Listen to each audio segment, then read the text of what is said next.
All right, the show has not started yet. This is the pre show. We have not begun episode 104 yet. We are still getting organized. Yes, I know it's hard to believe. We are live. Oh my God, look at this. We started 5 o'clock, but we're not ready. This is a little behind the scenes of us being behind. Oh my God, this. Okay, hang on. We're not ready, Dan. And it's Dan Frankenberger's fault in the newsroom. I'm ready. You're going to throw me under the bus when I'm trying to throw you under the bus? Hey, there's enough room for both of us, I think. I'm completely unprepared for this show. And I'm not pretending to be like the way I was in high school. Like I didn't study for the test. I'm completely unprepared. All right, let's see if the opening is ready. I think you're getting ready for 2022. I think you're way. Well, this is our last show for what is it, 2021? Not for long. Yeah, I think this is our last show for 2022 as well. I don't have let's see, can I download it? It's time right now. Yeah. For the David Feldman. It ain't happening. All right, let's pretend I'm going to get my coffee. Why don't you count us down, Captain, oh Captain? Okay. 30. You want 30 seconds? You want 10? Like 2 hours, actually. The way I'm feeling. How long does it take to brew up? Can you count backwards from 5? I know a lot of police officers have asked you to do that. 5, 4, Thank you. 3, 2. Ow! Ow! All right, out of my way. Here we go. This is the show. Let's. All right. Why don't you mute yourself there? All right, we haven't started yet. In fact, I'm hitting record. Hi. Welcome to the show. I'm David Feldman. This is our last show of 2021. We've done 104 shows this year, and I want to thank everybody for being with me this difficult year. This is not a pledge-isode. I'm not doing a pledge-isode today, so don't send me money. I'm not asking you for money. I'm looking for my notes. This is going to be a disaster. This is a disaster. Hang on. I had some opening remarks. There we go. Hi. Should I start again? No. Hi, I'm David Feldman. Having a nice week off? You know who doesn't take this week off? Me. Or rodents. Maybe where you live on Christmas Day this week, maybe on Christmas Day for you, not a creature was stirring, not even a mouse, but my Christmas was spent cleaning up all the little gifts the mice left for me. Now, the mice in New York City are busy little beavers. They can't take time off because there are vegans like me who need to be tormented. I am completely off dairy, full-blown vegan this year. And this is the thanks I get. I love brie, gave it up, and this is the thanks I get. Little cheese-eating, wire-gnashing, wall-chewing rodents invading my space, thinking they can live with me. I don't need mice for roommates, which means this morning, I had the exterminator and did not go well.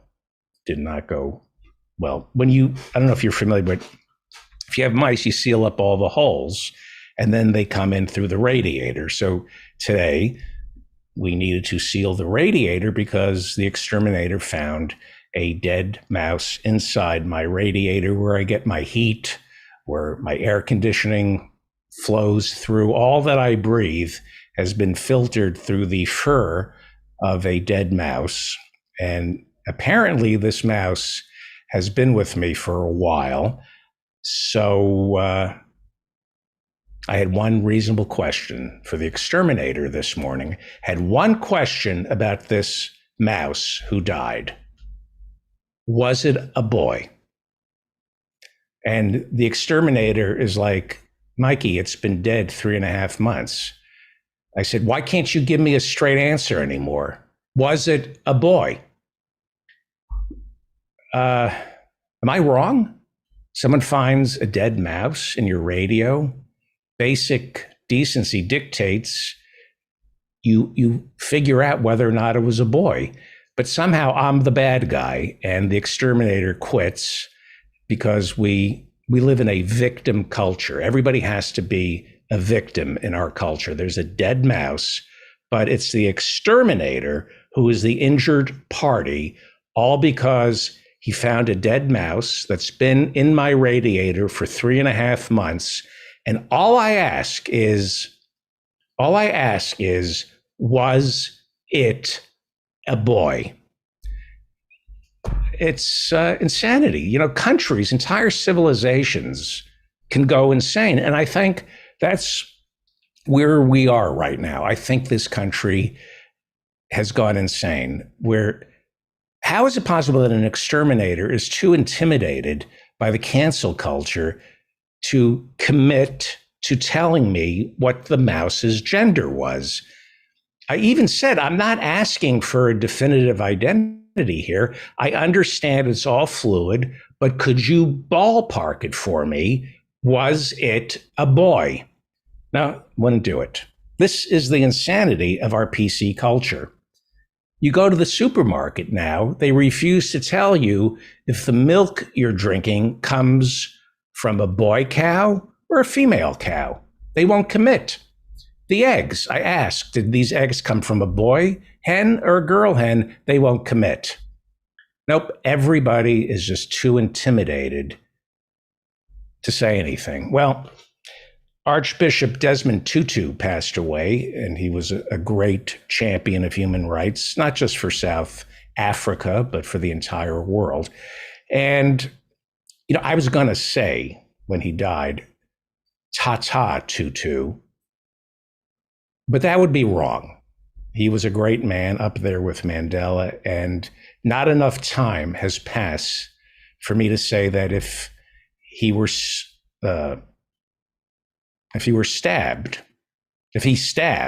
not enough time has passed for me to say that if he stabbed Julius Caesar would have said, A2, Tutu, I'm not doing those kind of jokes. I don't even think they're jokes. They're not even clever. They're infantile. That's my New Year's resolution, is to exercise this kind of restraint and not talk about these things, to hold back. I might have mentioned this, but I'm trying to think before I speak. Last week, I was standing in line at the post office, and there was a young couple standing right behind me, and they were going on and on about sconces, ceiling fixtures, and ottomans, and all these supply chain issues affecting their kitchen remodel. And I didn't do it. I didn't do it. You know how you feel when you write the email, but you don't send it? Prior restraint, you hold back. You could have sent it, but you didn't. And I was seething overhearing these empty-headed, entitled white millennials living off their parents' money, who never knew an honest day of work in their lives, blathering on. You know, you can just tell that they identify with the left so long as it's fashionable. But the minute it inflicts on their lifestyle, then it's complicated and they back off. But I didn't say anything.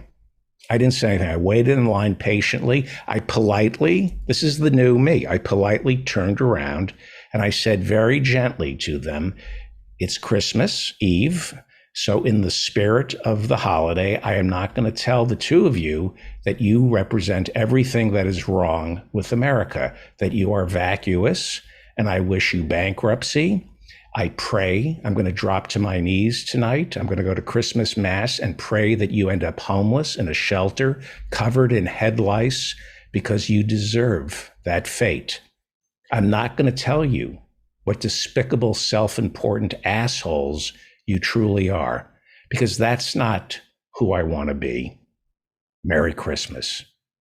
Felt great just to hold back And that's going to be the new me for 2022. I'm going to try not to attack people.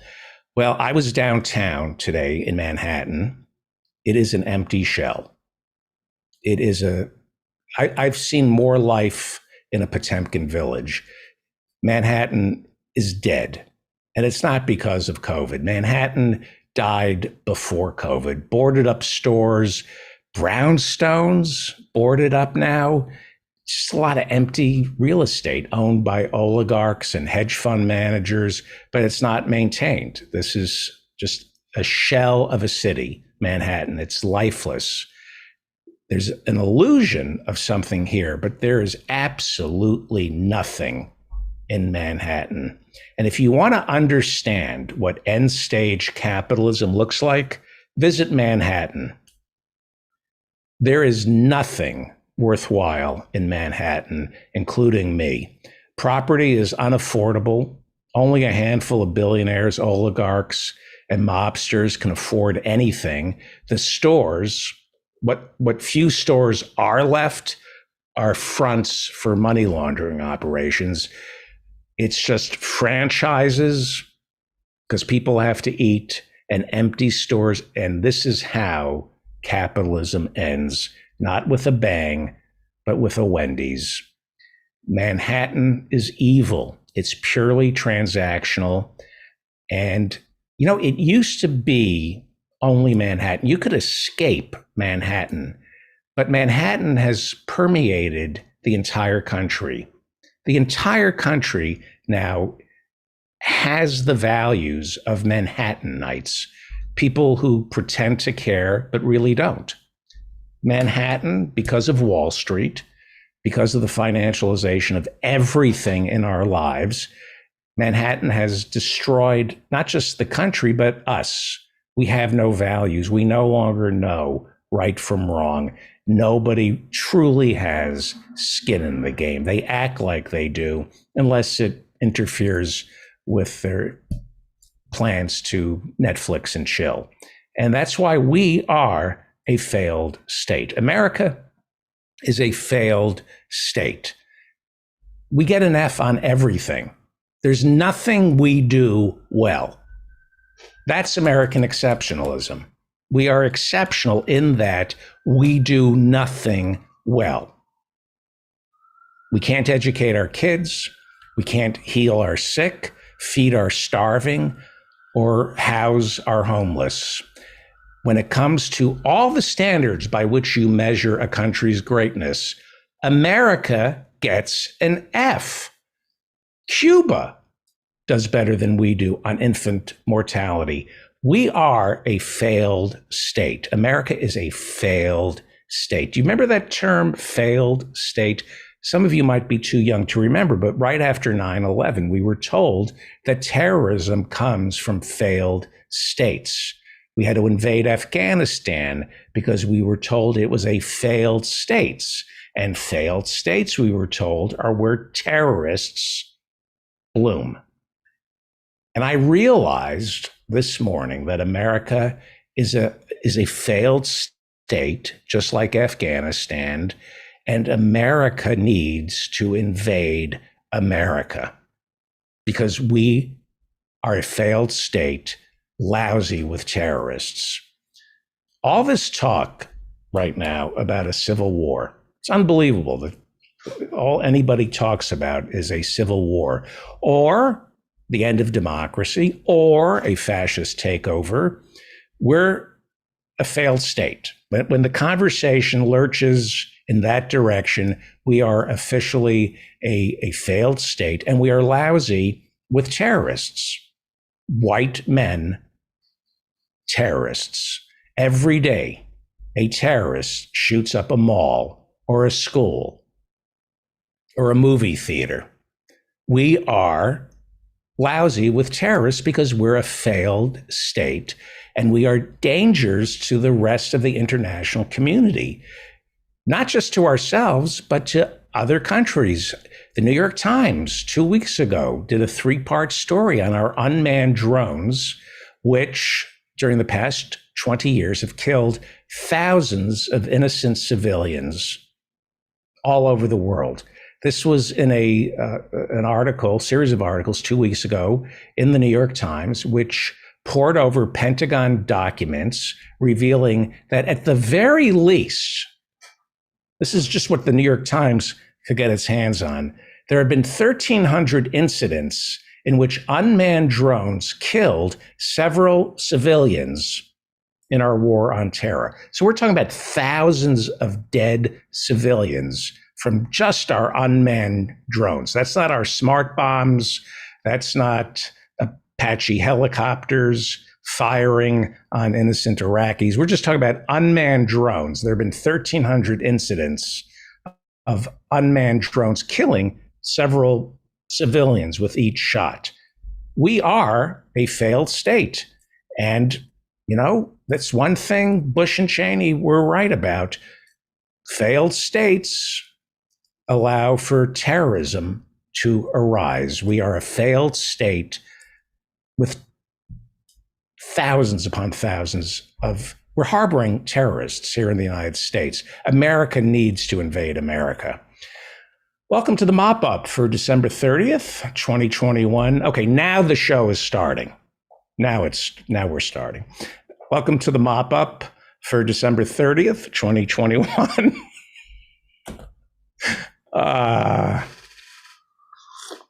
Thank you for the coffee, Leslie. I would have preferred a coffee enema, but this will do.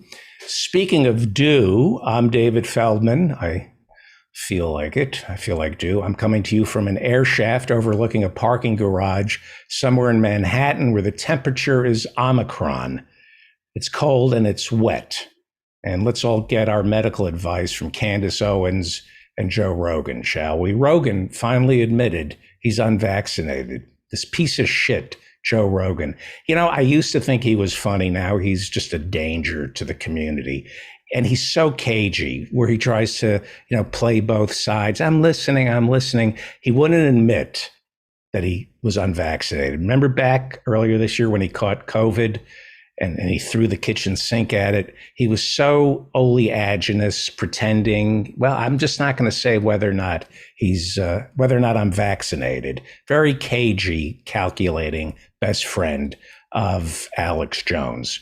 And this week, he said he's unvaccinated. He had to cancel his 420 show in 2022 in Vancouver. He was going to do a show on 420 in Vancouver because he had to cancel it because Canada doesn't allow the unvaccinated into their country, or I'm sorry, the unintelligent, the unread, unvaccinated.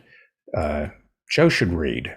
And I don't know if you caught the brilliant Candace Owens talking about how disappointed she is with her interview with Donald Trump.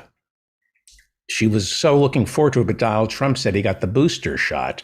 Remember, he talked to Bill O'Reilly and he got booed for saying he got the booster shot.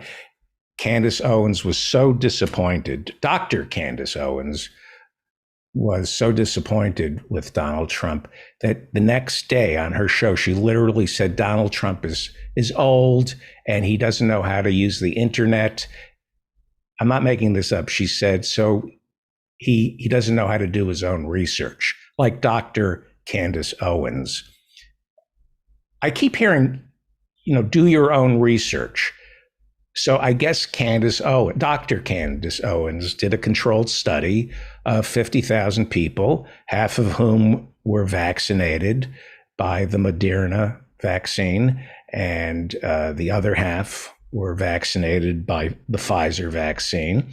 And then after that, she did another study of, say, 100,000 people who were vaccinated by both vaccines, and she determined the spread of the virus in the vaccinated by studying 100,000 people who were vaccinated. And of course, probably 75,000 extra who were given a placebo. That's the kind of research Dr. Candace Owens is doing.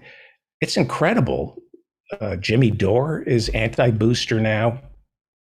We are not we, but too many of us are taking our medical advice from Joe Rogan, Candace Owens, Jimmy Dore. And, it's because we have a government, a Republican Party specifically, that refuses to give us Medicare for all. Both parties are to blame for this. Both parties are in the thrall of Big Pharma. Joe Manchin and Kyrsten Sinema racked up millions in campaign donations last quarter from Big Pharma and the health insurance companies because they were willing to kill the American people and protect the profits for health insurance companies and Big Pharma. And then we see the same people in our government wringing their hands, unable to understand where all these anti-vaxxers are coming from. They're coming from Joe Manchin. They're coming from Joe Biden, who says he's never going to pass Medicare for all. They're coming from Mitch McConnell and Dr. Rand Paul. Every government official who was against Medicare for all, especially now, is creating new generations of anti-vaxxers because the American people are terrified of our healthcare system, and they should be. We get an F. We spend twice as much on our healthcare than any other rich country with the shoddiest of results. So you can whine all you want about people not getting their boosters, not getting vaccinated. You're not going to defeat COVID in America until healthcare is a human right. Biden, the Democrats, obviously the Republicans refuse to see the connection between Americans turning away from vaccines and the American government turning away from Americans. The reason so many people won't get vaccinated is the message is clear. We're on our own. So we have idiots like Dr. Candace Owens thinking she'll do her own research. Why should she trust Big Pharma? Why should she trust her doctor? The healthcare system in America is a failure. You can't get a booster now. Got to wait a week or two to get a booster.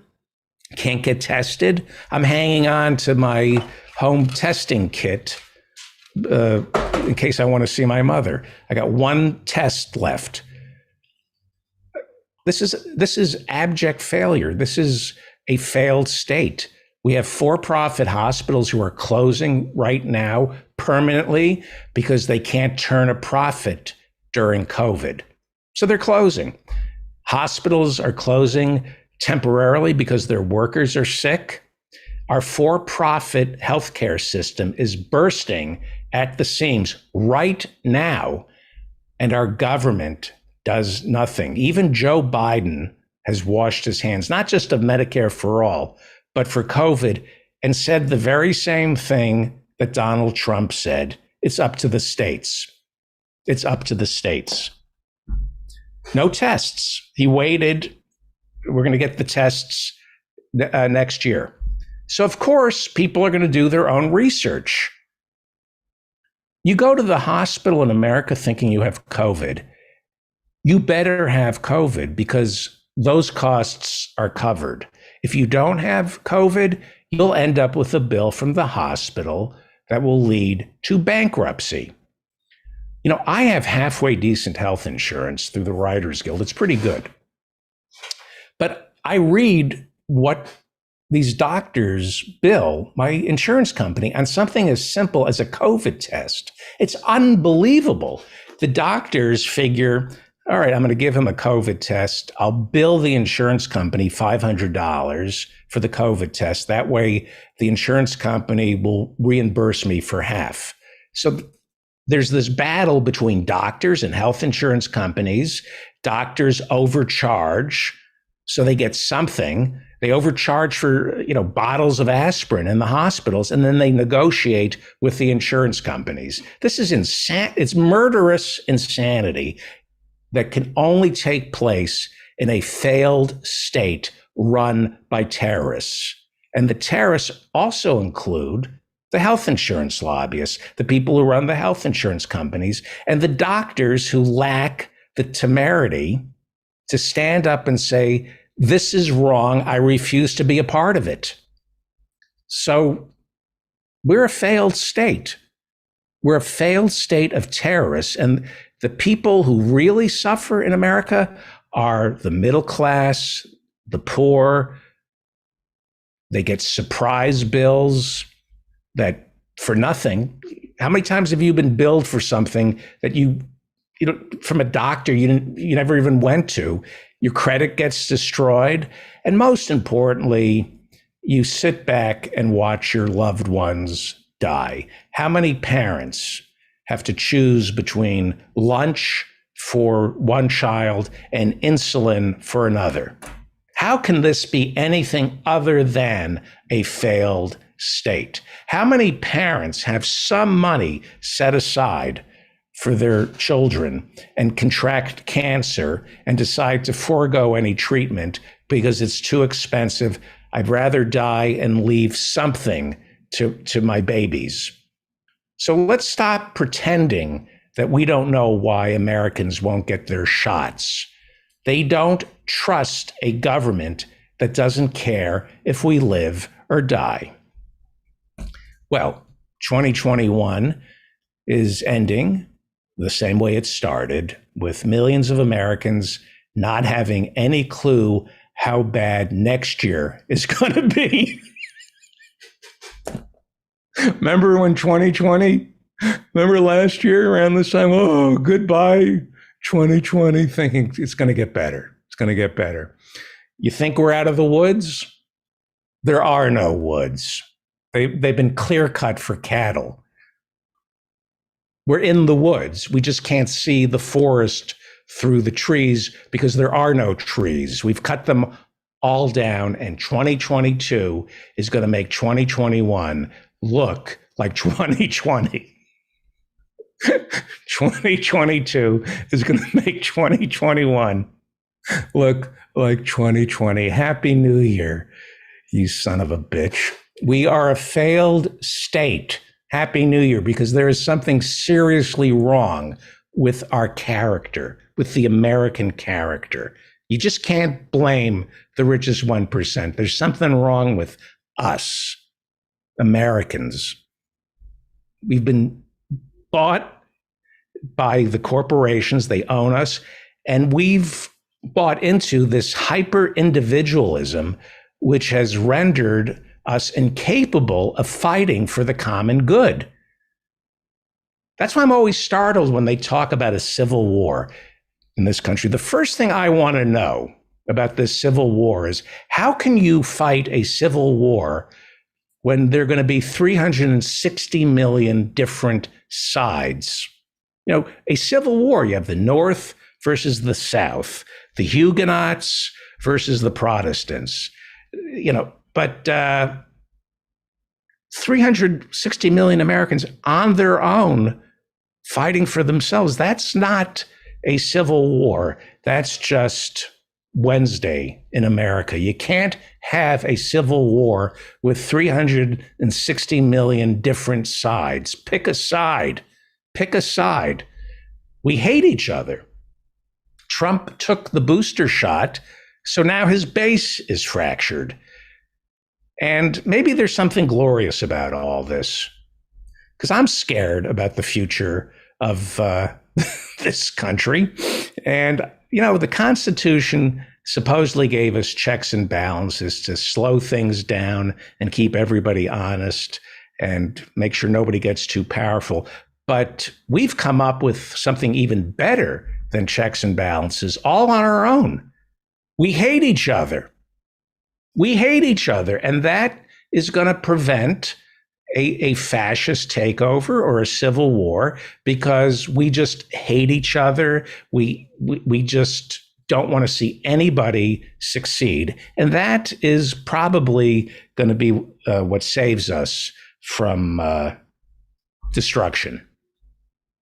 It's a good thing to hate each other. So goodbye, 2021. I learned a lot in 2021. I learned that Americans actually want more government, but the only thing keeping us from more government is our government. Our government just won't give it to us. Our government is run by people who think government is bad.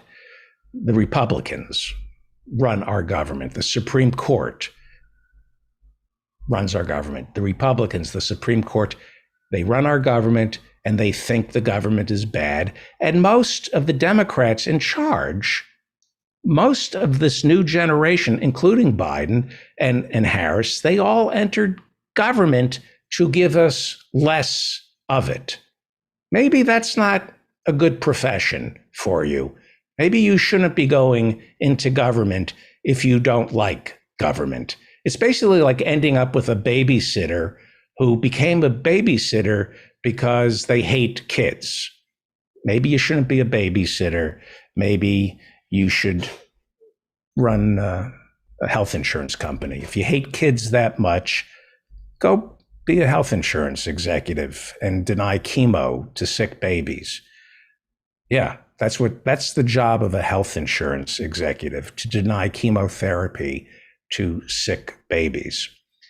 And we have a government run by people who hate government. We want more government. We do.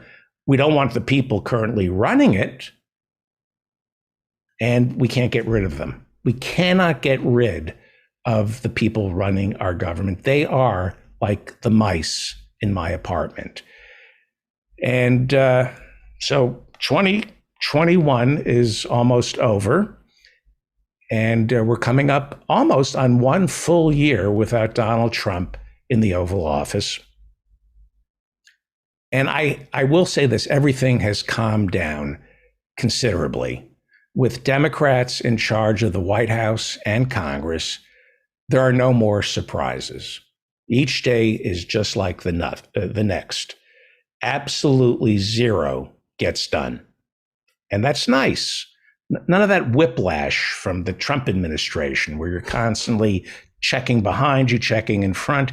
You pretty much know how the day is going to go. You know, Rob Reiner is going to tweet that Joe Biden is a champion of the poor. And he'll tweet that anyone who isn't poor is Rob Reiner has been tweeting all about Joe Biden's success. And yesterday, Rob Reiner got something like 50,000 retweets saying that Joe Biden is the most transformative president since Roosevelt. This is the musings of Rob Reiner. So nothing has changed. And that's good. Things have calmed down. Biden, the Democrats, Pelosi, Schumer have really calmed things down. With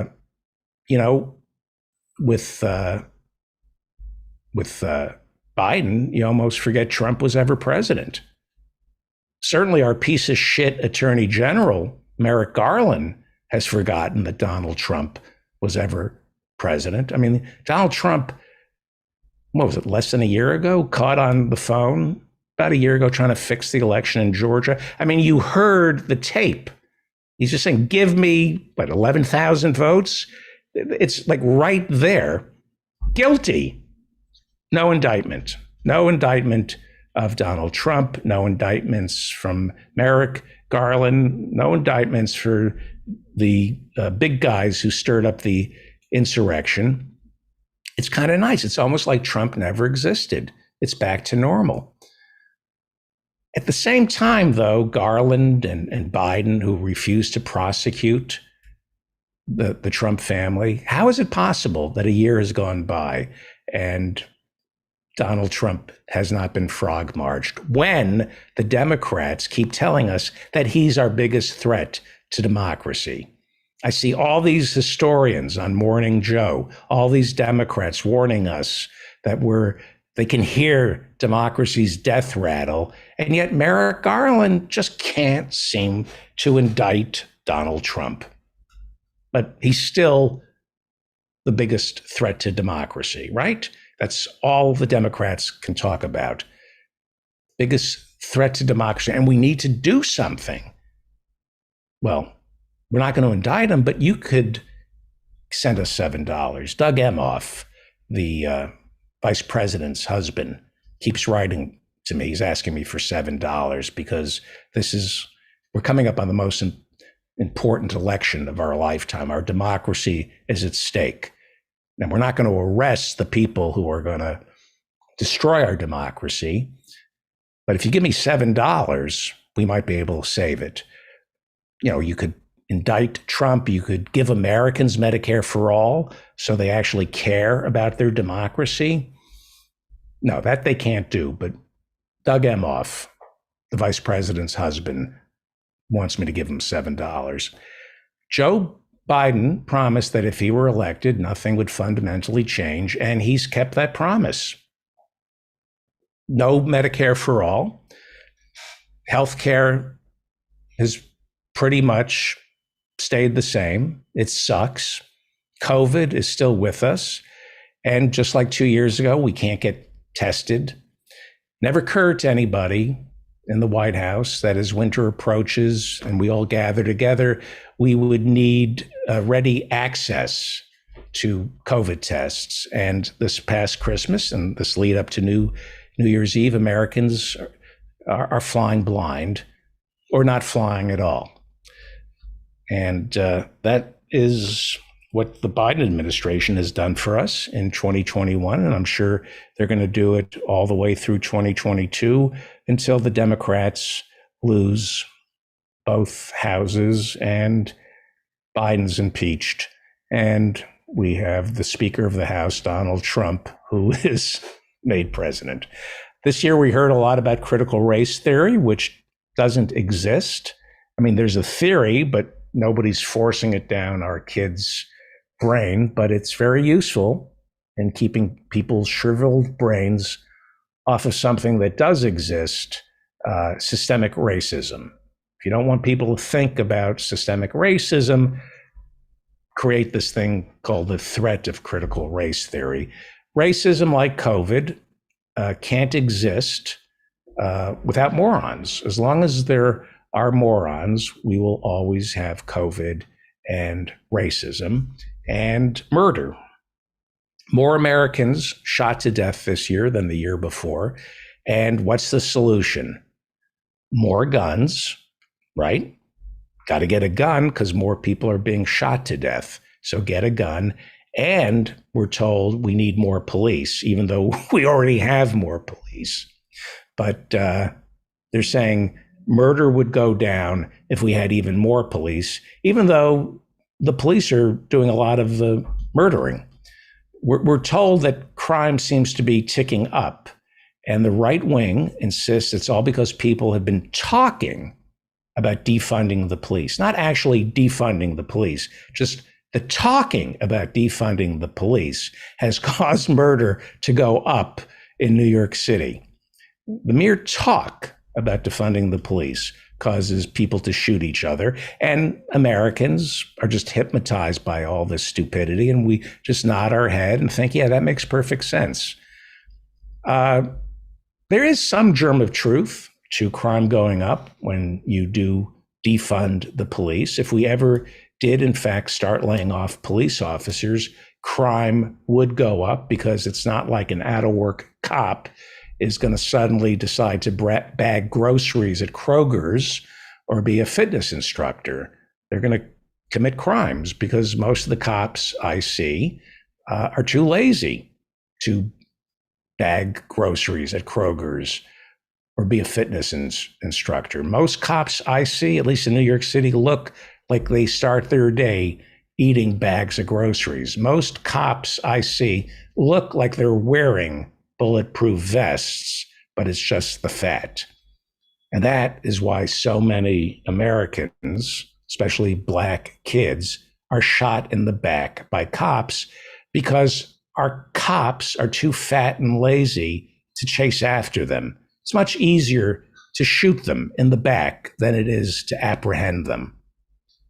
We're told that crime is up. Do you really believe that? Do you really believe crime is up? The gospel of big business is crime is always going up. It's a lie in order to sell more guns. That's all it is. It's just to sell more guns.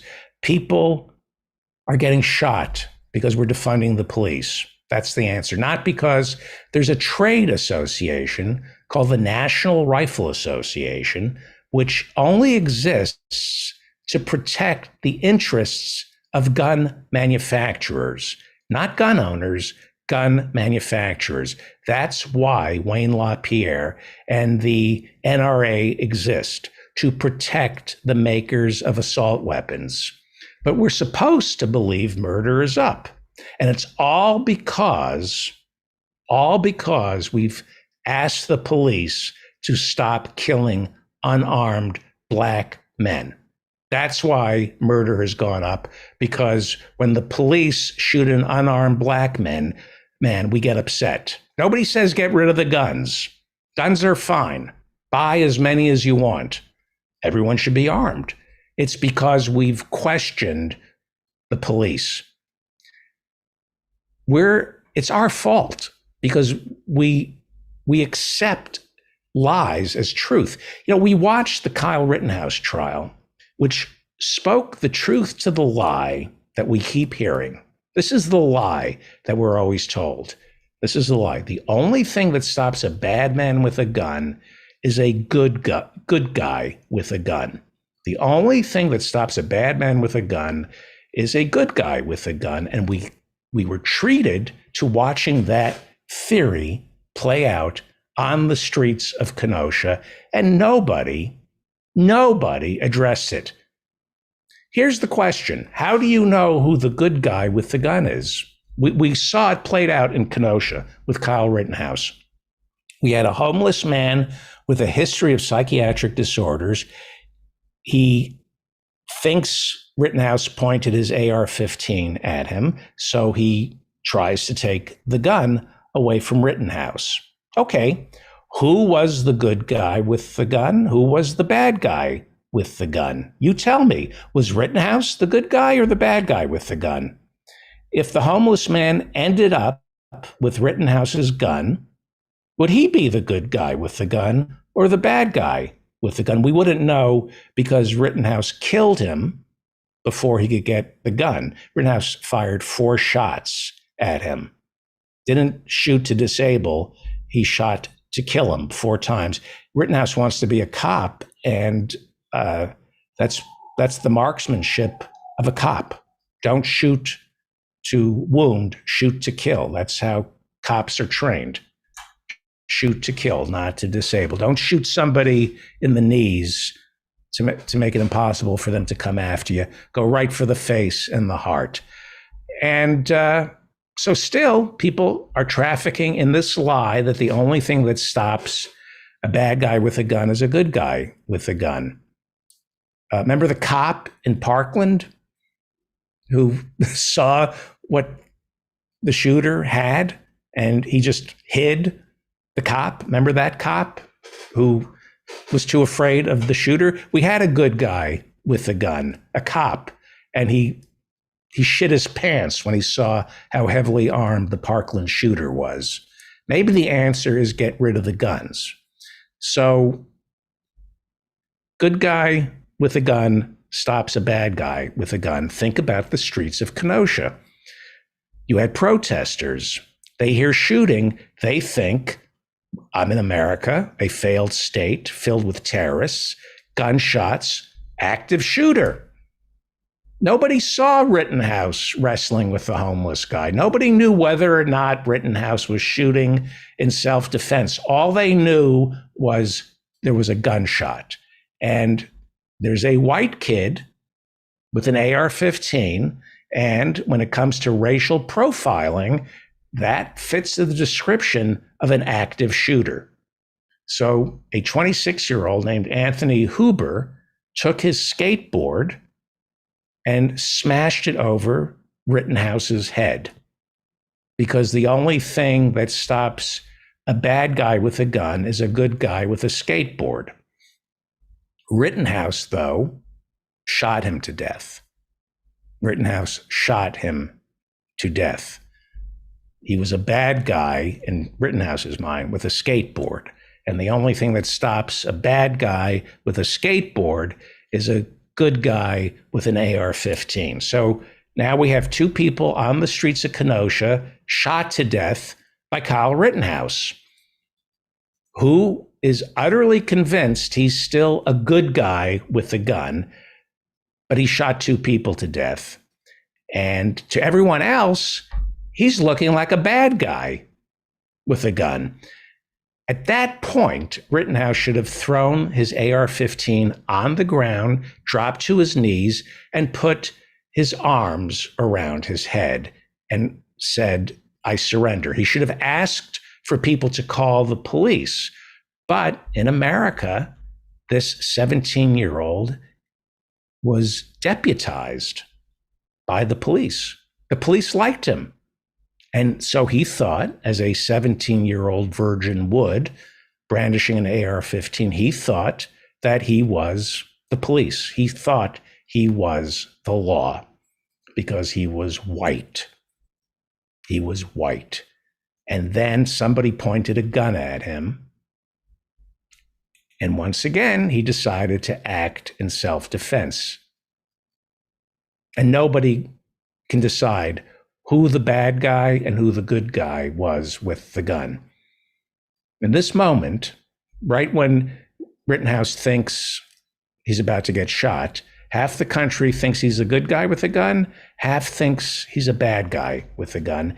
And Gage Grosskreutz, a 26-year-old with a handgun, pointed the gun at Rittenhouse because Gage thought that he was the good guy with the gun and Rittenhouse was the bad guy with the gun. He pointed his gun at Rittenhouse, but he couldn't pull the trigger. That happens a lot. People think if they own a gun, they'll actually use it for self-defense. Most of them don't. When the time comes to actually use the gun, most people freeze. And it's why if you have a gun, you're more likely to use the gun on yourself than you will on somebody else. So Rittenhouse, the good guy, or the bad guy with the gun, saw the gun pointed at him, and he shot the good guy or the bad guy with a gun. That's the lesson that we should take from the Rittenhouse trial.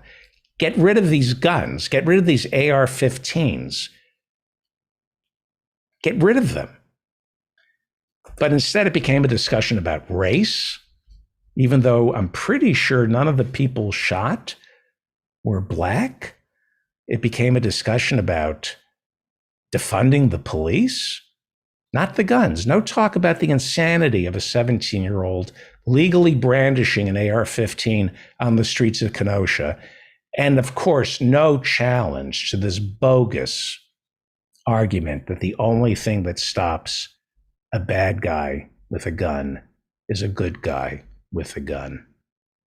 But you can get away with it because if you can say things like inflation is caused by giving the American people cheaper drugs, you can say anything in America. Nobody will question you.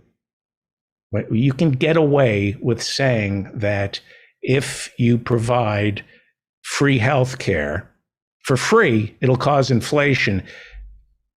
How can something that's free cause inflation? If you can get people to believe that, you can get away with murder. And now we're being told that jobless claims are down. Do you believe that? Do you believe the economy is humming along? That's what they told us today. They tell us crime is up, and they tell us that the American economy has never been stronger. Rob Reiner had 50,000 retweets today bragging about what a great job Joe Biden is doing with the economy. Rob Reiner was bursting at the seams from another burrito, and mostly from the burrito, but partly because good job numbers, these artificial statistics. Rob Reiner needs to go away. He is the reason America hates Hollywood. And I'm not talking about his politics. I'm talking about his movies. Rob Reiner's movies are the reason America hates Hollywood. The guy has not made a good movie in 40 years, but he's lecturing Democrats on why it's okay to expect less from government. The same way we should expect less from his movies. His movies suck, and that's why nobody shows up to see them. And our democracy sucks. As bad as a Rob Reiner movie, that's why 100 million people who could vote don't show up to vote, because of people like Rob Reiner, who spend more time trying to convince people to expect less than give them something better. Rob Reiner is an idiot. He is an absolute idiot, which is why all the leaders of the Democratic Party sit at his feet and beg for morsels of advice and money from him. We are not going to win. The Democrats are not going to win elections until we throw, it's going to take about 50 of us to defenestrate Rob Reiner from the party. Rob Reiner, a multimillionaire, is bragging about how great the economy is. The Census Bureau reports that 26% of Americans can't pay their utility bills.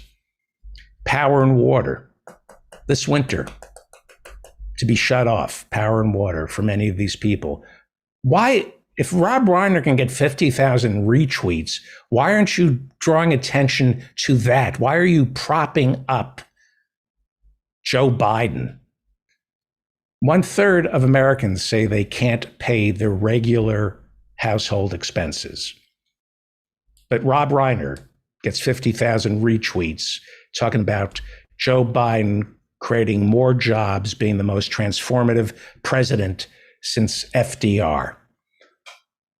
This country is failing. It is a failed state, and it's just not the 99%. Here's the truth about our economy. Corporate America is failing, but you wouldn't know that because you can make this economy look any way you want. You can juggle the crime statistics. It's all in the counting. Corporate America, despite all the bailouts and tax cuts, is failing. Corporate America is $18 trillion in debt. Corporations are more in debt now than they have ever been in the history of capitalism. Forget credit card debt, forget student loan debt. Corporate America, we're told only they can save America. They have racked up $18 trillion in debt. Why? To pay dividends to their stockholders, and CEOs pay enormous salaries to their CEOs. They're gutting their own businesses they're looting their own businesses by racking up debt and not investing it in the corporation. They're just taking the money. Corporate America is failing. It is a failure. 72% of corporate CEOs told Bloomberg News this week that they expect to be fired in 2022. Corporate CEOs, 72%. This is not the Great Resignation. Corporate CEOs, 72% think they're going to get fired. Take a look at corporate America. It is a boarded up wasteland. Why? Well, when the rich get richer and the poor get poorer, we end up with more people who are poor and fewer rich people who are rich. That's the way it works. And the same applies to corporate America. Only a handful of companies are getting all the goodies. A handful of companies gobble up all the money at the expense of the 99% of the other corporations. Corporate America is failing. Keep listening to morons like Rob Reiner about how unemployment is down. Give me a break. You can make numbers say whatever you want them to say. We are told that the stock market is hitting record highs. That is a lie. That is a lie. I'll get to that in a second. I'm the only person who talks about this. First off, the stock market is not the economy, and it's also not corporate America. That's the first thing. The stock market, as we measure it, is an arbitrary index. The stock market is measured. Now, pay attention to this, because I'm getting really sick of people not understanding this. And I do this once a year, and it pisses me off because it's how you get ripped off. The stock market is measured by the Dow Jones Industrial Average and the S&P 500. So the Dow Jones Industrial Average is 30 corporations. The S&P 500 is 500 corporations, and they weight it. It's weighted. If Apple goes up, but Amazon goes down, because of the weighting, they say the market went up because of some bizarre formula that gives each company in that basket a different weight. Go ask an economist, go ask a financial advisor to explain to you how these indexes are weighted. They can't. You can wait all day. They won't tell you how they're weighted. The truth, the absolute truth is 25 corporations are pulling the stock market up. That's it. 25. The rest are floundering. Corporate America is close to $18 trillion in debt, and it's failing. Hence, 72% of corporate CEOs say they expect to get fired in 2022. The way they weight the S&P 500 and the Dow Jones Industrial Average, they make it look like the market is going up, when in fact it's not. It's not going up. And nobody will tell you this. Amazon, Apple, Microsoft, and Alphabet, which used to be Google, are weighted in a way that if they go up, then the index goes up with it, even though the rest of the market is going down, which it is. This year, the S&P 500 hit 52-week highs over and over again, while about 334 stocks on the New York Stock Exchange alone hit 52-week lows. Hit 52-week lows. More stocks, more corporations are suffering than doing well. And this is what you need to understand. It's how you measure things. The yardsticks are rigged.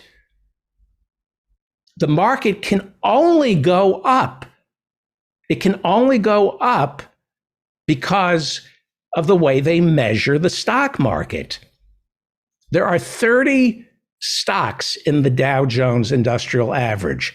If a corporation in the Dow Jones Industrial Average stops performing well, they remove it and replace it with a corporation that is doing well. So of course, the Dow Jones Industrial Average is going to go up. For example, ExxonMobil was thrown out of the Dow Jones Industrial Average. Did you know that?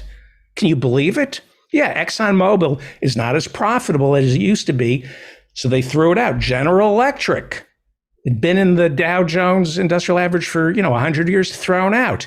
If you owned GE or Exxon, you would be told that the stock market is going up while you're going broke.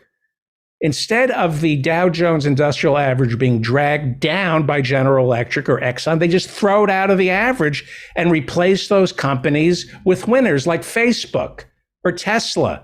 Of course, your index is going to go up if you only put winners in it. Bank of America, it began to falter, so they replaced it with Goldman Sachs. Boom, the average goes up. Hewlett Packard spent 16 years in the Dow Jones Industrial Average. It began to underperform. I think they replaced it with Facebook. Defense contractor Raytheon spent 5 months, just 5 months, as a Dow Jones stock, and it wasn't doing well, so they threw it out and they replaced it with Honeywell. It's incredible. They load the Dow Jones Industrial Average with 30 of the most successful companies. They keep replacing the laggards every couple of years. And then we are told that the stock market is hitting record highs. Of course, it's going to hit record highs. It would be like adding up the wealth of the 30 richest Americans, then dividing their wealth by 30 and saying, see, all Americans are billionaires. That's literally how they sell the Dow Jones Industrial Average and the S&P 500. Just get rid of the losers, make them disappear, and then it'll look like the stock market is going up. And that's how pension funds are ripped off.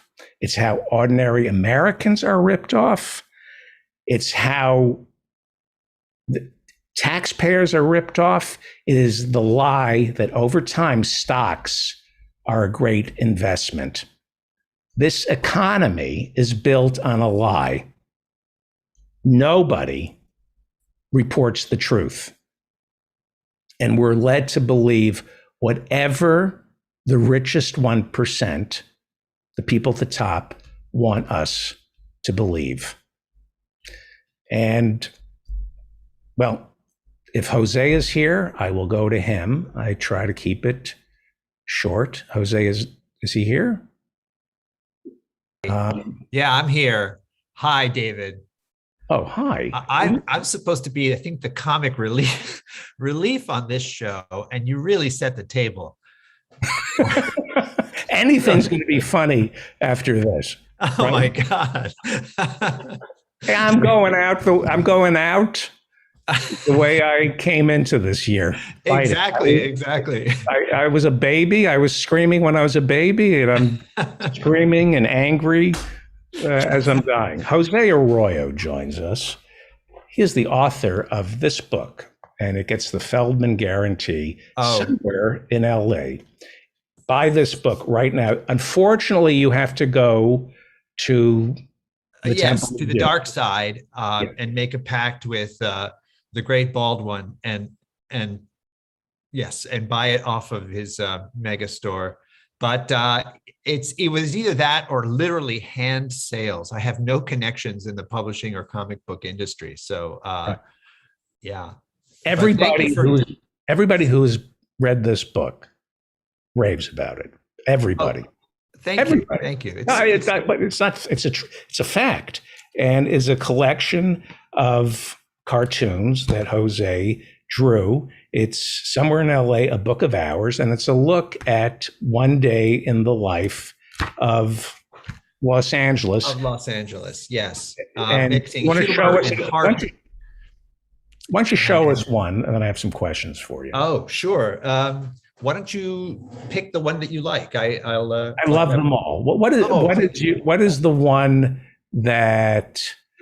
Well, my mother loved the one with the dog in the bag. Yes, the dog in the basket. So that's at 1 p.m. And like again, there's a comic page for every hour of the day, and there it is. Right. 1 p.m. somewhere in LA, a Yorkie shits in a Fendi bag. And it just shows an oblivious, happy little overgroomed Yorkie in a Fendi bag sitting on a person's lap there at which clearly is a outdoor dining. And this is where I crap, because this is where I spend half my life. And I want to ask you some questions about this, because I was talking to some people about you 3 nights ago. You have lived a great life in New York and in Los Angeles. Yes. You are obviously wrestling with where you want to spend the next couple of years, because you had the dream job. How many years were you going into 30 Rock to write on Conan? I started as a writer on Conan in 2002, and until we moved to the West Coast to take over the Tonight Show for 6 months, I worked there every day. So that was we left in 2008 or 2009. So 6-7 years of just a terrific experience. And I knew it. Like I was going in, and no matter how hard the days were or how long they were, how frustrating when something you wrote dies in rehearsal in public, or worse, gets on the air and tanks there, even then I would pinch myself and say, still the best job with the creatively open kind of host and all that. Right. And Conan is the best person to work for. He's not threatened by anybody. Your words, not mine. No, yes, of course he is. No, I mean, he's just not threatened by other people's talent. How could he be? I mean, he wrote for the Harvard Lampoon. He wrote for The Simpsons. He has, his comedy compass is as sharp as anybody's in the room. And in time, he obviously was there every day, figuring out what worked for him, both in monologue and in sketch and so on. The best thing you could do for Conan is surprise him, find a new way to amuse him.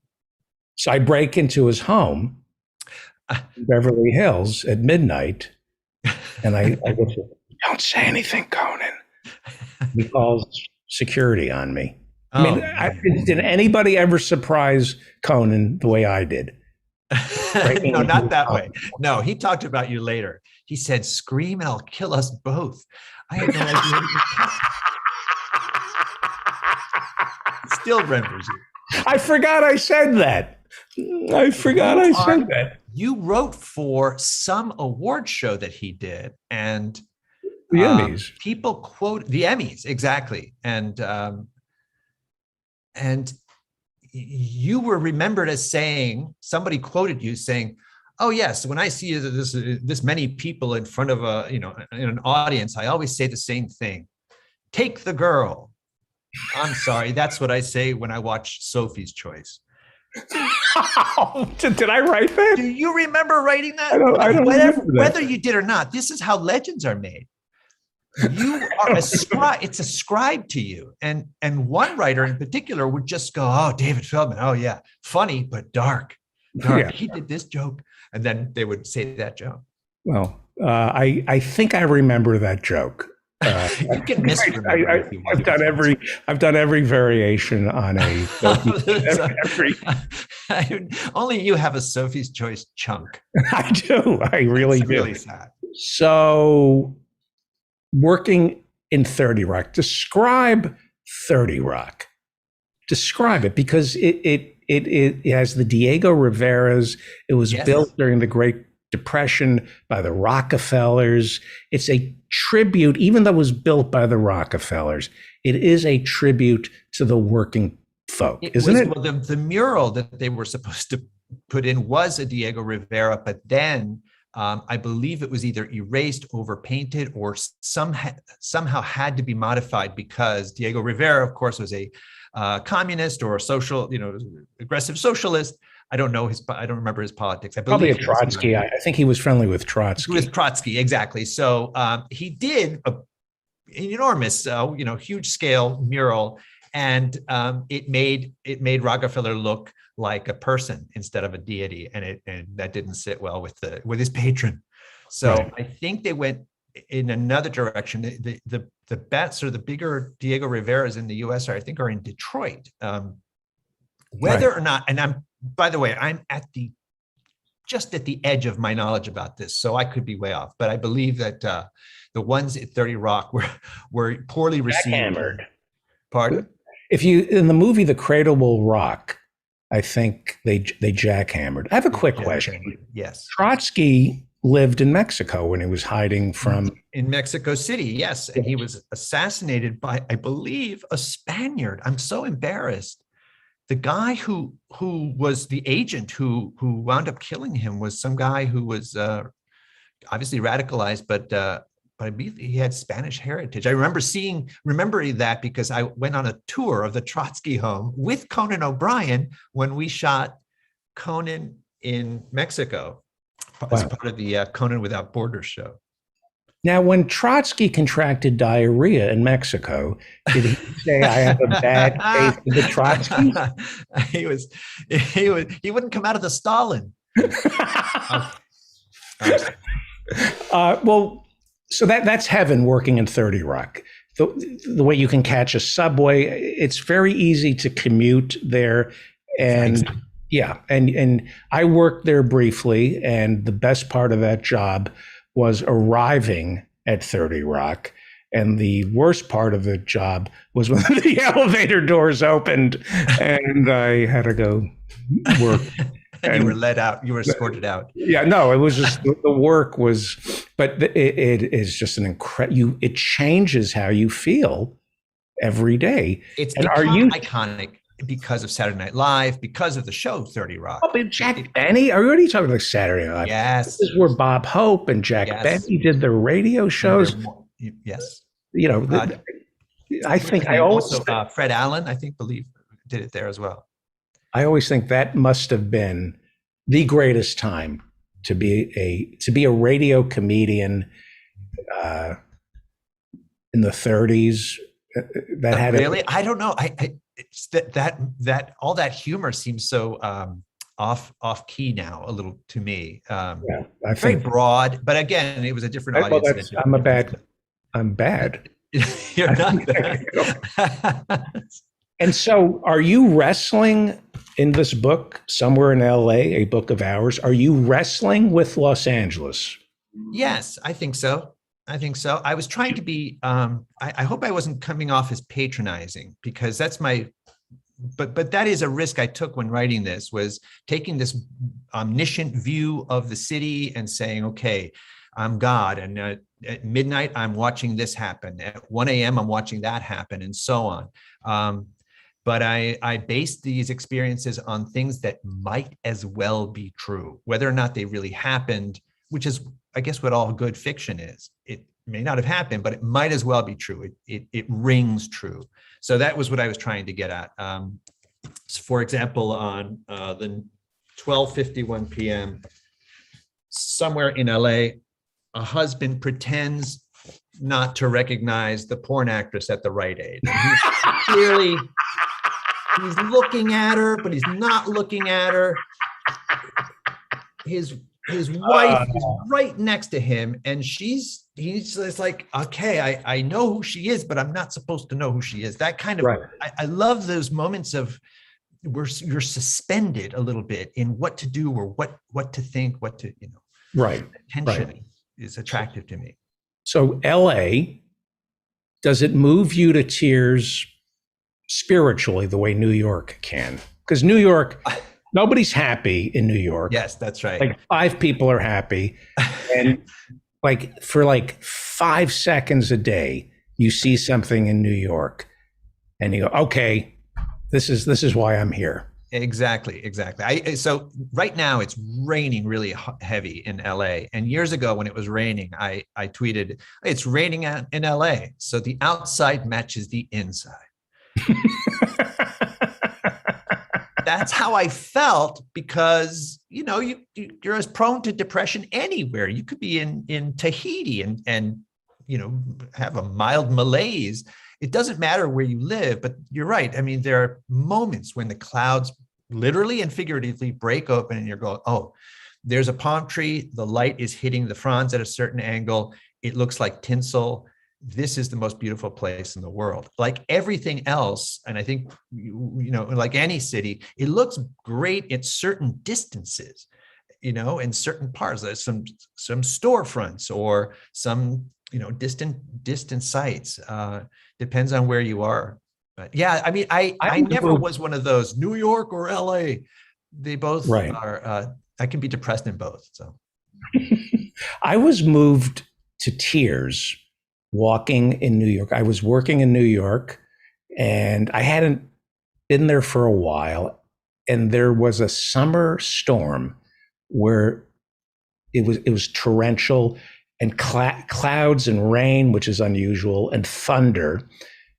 And you could really feel I was still walking, and the barometric pressure, it was like playing with my head. And I thought, oh, I get it. New York is immune to nature. This is insane. This is the insanity of Las Vegas, where we're going to build up this island, and there's going to be the only nature that we will be susceptible to is what we decide it's going to be. Every tree, Central Park is completely man-made. There isn't a tree there that wasn't planted. Was it Olmsted? Right, Frederick Law Olmsted. Yeah. Yeah. And I thought, oh my God, this is completely unnatural. There's nothing natural here. That's your take on Central Park. This is an outrage. Central Park is unnatural, at least the things I've done late at night there. Right. As you know, I mean, how many times do I... Your reputation precedes you, Mr. Feldman. No. Jose, can you come and get me? So what are you going to do? Are you going to stay in New York? You're going to stay in LA? In LA? Am I going to stay in LA? I guess for the foreseeable future. I am currently between jobs. I've been. I'd like to be between unemployments as soon as I can. But right now I'm between jobs, and I've been drawing and I've been writing, and I have more ideas than scripts. And I have to flip that, or maybe, you always have more ideas than scripts, but I need more scripts. I need to put out more stuff. But you've been working nonstop since what, 96, 97? Yes. So those fast twitch muscles of coming up with jokes on the fly, or, being in a committee and everybody's throwing stuff out and you don't want to be the one not talking. And so you're throwing stuff out as well. That adrenaline, that sort of back to the wallness is something that I couldn't really cope with too much since June, because that's when the Conan show ended. And I think I have a petty competitive aspect to myself that says, I want to be in a group and I want to be one of the top two in the group. Right. So I'm looking. One day you'll find out what that's like. You're still striving for Well, I feel like it's the two people in this group. I'm doing but you're the top two. That's great. Lyndon Johnson, when he retired, went back to the ranch and started holding meetings with the ranch hands. Yes. Went around the table every morning and said, I want to know how the irrigation is. And it was like, it might as well have been McNamara. Could have been Dean Rusk. When Napoleon was exiled to Elba, he did the exact same thing. He organized the inhabitants of that island and had people report to him about agricultural projects, construction projects on the island. It's like sheepdogs. They're born like sheep herder. The dogs. They have compartmentalized themselves in a way that they're still top dogs. But I guess we're talking about kind of psychopaths or narcissists. Oh, I think it's men. I think most men are terrified of not changing. You're told you're in your 20s. This is what you have to do, and it works for you. Not you, but just men in general. This works for me. I got to be president of the United States. And now I'm not president of the United States, and the thing that worked for me doesn't work for me on a ranch. Exactly. How many friends of your dad's kind of just once they retired, or not being able to to hold court in a class and to have the authority of a professor or something like that. I get it. At some point, the culture or whatever, the people's lives, you're part of a rocket booster that eventually falls off, I think, and you have to be okay being that. It's bound to happen. Very few people have a career. I'm thinking of someone like Frank Sinatra, or even honestly the Rolling Stones, who can still go out there and play to a fan base. But so at some point I'd like to come to terms with my my eventual obsolescence, but not yet. I still think I have a lot of ideas and a lot of humor to offer. Right. Well, let's talk about traveling, because you had the best of both worlds. You had the greatest experience imaginable. I don't travel that much because I'm traveled out from stand-up. I've done it's enough with the suitcases. And by Well, that, with your act, you had to do a lot of moving around. keep the car running. But And especially all the marriages getting kicked out of the homes and living out of a suitcase. Conan started traveling. Well, Conan has always gone to other countries and places to do remotes for his show, for the late night show. He went to Ireland to look for his ancestors. He traveled in the U.S. as well. He went down to Houston for a memorable remote where he hung out in the bus station and talked to people, who were sort of marginalized and living in the bus station. But then it sort of became its own show called Conan Without Borders in 2015, when there was a relaxation in the diplomacy between Cuba and the U.S. And Mike Sweeney, the head writer at the time, suggested, "Hey, why don't you go down there and see, and take a look around?" And so sure enough, we sort of scrambled together the visas. He invited me and another writer, Jesse Gaskell, who also spoke Spanish, to sort of help facilitate things. And then we had a wonderful adventure in mostly in Havana. And that kicked it off. From there, we went on to Korea, to Armenia, then to Korea. And then at some point, we decided to involve Jordan Schlansky, who is a producer on the Conan show and has a very strange, dry, unblinking, Unbelievable. affect. Unbelievable. And they are just, yeah. They get on each other's nerves in a very, very funny way. Right. Jordan Schlant, I would assume there's some humanity there. He's playing it dry. You would assume it. You would assume correctly. I think, yeah.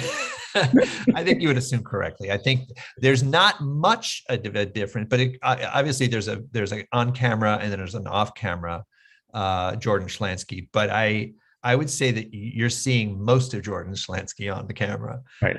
Conan isn't looking for trouble. He doesn't have an antennae that says where can we put the camera crew to risk our lives, right? He's never not in any overtly provocative way. No, I think what he wants to do is his mantra has always been, let me look foolish. Yeah, I'm new to your country. Let me practice your dancing. Let me try to cook your food and so on. I'll make a botch of it. It'll look good. It'll be funny. And I shouldn't ask this question. Where can we see these? They're still on Netflix, right? There's still. I think you would have to go to Amazon. Sorry, not to Amazon, to YouTube and look at them on YouTube. Conan Without Borders. Yeah. If you can, not to spill any bad stories, what was the worst trip? Just everything went wrong. It was so. Was there ever a trip? Was there ever a trip where you didn't get anything, where you couldn't show anything? No, not even when we went. Never came home empty-handed. Remote, for example, 3 of our shows were motivated by things that Trump said that were either cruel or stupid, and we did shows around them. For example, when he was advocating for a wall between Mexico and the U.S., we decided to go down there and ask the Mexicans to help us pay for the wall. That's great. We had a bank made and said, "Would you please donate to this? We want to build a wall." And of course, they're like, "Absolutely not. This is foolish. You're being foolish." And we got to show the Trump administration as the sort of narrow-minded bigots that they were projecting there. Then later, when he called Haiti a shithole country, Conan. I remember when Conan said that. So he went. when Trump said, yes. Careful with your pronouns. So yes, and then he went down and he had a conversation with the Haitian people, and I learned a lot from that show. Turns out it's a shit. No, not at all. About how they emancipated themselves from France and then had to pay restitution for 100 years to France. They didn't stop paying France for their freedom, right, for 100 years.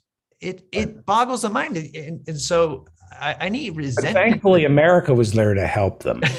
Exactly. We'll send you Marines. So that was the second. The third one was when he put out feelers to buy Greenland.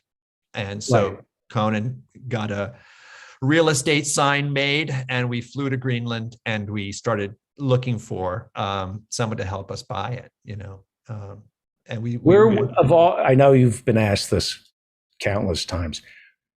Where would you move of all the places you've been to? Where'd you say, you know what, I could live here? I liked Berlin. I thought Berlin was cosmopolitan and had a great sense of atmosphere, and we spoke to Syrian refugees who were being housed temporarily at an airport there, and I don't know, I like the compassion that Germany was showing. Easy. Yeah, at the time. But they've come a long way, is what I'm saying. I don't know what I'm saying. But anyway. No, my son lived there for 2 years and wants to go back. And he went there because of the refugees. That it became, when the wall fell, Prague was supposed to be the place to be. Right. That was it. He left college, graduated, and he said to me, "This is Germany with the refugees. This is where I want to be." And he said he said he loves it. He speaks fluent German and calls my mother in German and tells her to be, and screams at her to be ready. The train is coming. Right. Yeah, it's so fun. He's a kindergarten teacher now. Do you remember Congrats. That's Do you great. remember what he was like? I do. Were you there when I put the banana on his? We went upstairs. You, me, and Jim Hanna. Do you remember this? I don't remember you peeling a banana and cutting it up and putting it on his head. Yeah, we were working. It was you, me, Jim. I think it was you, and he was asleep, and we were meeting downstairs in the kitchen. And I said, "Let's go visit my son." And I took a banana. Jim Hanna never forgot this, and I just started over his face, like cutting the banana like it was a bowl of cereal, and the banana is just falling on this little kid's face. And Jim Hanna couldn't get over it. My son just wiped the banana, "Daddy," and then went back to sleep. And Jim Hanna said, "If you're having slices of banana dropped on your face, and you would open your eyes, you'd want to know who." He didn't open his eyes. He just went, "Daddy." He knew. He knew. This is why he legally emancipated himself at 13. You wonder. So Greenland, what do you do on a Saturday night in Greenland? We What do you do talk. for fun? This is what Conan is good at. He went into a news station and gave the weather report in Greenland in Right. the native language, which escapes me now. I'm going to say Nunavut, but it's wrong. Icelandic. No, Greenlandic. I don't know what the word is, but anyway, he made a hash of it the way I'm making a hash of this description, and it was very funny. So he also talked to quite a few. You wrote for Bill Maher. I did for when I was writing for Dennis years ago, I would go over and write for Bill. Yeah. Has late night comedy helped, hurt, or has there been no effect when it comes to America? Well, I don't know if late night comedy has had as much of an effect as the traditional shows, as the Daily Show and John Oliver. I think they have more permission to be strictly political, and so I think their influence is stronger. Early late night comedy was mainly just the three, whatever it was, Carson or Letterman and so on. And I think they wisely said, we're trying to entertain the whole country, so let's not get too one-sided. Well, there is something one-sided, because I want more government and less corporate influence. And late night television only makes fun of government, not corporate Good America. point. Good point. So we would have sponsors on the show, and every now and then, if we had a let's go low. If we had a diarrhea joke and Taco Bell was a sponsor, we would be like, hey, we would be told, hey, you're dumping on Taco, don't dump, whatever. You know what I mean? Don't, because they're a sponsor. And so in our head, I don't think that was a place to stand our ground or to say, because we're dealing in broad, low cliches. So what difference does it make if it's, that company or another one? The joke is just as low and as, But do you worry? Because I believe this is so. I think late night television has trained several generations to believe government is inefficient and it's run by fools. And I think that's been the case since the early 80s. I would say that would be the time when people would roll their eyes and say, oh, that's just your government at work. And so on. I do think there was a time when it kicked in, and it overlapped with maybe Reagan's administration or something. It's the only thing that's kind of, run by us. I don't like that divide where it's like, oh, the thing that we're all responsible for, that sucks. This thing that only some people are responsible is better. And it's called, they flatter themselves. I'm being dangerous. Really? Right.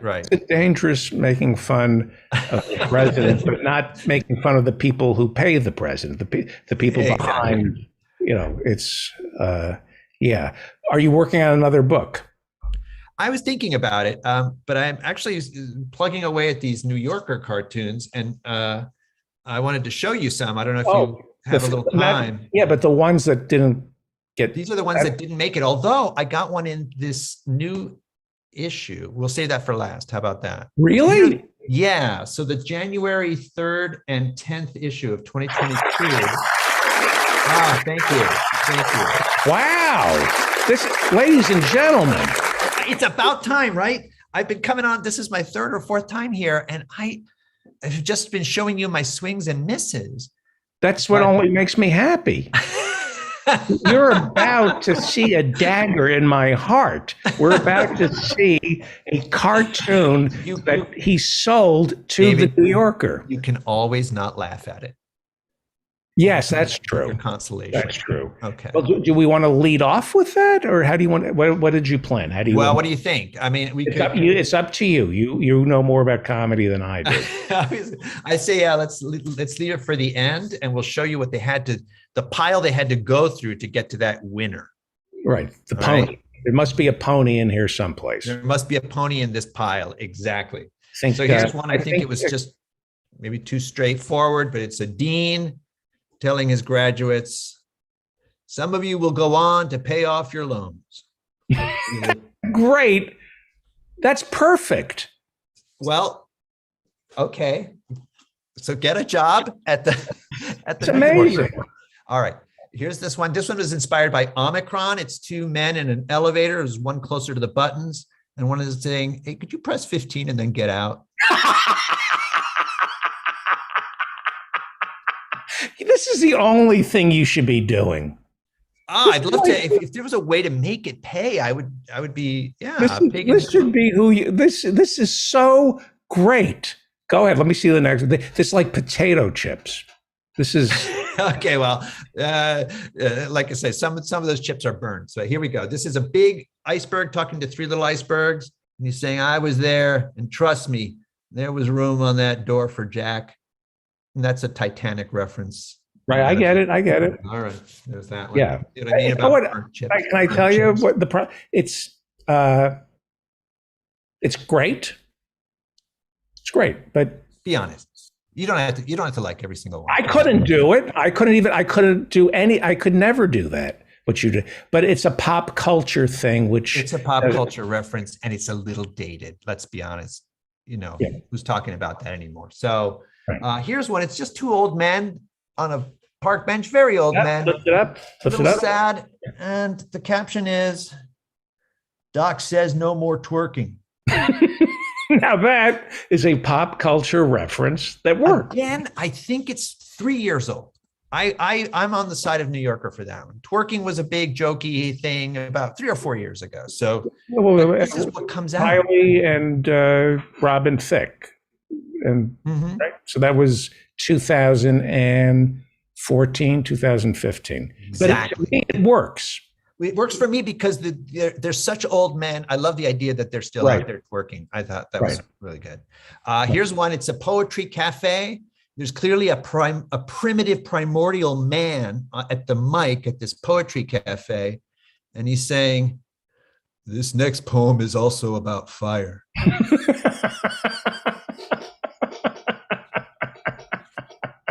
What else does he know? I know. I would write poetry about fire if I discovered fire. Right. Okay. And finally, this is the one that made it into the New Yorker. And so here it is on page 65. And it's just about kids at a piñata party. And the piñata has fallen. Sorry, I'm trying to line it up. And I'll just show you the actual one. And the girl is saying, I don't eat candy from animal piñata. That's great. That's great. That is great. That's the one they agreed for. Thank you. That is really great. Congratulations. You know, if I could wave a wand, I would wish you a life up in Oregon, just on the beach, drawing these cartoons. Because I mean, what would be better than if God said to you, this is, you can live a life doing only this, would you say, I'll take it? Someone in the chat just said Oregon beaches are cold. So they're not wrong. I wouldn't mind. It's a little bit of a throwback to what used to be an actual way you could make a living, and being a cartoonist. And it's that. Well, now, if you can still do it, I'm sure there is. I haven't figured it out, so I'm keeping it. What about putting out a book of rejected? These are great. Oh, well, thank you. Well, what about just publishing, like putting out books of this stuff? Down the road, maybe. I was thinking I have to try to get my foot into scripted writing because that's what really is called. You don't have to do anything. You're great at this. All right. You're great. I would. Do you remember when you first started on the Dennis Miller Show and I would walk in and I'd say, let me just give you unsolicited advice about something, just so I can establish dominance over you. Yes, you would always say that. I would start giving you advice. Dominance. I'm just going to take a patriarchal tone here, patronizing tone with you. And then, yes. I would invent problems that you weren't having and then give you advice on how to solve it. Yes. And then you'd thank me and I would walk out feeling, I'm glad I could help. Hey, my guest isn't here. Jose Arroyo didn't show. No. Professor Ben Burgess. In a way, I didn't show up. You're right. I didn't want to say it.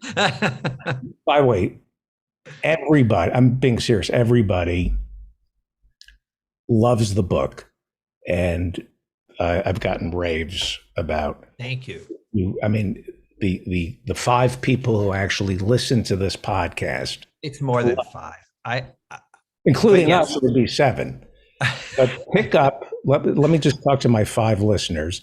Somewhere in LA, go buy this book, A Book of Hours by Jose Arroyo. You're listening to his comics, and you have to see them. He is, and I'll give you the Feldman guarantee. If these cartoons don't make you laugh out loud and warm your heart, write to me. If they don't make you, what? Were you going to do? Make you feel something. I don't want to put any pressure on anybody to laugh or something, but just to bring out something. Yeah. If you don't cackle loud in a grating fashion where people go, "What's wrong with that person?" He sounds like Max Cady from what was that movie with the Scorsese movie? Cape Fear.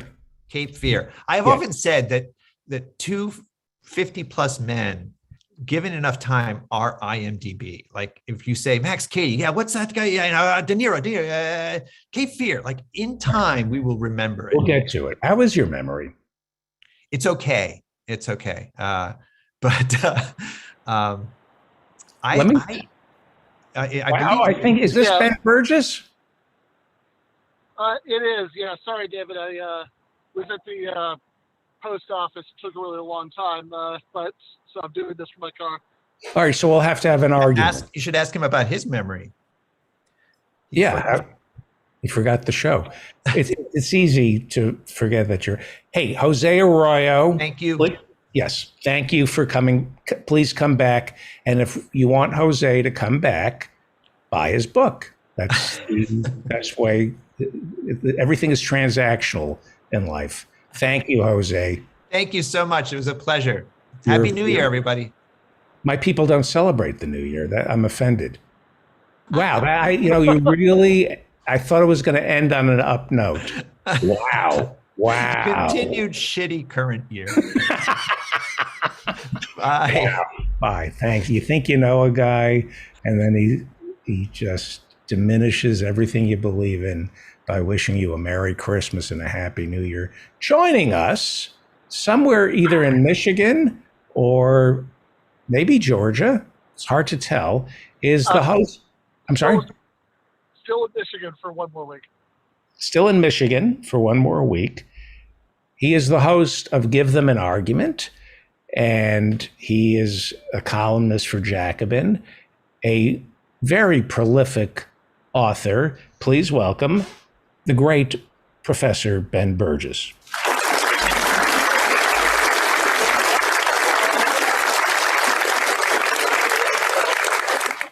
Welcome, Professor.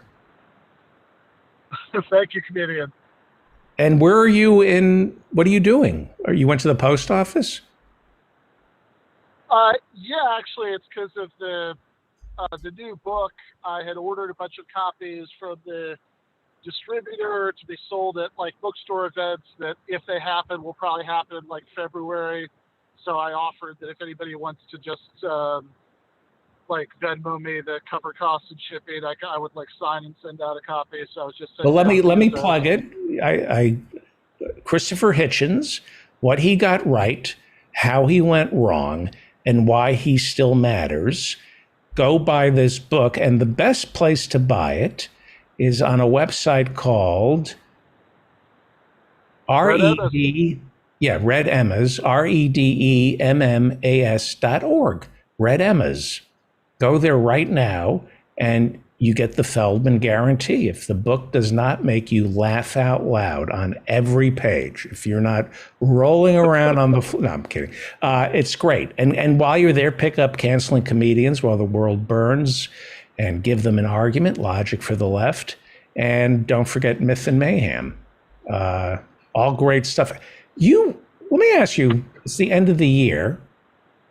I want to look back.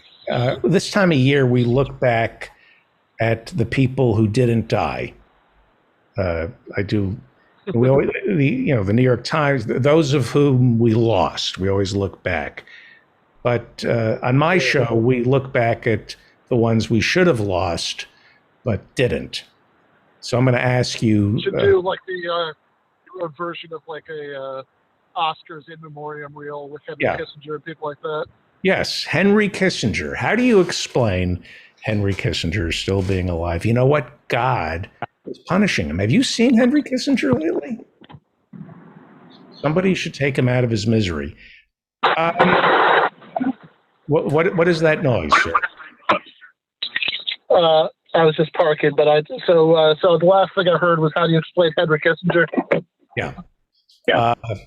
Okay. Looking back at 2021, worst human being of the year, worst person. Not, we're not going to say you wish him to, die, but who was the worst person of the year? I don't know. I should say, by the way, in Kissinger's case, I'm actually grateful that he survived this long, although I would like him to die right now. I'm not advocating that anybody kill him, but I'd like him to die of a heart attack or something. But the reason that I'm happy that he survived until now is I want him to have lived just long enough to have seen another socialist elected president of Chile.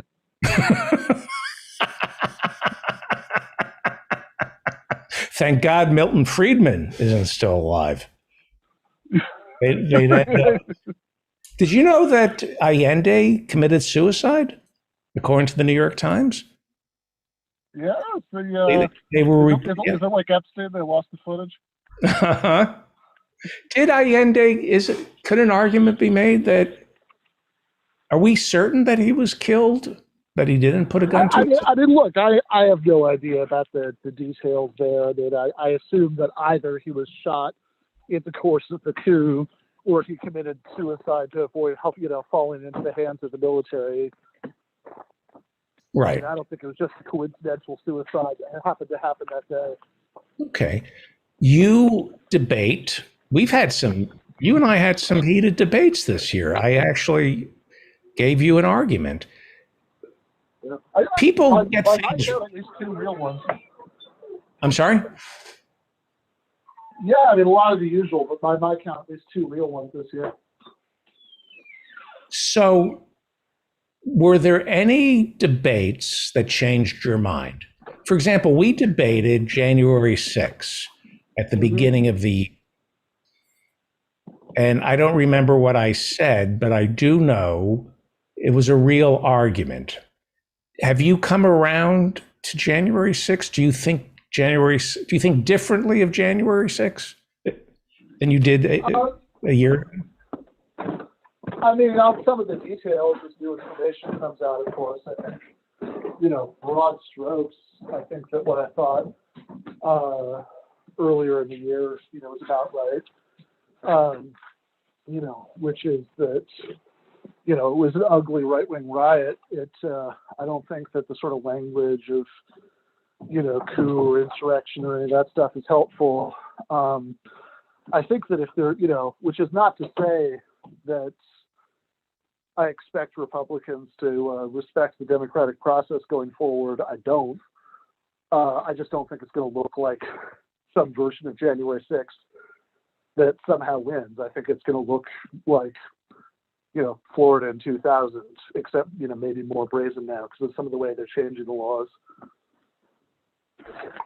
And the bullying, the question that I was asking on Tuesday's show and people push back, I said, do you think maybe we're overly scared about the fate of our democracy? How worried are you about what this country is going to look like a year from now after the midterms? What will we be facing a year from now if the Democrats lose the Senate and the House? How bad could it get? I would assume you don't think it's that bad. Why would you assume that?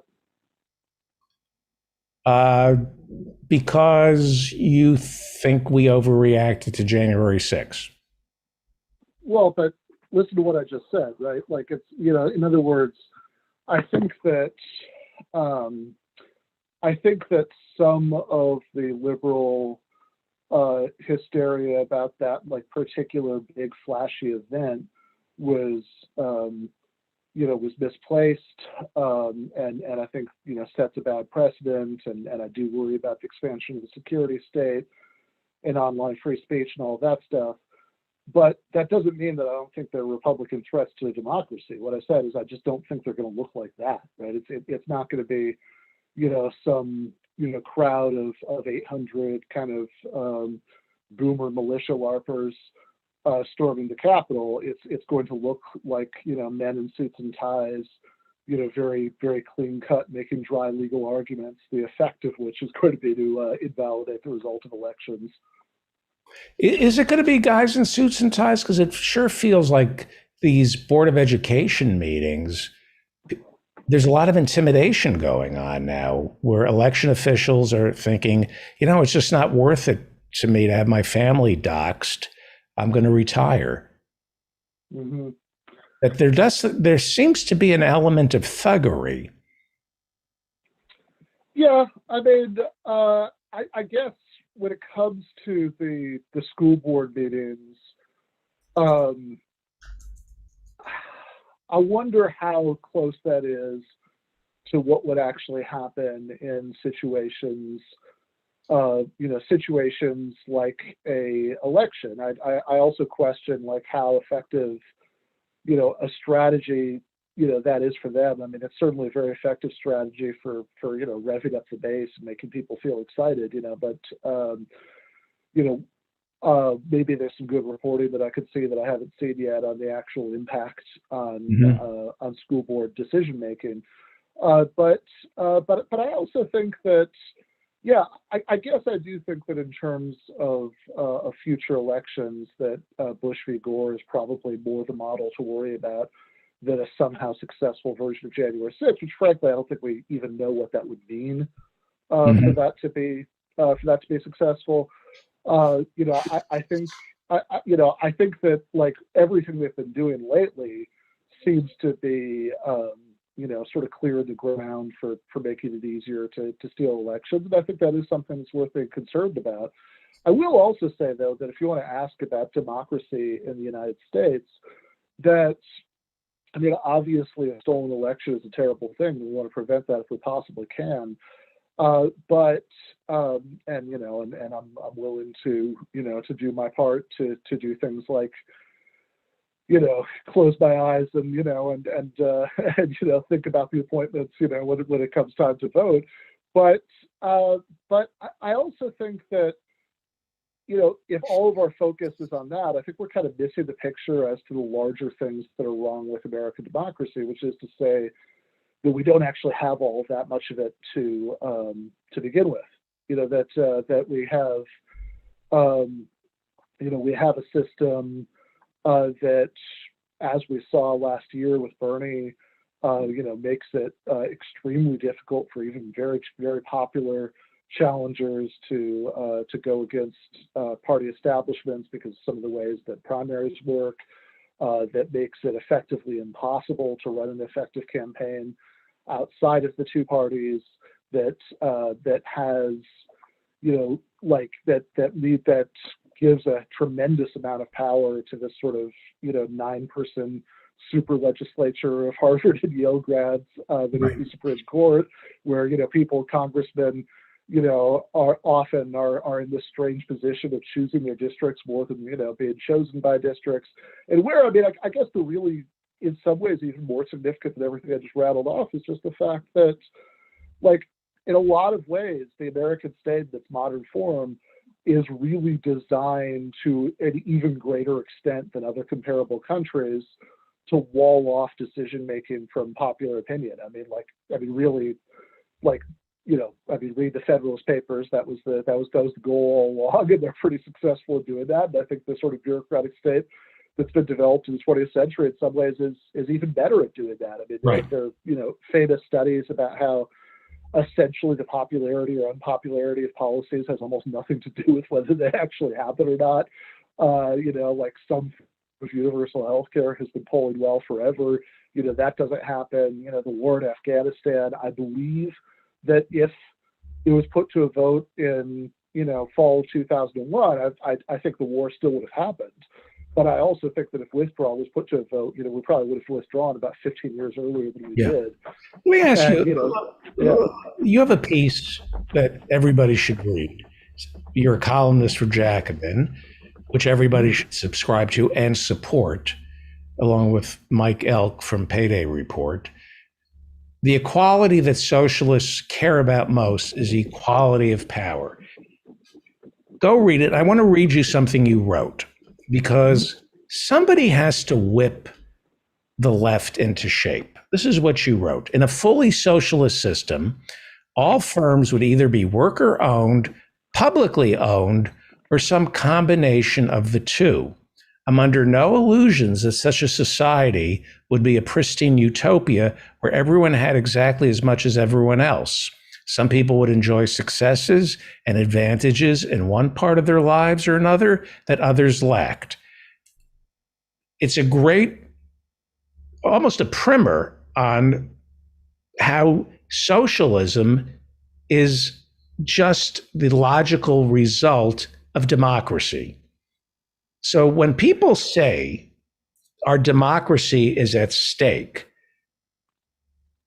doesn't the left then have to say, well, if you believe in democracy, then you have to believe in socialism? Because if you don't believe in socialism, you don't believe in democracy. Yeah, I don't want anybody to think that it's not important to defend what little bits and pieces of democracy that we have. I think it is. But I think that the more important thing is to point out all the kinds of democracy that we don't have. So in that passage that you just read, what I say in the lines immediately afterwards is that, of course, trying to be realistic about what a fully socialist society would look like, you're still going to have all sorts of interpersonal conflicts, resentments. Of course, you're still going to have all sorts of political conflicts about 1,000 issues that wouldn't go away, just because we had collective ownership of economic enterprises. But the crucially important thing, what the whole article is about, is that all of those kinds of conflicts, political and otherwise, would be playing out, we'd be confronting each other in these conflicts as equals. That right now, go back to what we were saying earlier about Congress, that if in one of those congressional districts, you own a chain of stores that that employs like 10% of the people in the districts, and you call your congressman's office, you actually get to talk to the congressman. If he can't talk to you right then, I guarantee you'll get a call back. If they're worried that you're going to move, out of the district or whatever. If I'm somebody who works at one of those stores, I'm lucky to have an extended conversation with an intern. So I don't think that meaningful political equality is possible without greater economic equality. And then, the crucial thing is that when you actually go into the workplace, which is where most adults spend, half of their waking hours, most days of the week, or if you're one of the people who, has like 3 gig economy jobs, much more than that. There's no democracy whatsoever, and not only is there not the kind of workplace democracy that I would advocate in the future socialist system, but we don't even have the sort of baby step towards workers' democracy that's at least having a unionized workforce. I mean, the last figures I saw, the rate of private sector unionization in the United States is like below 7%. We have some of the most hostile labor laws for union organizing in the developed world, which means that most people have absolutely no say in what goes on in the places where they spend half their lives. That doesn't sound very democratic to me. You're right. All firms would be either worker-owned, publicly owned, or some combination of the two. When you say publicly owned, is that the government owning it, or publicly owned as in a corporation that's traded on the stock exchange? What do you mean by publicly owned?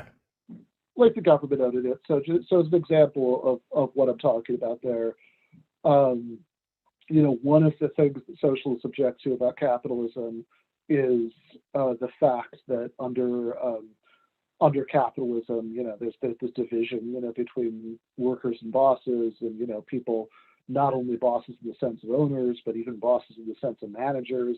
People have no democratic input into picking them, and that's a big problem. And one way of solving that problem is the Richard Wolff approach. You turn things into worker co-ops. And I'm all in favor of that for a lot of. Well, what happens to somebody? But the example I was going to use was just that, there are sectors where a private, a worker cooperative version of some private enterprise would be just as bad as a regular capitalist version. A worker cooperative private health insurance company wouldn't be any better than a regular private health insurance company. When it comes to things like that, for the sake of human thriving, I think those things need to be owned by the entire community through some form of government. All right, what about somebody who hosts a podcast? What happens? How would that work? How would your podcast, You have a successful Yeah, podcast. Would it be worker owned, or would the government run it, or would it be? Yeah, I would think something like a podcast would be would be worker owned. I don't think that means. I mean, I don't know how many hours a week you're putting hand into work for, but but I think that if you have somebody who might do a few hours a week as a contractor making thumbnails or something like that, I've never heard any. Maybe someone somewhere does. I've never heard anybody advocate that anybody who does a little bit of work for a bunch of places, becomes a full member in each of those places. But yeah, I think if you have full-time employees, then I do think that they should have a say in. How do I? Okay, so my show. Yeah. And I should say too that I think that there's I think that when it comes to certain kinds of political expression or artistic expression, I think there are competing values here. You need to think about exactly how to design something like this. I think. But how do I decide? I have a podcast. It's worker owned. Do I have more of a stake in the show since I'm the host? Yeah. So this is what I was saying. About things where you're expressing some sort of political vision or artistic vision. I think in those cases, there are going to be competing values that are going to come up in terms of thinking about how to structure it. I think that you could have long-term contracts, where there's a particular person who has creative autonomy. I think that probably makes sense for things like that. But who gets most of the money? Probably going to be. I think that you look at how actually existing cooperatives work, and it's not that you have 100% flat pay scales, right? That everybody's paid exactly the same. What you do have though is pay scales that everybody gets to vote on, right? So if you're if you're an executive at Mondragon with some sort of technical knowledge most people have, don't have, etc., you might be paid more, maybe a lot more, than the average Mondragon member.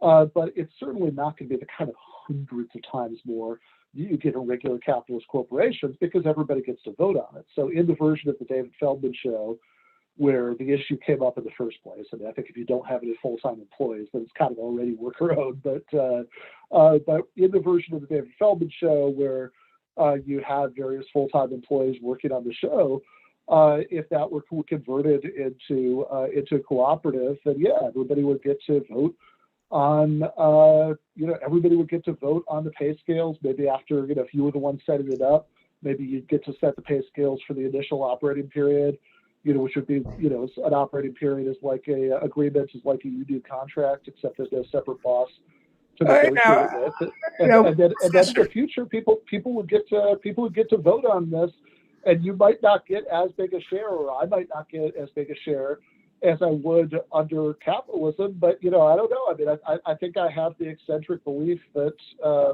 my own interests aren't really the only thing that needs to be taken into account in thinking about what kind of social orders are just. Well, Professor, I'm a lefty from way back. Yeah, so I hear.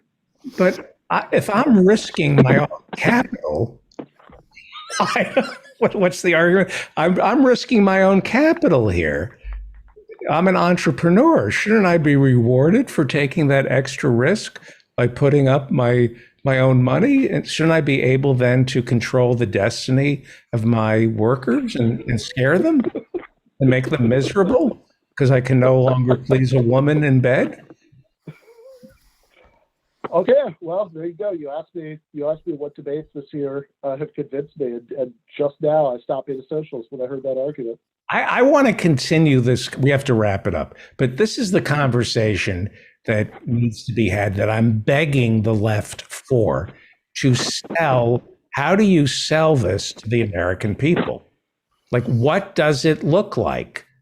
I don't think enough. I think the reason Bernie didn't win is because there aren't enough lefties out there who can articulate his vision. And so you end up with the right wing turning the term socialism into a pejorative, because nobody is explaining to the American people it just becomes this unknown, scary thing that to be frightened of. So let's continue this conversation. And let's also urge everybody to go out and go to redemmas.org right now and pick up Professor Ben Burgis' latest book, Christopher Hitchens, What He Got Right, How He Went Wrong, and Why He Still Matters, by Professor Ben Burgis. And it gets the Feldman guarantee. If you don't like it, I will reimburse you. Ethan, you've read the book.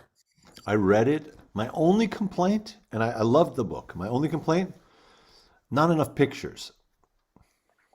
All right, fair enough.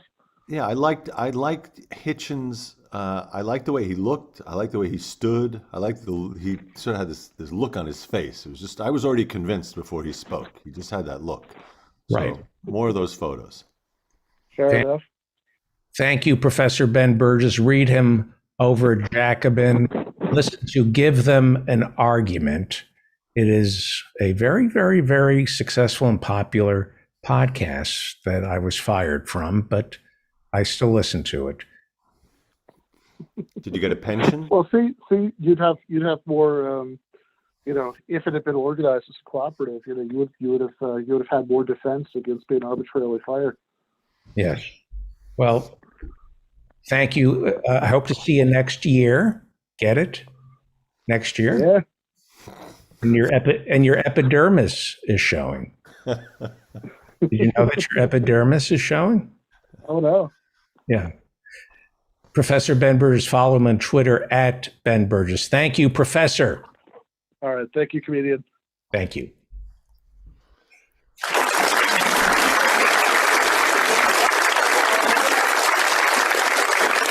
You are listening to The David Feldman Show, davidfeldmanshow.com. Joining us is Dr. Philip Hirschenfeld. He is a Freudian psychoanalyst. He's not here tonight. I don't know, dude. What? I was just texting him. Where the hell is he? This is a very passive-aggressive move on his It's part. very rare for the shrink to miss a session. Yeah, maybe his earlier podcast is running long. Yeah. It's in crisis. Ethan Hirschenfeld is the star of Thug Thug Jew on YouTube. Go watch this man on YouTube. Thug Jew. He's also on CBS's Bull. Yeah, He's that's in Red coming up. Notice. Red Notice. And Red Notice, which I believe was the #1 movie in America at one time. The thing about Red Notice is that and you have to really hold on to these statistics if you're in the middle of a pandemic and the gigs are, spaced out when you have months between them. But it's a nice thing. It keeps me, if I wake up, if I'm losing sleep, I can just remind myself that the movie was the most watched Netflix movie ever. Period. Worldwide. In fact, intergalactically. They do the statistics in the Andromeda That's what I heard. Galaxy. Yeah, that's what I heard. Do you worry that the things keeping you up at night in the long run mean absolutely nothing? They definitely do. And in fact, the main meaning they have is that they keep you up at night. So you could just unplug them and stop feeding the electricity to them by going to sleep. So Like, what do you worry about? That in 50 years you're going to say, I cannot believe that I was worrying about this. You know what it is? I was up and I was thinking about fruit. The thing that really bothers me about fruit and that can make me lose sleep, if you think about the orange Right. as a fruit, the first guy who ever ate an orange, and this is going back thousands of years, the first guy, they were walking along through the savannah, and this guy or woman or a kid, it could have been a kid, or maybe it was a dog, I don't know, but had the idea, I'm gonna try this thing, bit into it, And there's this delicious, liquidy, perfect thing on the inside Mm-hmm. of what was completely hidden. And in fact, there's about a centimeter of bitterness on the outside. There would have been no reason to suppose that there was something delicious on the inside. But then here's the thing about the orange that keeps me awake. It's orange on the outside, and then you open it up, and it's also orange on the inside. No Right. other fruit has that. Like, take the kiwi, Right. take the apple. I mean, the list goes on. The banana. The tomato. Oh, see, there you go. Yeah, all right. But the difference there is there's not really much of an outside. On the outside of a tomato, you're basically already on the inside. Right. And we should stop pretending that tomatoes are fruits. And That's true. it's like pretending that there's Walloons and then Belgian people. Yeah, it's pretentious. If you're a Walloon, you're Belgium. That's my position on. I have no idea. I think I just offended. Yeah, that's going to Walloons. really take a bite out of your audience size in Right. Wallonia. Yeah. But no, that tomato crap about it being a fruit. A fruit is sweet, and it's you pack it in your lunch bag and eat it. You don't eat a tomato for dessert. And you don't slice up an orange and put it on your bologna sandwich. Right. Right. It's not a pizza. Fruit is like pineapple on pizza is it's yes. So that's okay. keeping you up at night, That's worrying. keeping me up at night. I'm checking in on the doctor. I'm just seeing. I'm just gonna say we miss you on the podcast. Maybe he listened. He actually listened to the show. Yeah, he said That's how I lose my guests.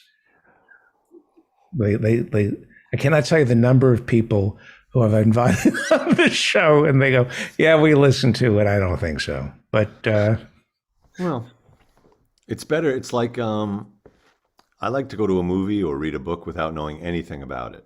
I don't want to have some idea, someone else's opinion about it, all sorts of data. I want to just experience it firsthand, and then I can make up my mind. fruits or vegetables. If you've gun to the head, Mhm. you have to choose between fruits or vegetables. Are you saying I have to choose if I'm going to shoot a fruit or shoot a vegetable? Well, that too, yes. Eating a fruit or a vegetable, and then you have to shoot what you reject. Wow. If I said to you, for the rest of your life, you can either eat only fruits or only vegetables, you cannot have both. And that includes tomatoes. Tomatoes we'll call a vegetable. Oh, okay. Yeah.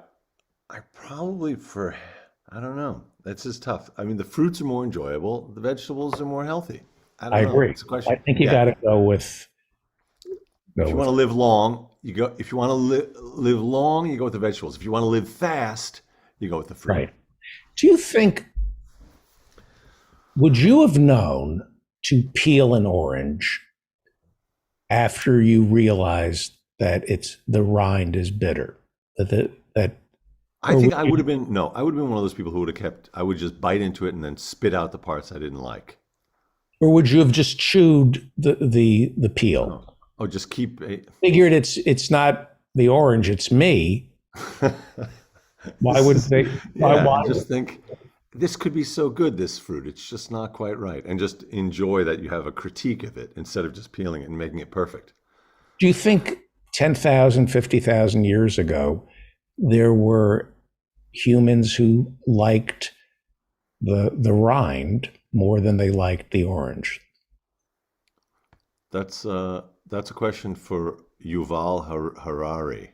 Mm-hmm. One of those books that takes the really long view. Right. Harari or Hariri?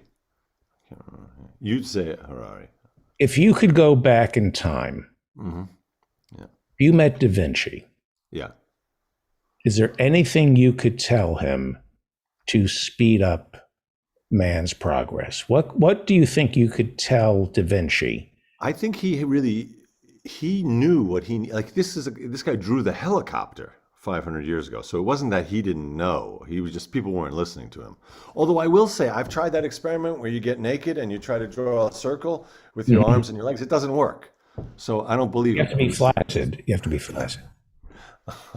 They didn't tell you. And you have to lie down. You have to be. How would you explain electricity? I would assume that all this stuff is contingent upon an understanding of electricity. Could you explain to Da Vinci how electricity works? I definitely couldn't. I would start trying to say something about an electron and electrons. I would get lost. Also, my Italian, it's mostly good in restaurants. So if I could explain it to him over like a plate of gnocchi, then maybe. Yeah. Could you explain the internal combustion engine? Absolutely not. I could barely explain to him how to fill the car with gas. So the one thing I can tell you, which this is something people, maybe even some of our listeners, some of our people who are alive today might not even know this. No matter what car you're in the world, when you're driving and you're pulling up to the gas station and you're struck with a feeling of confusion about which side should you be pulling up to fill the gas in, the car tells you. Some people don't know this. How? But that little gas gauge, every car has it. If you look where it says if it's full or empty, there's a little picture of a pump, and the nozzle will either be on the right or on the left in that little picture, and that tells you if it's on the right, you fill up on the right. But suppose some of us like to do our own research. Then you have to use the scientific method and just pull up to one and try it out. So you do your hypothesis, you test it, and you get your results. Yeah. Why should I trust Big Auto to tell me which side of the pump I should be pulling up? I don't trust Big them. gas. Big gas. What's the worst job you've ever had? Worst job. Let's start with your teens. Worst job you ever had as a teenager. And by the way, your grandfather was an auto mechanic. Yeah, well, he was. Yeah, I say well because it was a little specialized. He could do the whole car, but he would do the springs, the suspension, the springs, the leaf springs on the bottom of trucks. His last name was Spring, I believe, right? He actually, I think I might have told you this. His shop was called Sheldon Spring Service, and for 50 years, people would roll in and call him Sheldon. His name was not Sheldon. His name was Gerald, but everyone thought his name was Sheldon, and he would answer to it. Why did he call it Sheldon Spring I Service? think he just bought it. I think he must have bought the business. It had that name on it. They had a very nice motto. It said, "It's always springtime at Sheldon." Well, that's nice. It was cute. Yeah. So you could have sent your grandpa back to meet Da Vinci. He could have explained it. Yeah. Could have explained it. He could have built that helicopter, I think. But I never worked there. A lot of the men in my family in their teen years would go and spend a summer working in that shop. I never did that. I was very bourgeois. I went there once and I just sat in a car in the parking lot reading a novel. I remember. And What was the worst job you ever had as a teenager? Okay, I got right after freshman year in college. I had the job of writing for Let's Go Mexico, which was a travel guide written by students, and I got hired and I went and they sent me to the northeast corner of Mexico, and there was nothing there touristy. So I was just Right. I decided after a That few was your days. first job out of college. That was after freshman year in college. It was a summer job. Yeah. And you didn't And like well, I couldn't. I don't know. I was freaked out. As a Harvard graduate, do you feel less than because you graduated? It seems to me the idea is not to graduate from Harvard. The real success is in Yeah, like Zuckerberg or something. or Gates. Yeah. No, I'm happy to have the degree to fall back on. You know, if this doesn't work out, if this podcast venture Right. doesn't work out. Right. Yeah. Happiest day at Harvard. Was there a love story moment or a paper chase moment where you're walking through the yard Yeah. on a fall day Yeah. and you just got swept up by the romance of the place? There was a moment like that where I chased down a woman I was interested in and asked her out there it was a cold, windy, blustery day there in that Did you look yard. like Ally McGraw? No. Did you look like Ryan O'Neal? I looked a lot like Ryan O'Neal. I was wearing my blonde wig and I was holding a hockey stick, which scared the crap out of her. But Happiest day there. Happiest day at Harvard. oh boy, Jesus Christ. Was it in a classroom? Was it in a library? Was there did a light bulb ever go on over your head? You know, I did have a light bulb moment in retro. Can you have the light bulb moment after the fact, or no? I have to feel the light bulb at the moment. I don't know. Because Edison- if it's after the fact, then that's more like that's like a light that's on a timer. Right. So it went on after. But I did have a moment where I was promoting a play that I was in, and the way we promoted it was we just go to the dining halls and sort of interrupt everyone's meal and get up on a table and talk about it. And I had a moment doing that where I suddenly had a kind of rapt audience for a minute, and I said a few off-the-cuff jokes that made people laugh. That was a light bulb moment where it was thrilling. Did you try out for the Lampoon? I did not. No, Because I had no idea. you were funny back then? I don't know, David. I don't know. Biggest laugh you ever got before you did stand-up comedy?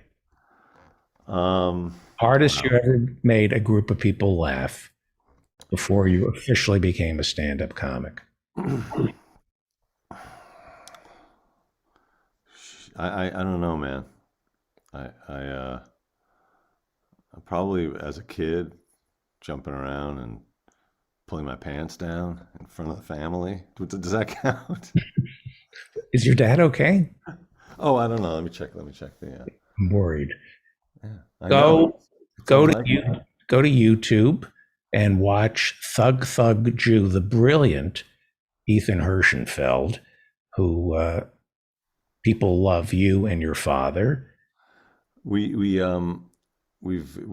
this has been a thrilling run doing this. We love coming on the show. I just texted his keepers. I texted his agent. Somebody in the chat room said, your father fell asleep. You made the mistake of listening to the show. Are you doing stand-up now? No, Because of Omicron. Yeah, I didn't do that Christmas Eve show for that reason. I didn't feel like getting into a room full of. But the show goes on, right? Yes, the show happened. I was surprised. I was waiting to back out because I kept thinking, oh, they're going to call and cancel it, but they never canceled it. Do you have this fatalistic thing now where you've decided you caught it? Like, I've decided I have it. I haven't, but I know that I will. Everyone will at this point. The weird thing I was thinking about was that the people who originally this is the problem with the idiots who disbelieve science and spout nonsense. If you wait long enough in this pandemic, the things that they said turn out to be true. And then they can say, see, I told you so. Like, it's just a cold and everyone's going to catch it.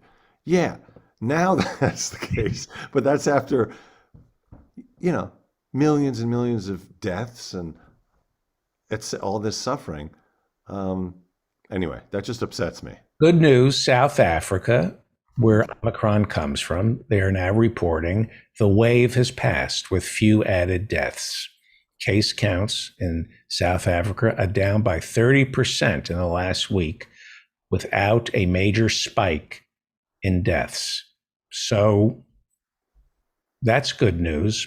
New cases are up 153% in America from 2 weeks ago, but deaths are down 7%.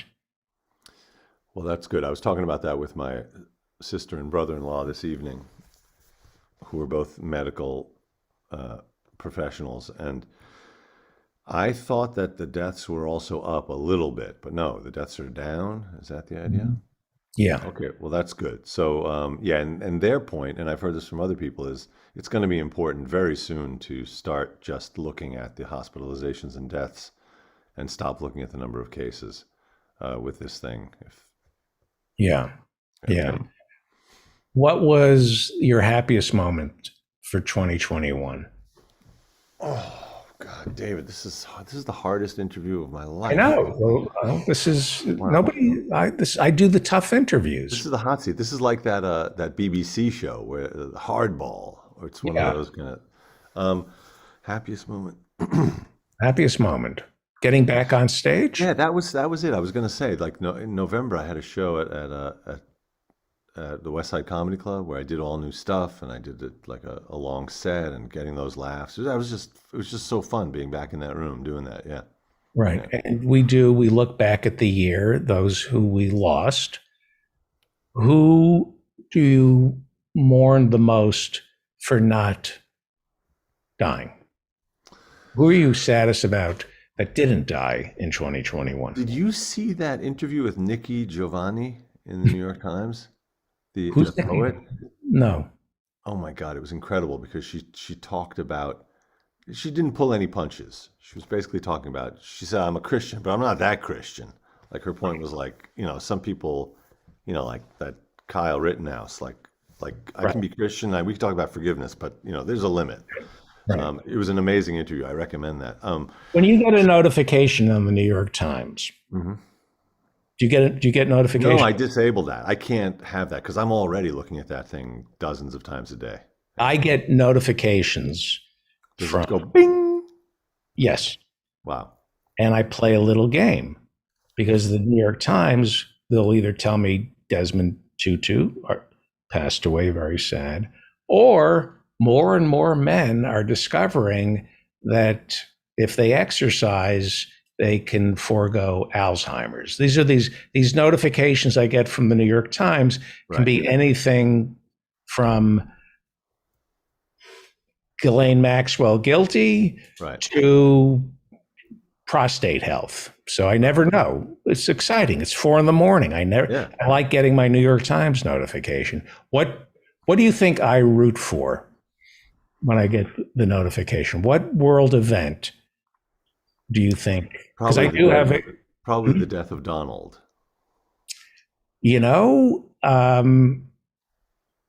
That's pretty amazing. Yeah. Well, I think you're not alone in that. It would be And would It would that be- solve? I can't believe you said that. just desserts. It couldn't happen to a nicer guy. Of course, we can't wish. We That talked about solve the problem, though. Wouldn't that solve- no. At this point, no. The cat's out of the bag.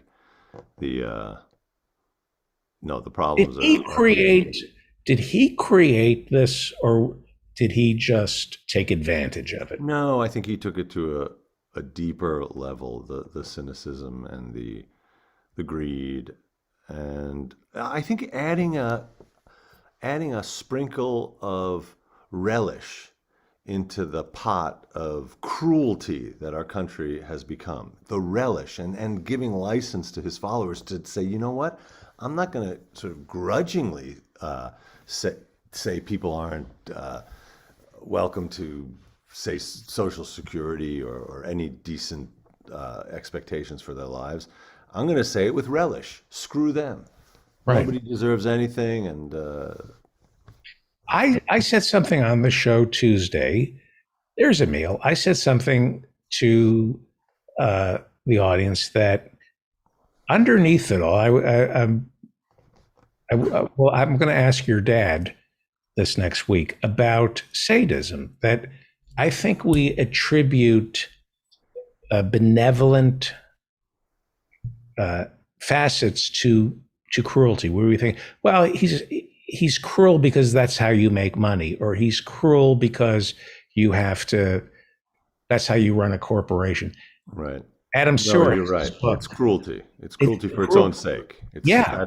That's the goal. I think that is true. There were two stories this week that blew me away. One of them I was listening to NPR while I was in the shower. And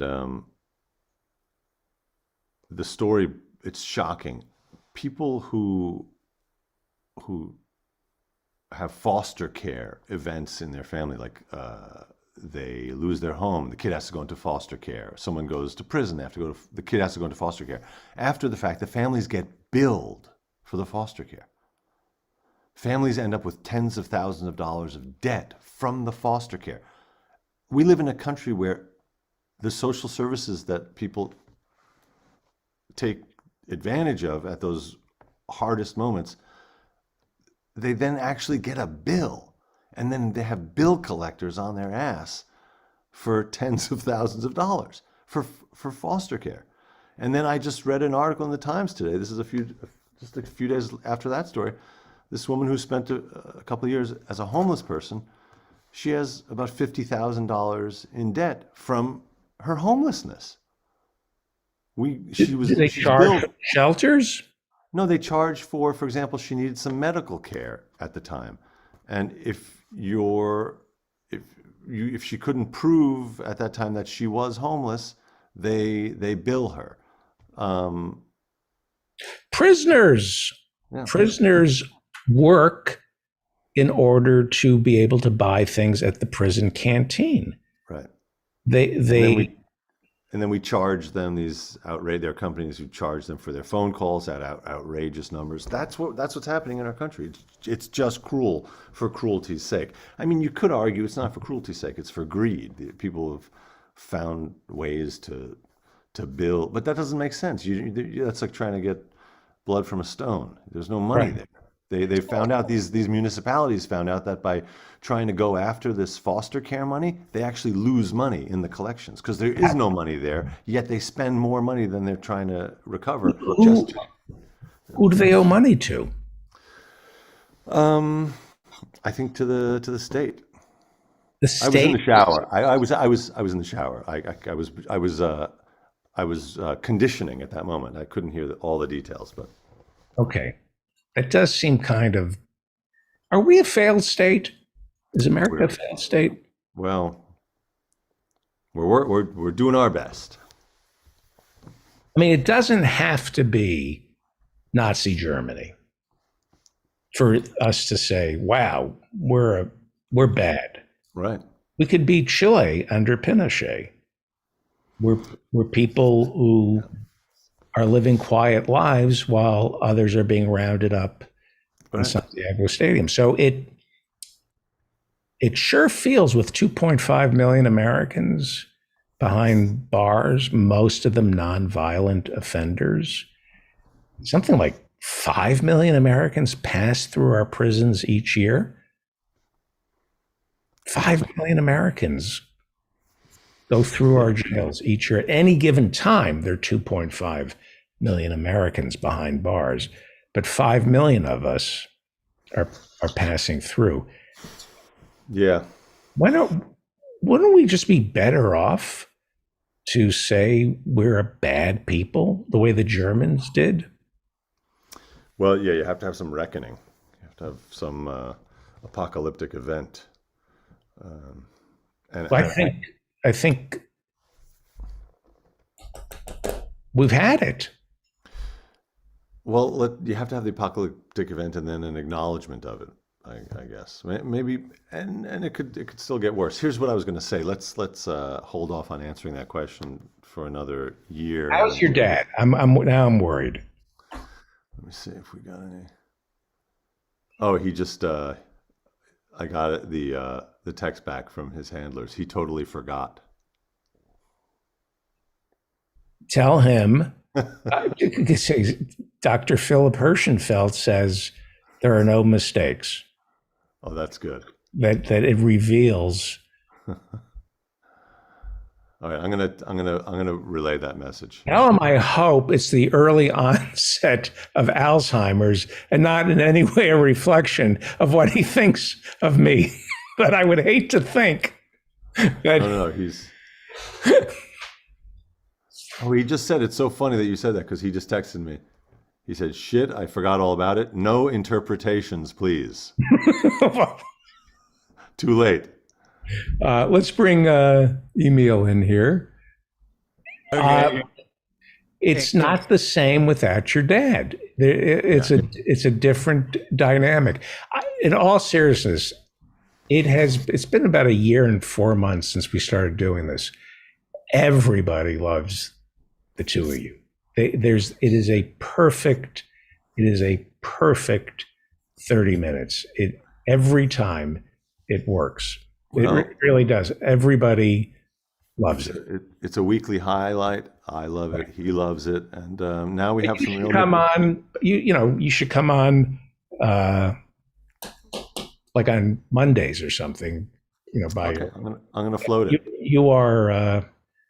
You guys are great. You make this an amazing show. I appreciate it. Thank you, David. So well, we'll see you next week, and now you have a lot of material to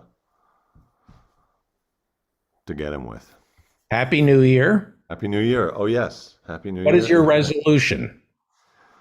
I think I might be past resolutions. What do you prefer, Yom Kippur or New Year's Eve? The Jewish New Year or the pagan New Year? The advantage to the pagan one is that it's a lot easier to remember the number. Like what number we're on.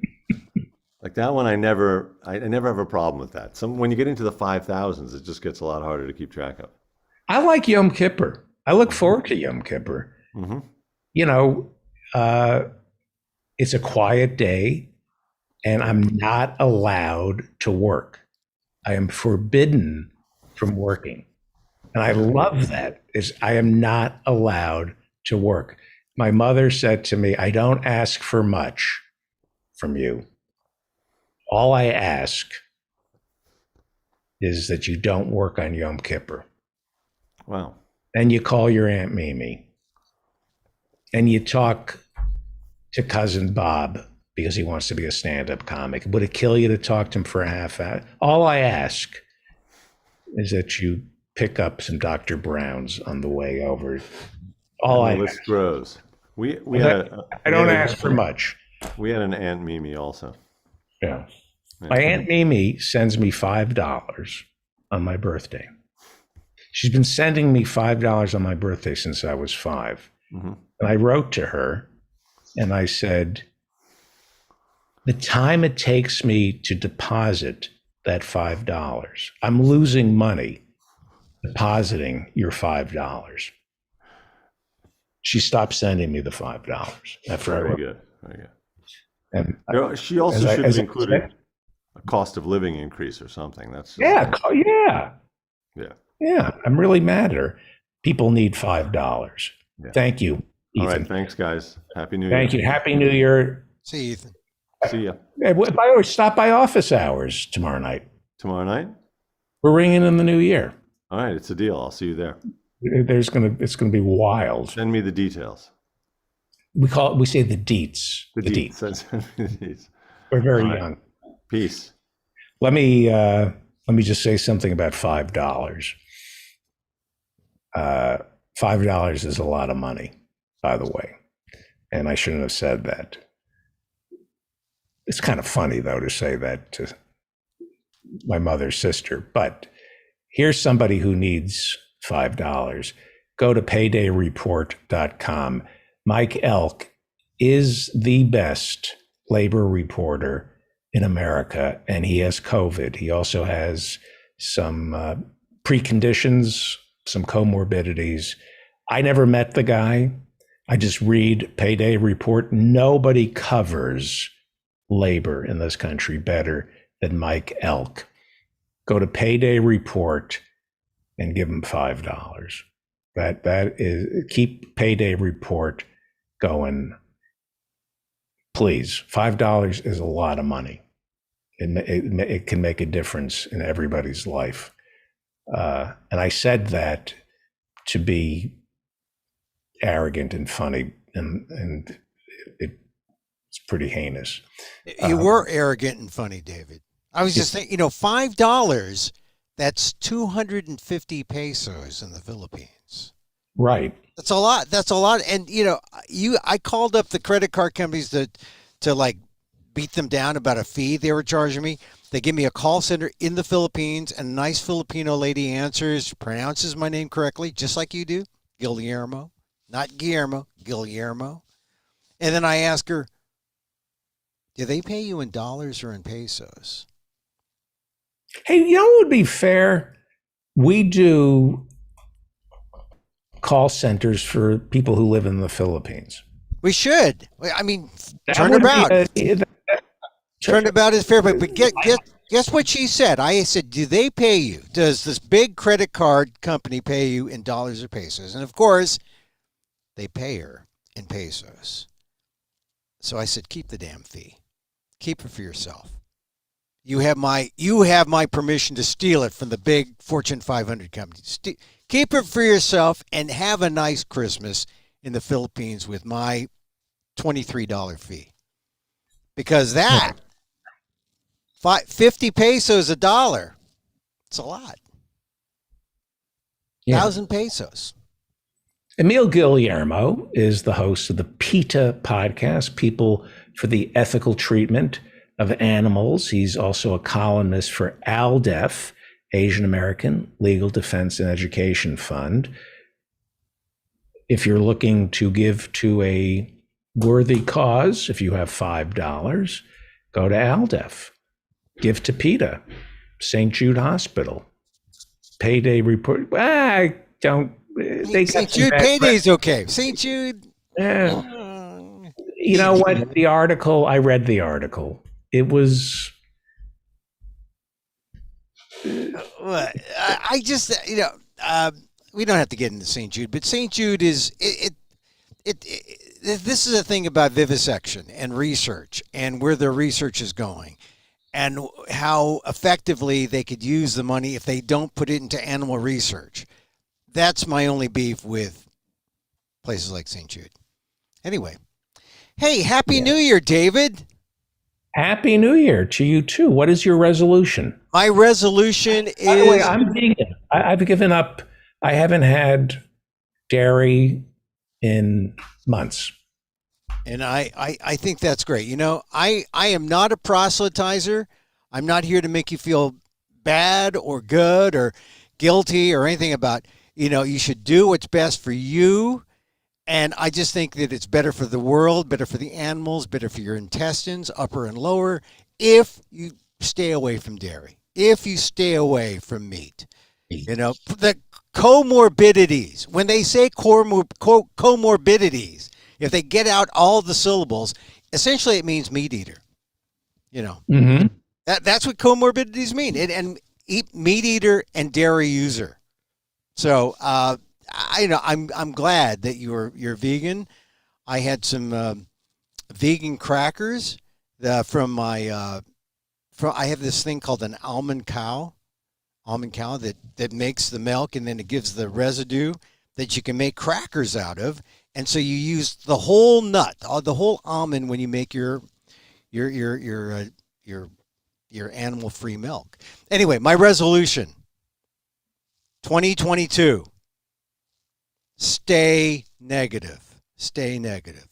That's my yes. The power of negative thinking. Yeah, I'm going to stay negative. Power of negative thinking. Yes. But I'm a little concerned now. My line was, I'm a little concerned with testing.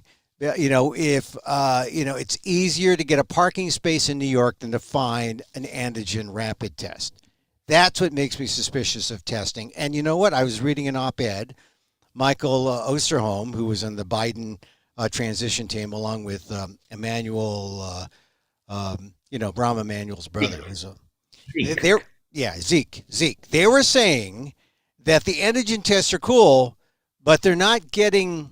You can get a false negative because you can take the PCR test, the adult lab test, and you can find that your antigen test was not correct. You can get a false reading from the antigen test.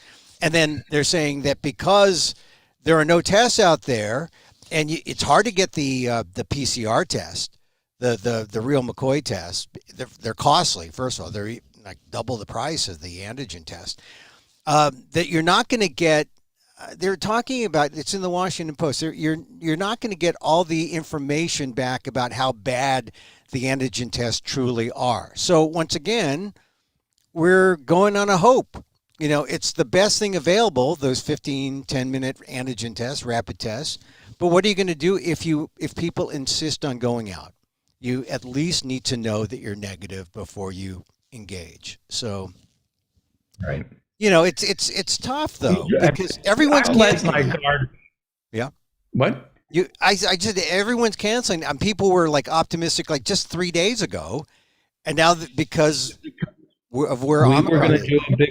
We were Triumph the Incel Comic Dog, Yeah, who I work for. He's a great I performer. like that dog. I like that dog. Is he? Yeah. Yeah, I like that. And he was going to perform in San Francisco at Sketchfest and do They canceled. a live recording of his podcast, Let's Make a Poop.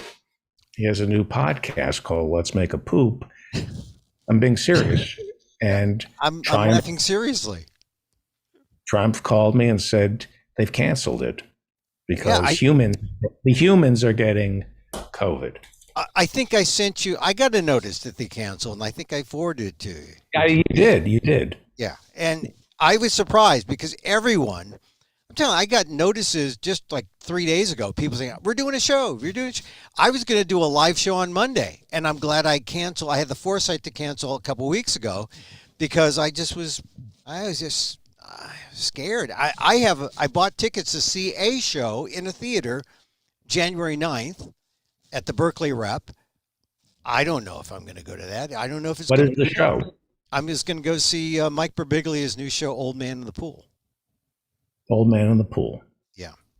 And I saw some of it in development online. And, during the last year's, the meat part of the crisis last year, he was doing stuff online. I was watching him online. I think this is it, David. For those of us who are maybe, in that demographic, say even the young part of the demographic, but the people who are dying are in that 65 plus demographic.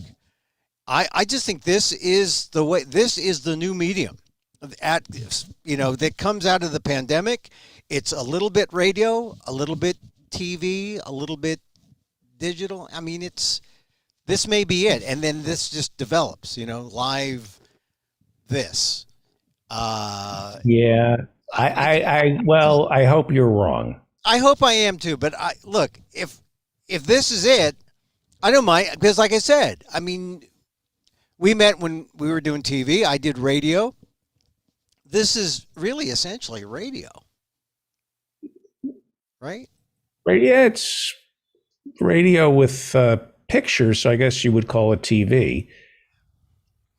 But it's not. But then when you go podcast, when you just play the audio, it definitely is more radio and it's on demand. It's just the evolution of the medium. And we're all evolving into what we want to be normal. But I just think, Facebook. Thank you to Facebook for the reminders of how things were way back when, right? They said, this is the way you were 3 years ago, 4 years ago. This is when you were in a theater. This is when, I just don't think we're going to get back to those days soon. Well, we're going to buy Oculus, and it's going to be Meta. Right. You and I, we're going to have a reunion of KRON, and we'll all show up. We'll put the Oculus glasses on, and then we'll be able to meet in somebody in this universe will recreate the old newsroom the way it looked, and we'll sit and the same way they did The Irishman, where they made De Niro look 40 years younger. Yeah. There'll be some kind of software to make us look the way we looked 40 years ago. I don't know if that's better. Wouldn't you like? We could do time travel. Yeah. This is going to be great. Facebook creating these meta universes where you can go back to high school. Think about this. Yeah. You can go back to high school, and they will recreate your old high school. And they can make you look. You'll show Facebook your yearbook picture, and you will show up looking the way you did. I don't know, that doesn't sound great. That doesn't. Don't you think part of what makes those reunions? How great! That would be great. Oh no!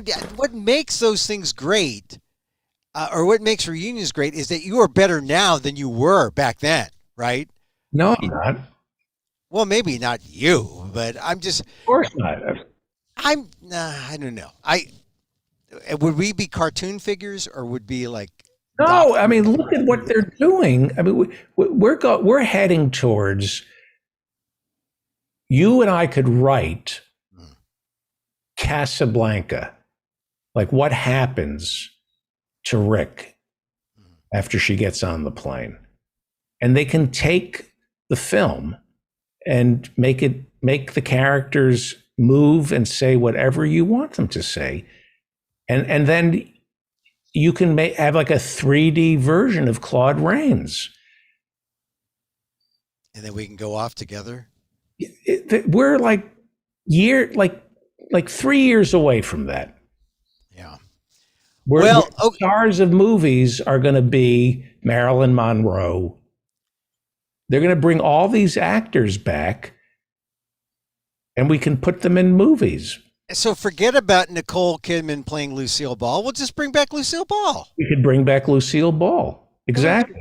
Forget about Aaron Sorkin. We'll just bring in Shakespeare to write Aaron Sorkin's stuff. No, because there's no video to build off of. You need some digital DNA to create our own Jurassic Park. You need something. Yeah. So this is happening. All right. Okay. You don't think that's great? We don't have to be in real relationships. Oh, that's good. That sounds You good. put on your Oculus glasses Just and choose your own reality with whomever you want, and you can look and be exactly the way you think you should be. I don't know. I don't know if that's an improvement over real life. I mean, I like real life, David. You know, I do kind of like it. Because as Candace Owens said about Donald Trump, Yeah. you're old. You don't want to do your own research. There's a whole world waiting for us. Now, It can be anything you want it to be. I Mark accept Zuckerberg. I accept everything in the modern world except TikTok right now. I'm about to accept TikTok, but I'm almost there with you. But you know, I'm actually one of those conservative liberals. I don't want to go outside. I believe in the virus. I stay home. I'm And conservative. that's why you have to buy Oculus glasses and encourage Facebook to create an alternative reality just for you. Just for me. Oh, We're puppies. Wouldn't you just like to sit and have 50 Dalmatian puppies licking you and cuddling you? You can have that. You can have that. that could be mine. You know, I was considering buying an old stone dog before I came on the show. I was looking at a catalog. There's a stone dog of it, it looked like Nipper, you know, the RCA dog, but it's made out of stone and the remnants of Mount Pinatubo by artists who were displaced by the volcano. Now, I don't know if I buy that. I don't know if that's a selling point, but you when you mentioned dogs licking me, I was thinking, God, maybe I should get that stone dog from Mount Pinatubo. Anyway, David, do you realize 2022? We have known this. I think this might be our 40th year. Yes. We've known each other. Yes. Which is, see, this is real life. This is real life. When you can say, I have history with this guy. We go back 40 years, and we're still talking. We're still talking. We're still talking. I look forward to this. Like, I don't talk to family members, but for the time being, once a week, I talk to my friend. And Feldman. nothing has changed. I'm still wondering, what am I going to do with my life? Same here. And I feel the other thing, what I love about New Year's is everybody at the same time has a sense of their own mortality. It really is. The days are winding down, and there's something. And the thing that I keep thinking about is, it feels like in 3 days, I'm going to be saying to myself, like, I'm going to be 150, and I'm going to think, wow, it just went by. It went by so fast. I know it's going by fast, and I'm not savoring anything. I'm just wolfing down this meal of life, not chewing it, not tasting it. That's why, David, need I say the magic word, meditation. Oh, I thought you were going to say Valium No, or Xanax. that's a slowing down, savoring, pausing. Oh, masturbation. No. Masturbation is better than meditation. No, but I do believe in self-love. I do believe in self-compassion. In fact, the last couple of weeks, But masturbation is no, not it's nothing to do self-love. with masturbation. This pisses me off What about? What? that you call masturbation self-love when meditation. I don't call it self-love. Meditation is self-love. Masturbation is love of others. You're not, when you masturbate, you're not fantasizing about yourself. Well, I don't know. Maybe you don't, but no. Listen, Dave. No. Oh, so we masturbate fantasizing about the same person. No, David, you're wrong here. You're wrong. When I talk about self-love, I talk about mindful self-compassion. I just want to say one of the things Meditation is self-love. well, it is self-compassion. Meditation can, in fact, metta, M-E-T-T-A, metta, self-love, loving compassion. I'm just telling you, one of the things I'm thinking about, 2020 or 2022, because it's a lucky year, 2022. 2022. Why is it a lucky year? 3 deuces, right? 20, 3 twos, You're trip three twos. deuces. I mean, beats 2 pair, beats an average poker hand. Trip 2. It's got to be a lucky year. It's got to be a better year. 2022. Hey, every time I go to Chipotle, I have 3 deuces. 3 deuces. And Listeria. Let me tell you that one of the things about this loving compassion, loving kindness, I was reading a poem, Mary Oliver, who died 2019. She did a poem called "You Don't Have to Be Good." You don't have to be good. And that was the line. And I add to that, you just have to be present, and you just have to be in the state of love. That if you just think about that, that's the way to enter 2022. You don't have to be good, because if you know that, then you can begin anew. You can start anew. You forget about trying to be the greatest, the best. You start, you make a mistake, you pick up, you start again. Like, for example, one of the best gifts I got for Christmas, I got a chanter. A what? A chanter. Oh, somebody who comes in and chants for you? No. Work? Well, that's an idea. Somebody who meditates for you. No. Where do you get somebody like that? A chanter is it looks like it sounds like a kazoo, but it's your training tool as you begin your journey as a bagpiper. And that is I'm 2022. I'm announcing here on the David Feldman Show, the show of the great Scotsman, David Feldman. I'm taking up bagpiping. That's my goal in the third act of my life, to hire myself out. I will play one song. You can hire me out. I will play Amazing Grace at bar mitzvahs, bat mitzvahs, Jewish funerals. You name it, David. You play that at a bar mitzvah, there will be a Jewish funeral right after. I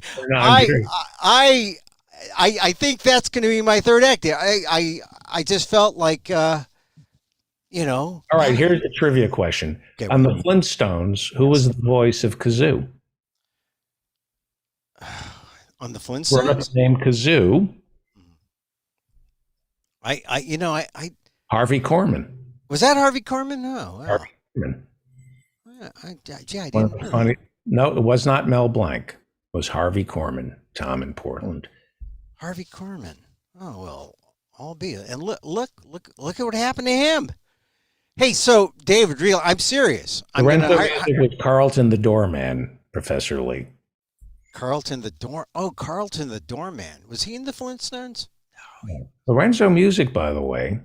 Yeah, Lorenzo Music, or You know who Lorenzo Music is? I get him confused with Lorenzo Semple Jr. Right. But no, Lorenzo Music was a voice somewhere, right? He was Carlton the Doorman on Rhoda, but he was also a great comedy writer. And I don't think his last name was Music. Do you? I don't know. I do remember. We have to wrap it. We have to wrap it. Are we wrapping now? Okay. All right. We're wrapping. And Hey, do you want David. to hang on for 1 second, please, 1 second, please. God, I'm thinking of a bit Jeff Garlin did. I'll tell you in a second. One of the funniest stories ever. Dan, when do you want to do Community Billboard?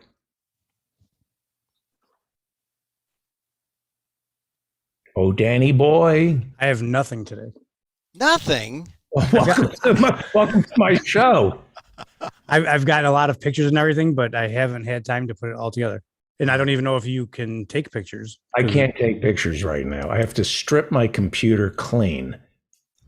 Not for this show. The FBI is coming up. So I have to get rid of some stuff. But You're How about if I just skip? I'll skip the community billboard, but I'll bring a shredder. yes. It's all research, It's just for Speaking of shredders, Succession. Yes, I Are don't you watch watching? it. I Huh? don't watch it. I don't watch it. I Here's watch- how I know it's great. I'm I rewatching it. It's You're- fantastic. I would like to watch it, but I have gotten to the point where I get to the bad parts where I know something bad is happening. Like, I've tried to watch Unforgivable several times with Sandra Bullock because, a beat up, ugly Sandra Bullock, great acting. And I tried to appreciate it, but every time I know something bad's going to happen, I don't want to feel bad. I turn it off, and I tell my wife to switch it to a Hallmark Christmas movie, and that's how we balance things out. And then we go back to Sandra Bullock in Unforgivable, and it gets something bad's going to happen to her again, and I can't take it. We switch back to the Hallmark movie, and then everything's happy again. And people think that Hallmark movies, mindless. We need mindless entertainment around now, right? I think we've had enough mindless entertainment. People need to start feeling guilty for squandering time. I hate to be scold. I really do. But I was raised like if I was watching television, my parents would say, you only have so much time on this planet. And if you keep watching television, you're going to have less because I'm going to kill you. This idea of, I've watched and I've seen my parents, I've seen the Greatest Generation succumb to television. The Greatest Generation didn't approve of television, but when you go visit them, they've got that effing thing going. That's why when you watch television, you turn it off, and then you got to watch it and drink at the same time. Then turn off the television. Continue. Do you know how many times the Reverend Barry W. Lynn is joining us? We'll bleed. I call it stigmata into the next segment. We will stigmata into the next segment. I once came home from work, and my kids were on the couch watching television, and they didn't look up. I would do, Lucy, I'm home, that tired thing. Nothing. They were watching TV. And I said, I don't ask for much. I'm not asking for much. Call your Aunt Mimi. No, I said, I don't ask for much. But when I come home, can you at least look up? You said, "Hey, Lucy." You say, "Hey," and say, you didn't have a bongo drum, David. You needed the bongos. And one night I came home from work, Reverend. You tell me if I'm wrong. All right. I walk in, the dogs jump all over me. And by that, I mean my ugly children. But the good-looking kids that I had, Uh-huh. the ones I liked, were still, no, I walk in, the dogs greet me, and I'm petting them, and I look over to my kids, and they're watching, I don't know. And I walked over, and I just yanked the TV. I had warned them, and I yanked the TV, Reverend. And it was a big TV. Yeah. And I carried it into the garage. Wow. Yep. I can see that. And they carried it back into the home and plugged it back. I had. So it really wasn't that big, was it? If they could do it and bring it back, I think, I don't even believe that you took it to the garage. I did. Why do you have a garage? What did you have a garage at the time? Where were you living at the time? Well, I was in Los Angeles. The marriage wasn't going well, and I was living in the garage, and I needed an excuse to watch. I wanted to watch some television. Sure. I was told that was cruel. Was I cruel to unplug the TV? No, I don't think you were cruel. No.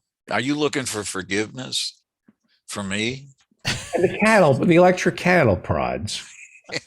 That would be wrong. That was wrong. I knew I did something that was cruel.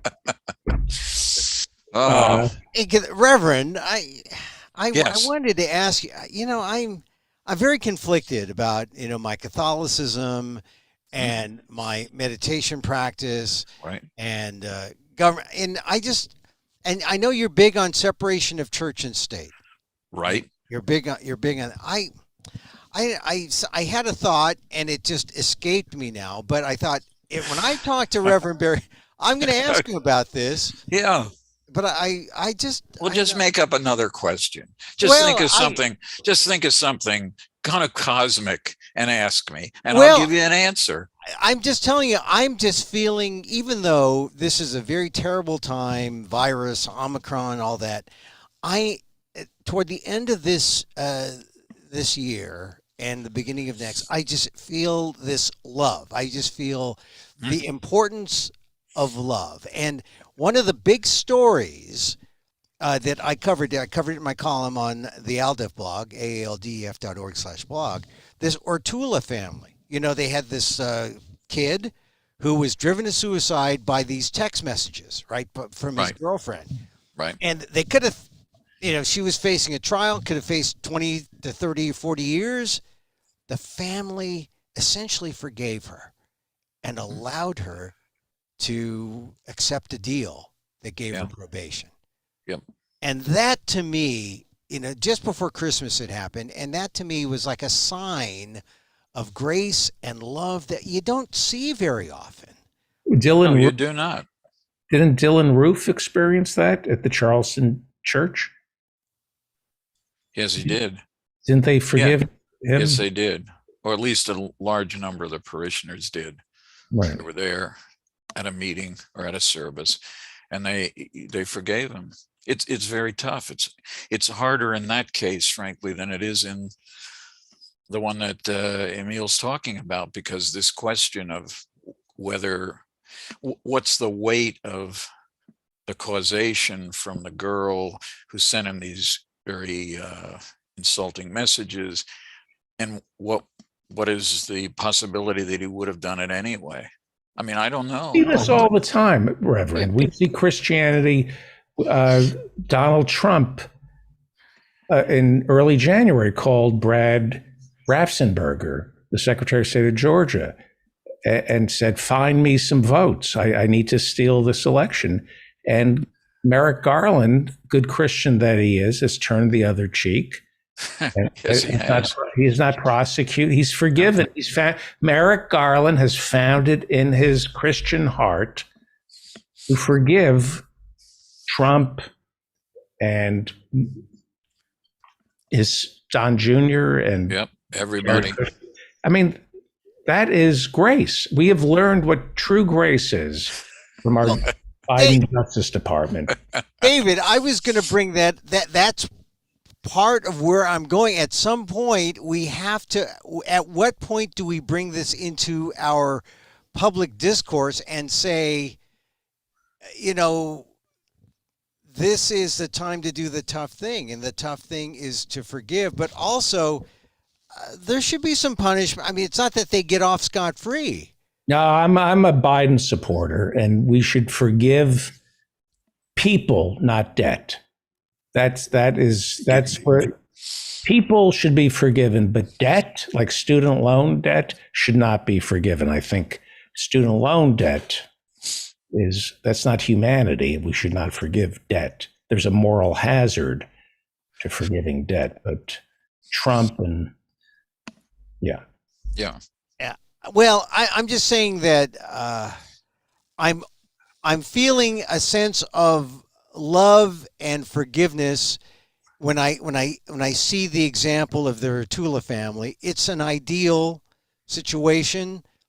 I'm not saying I'm totally there 100%, but I'm open to it, and I want to get there, Reverend. Yeah. Yeah.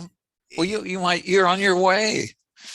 But this radical forgiveness, it's very hard. It's hard for everybody. It's hard for me. It's hard for every Christian I know. And come over to my side. Hey, I'm an Old Testament lefty. Yeah, I know that. And you're trying to start your own church. But I'm not talking about radical forgiveness. I'm just talking about, I'm not talking about forgiveness. Neoliberal forgiveness. Lefty. You either do the right thing or you're ruined. Or the wrath of God. Yeah. Wow.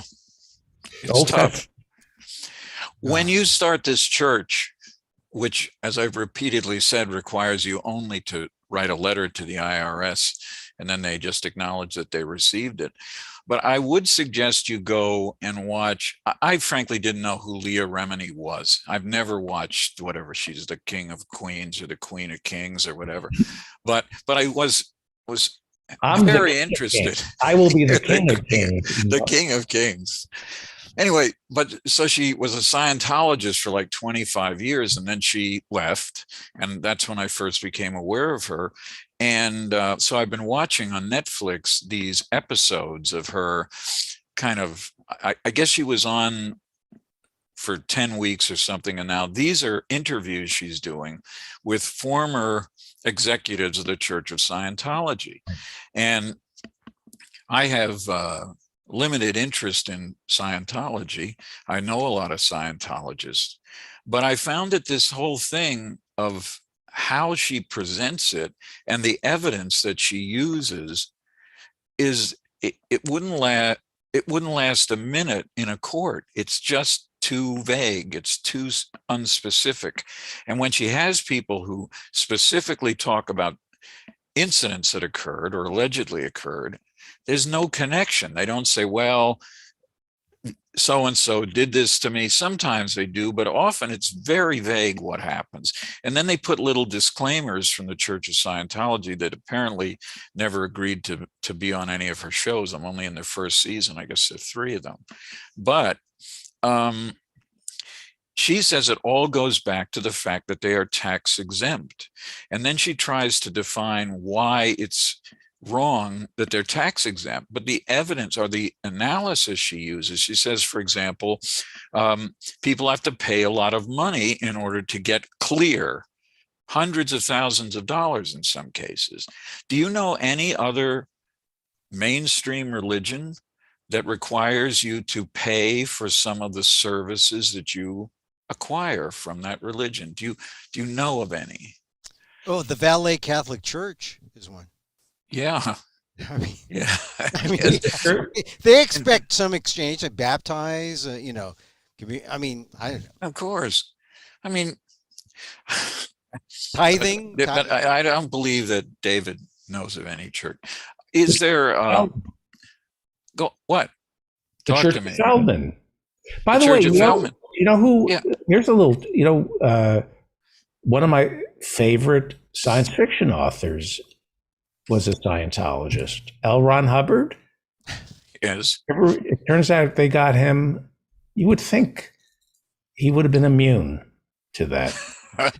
It's amazing. And to think that the guy lived on a boat for so long. Uh-huh. Wouldn't you think that would be just a shut off for everything? Who wants to live on a boat? I don't even like to go on boats, particularly when my late father-in-law was actually commandeering the boat because he wasn't. Now, Reverend very Barry, good at was it a boat or was it an That was ark? it. Was it an ark? It was an ark. No, it wasn't a ship either. It was a boat. It was a sailboat. Nothing You know, good. how about Nothing this? good. Hang on for 1 second. Go ahead.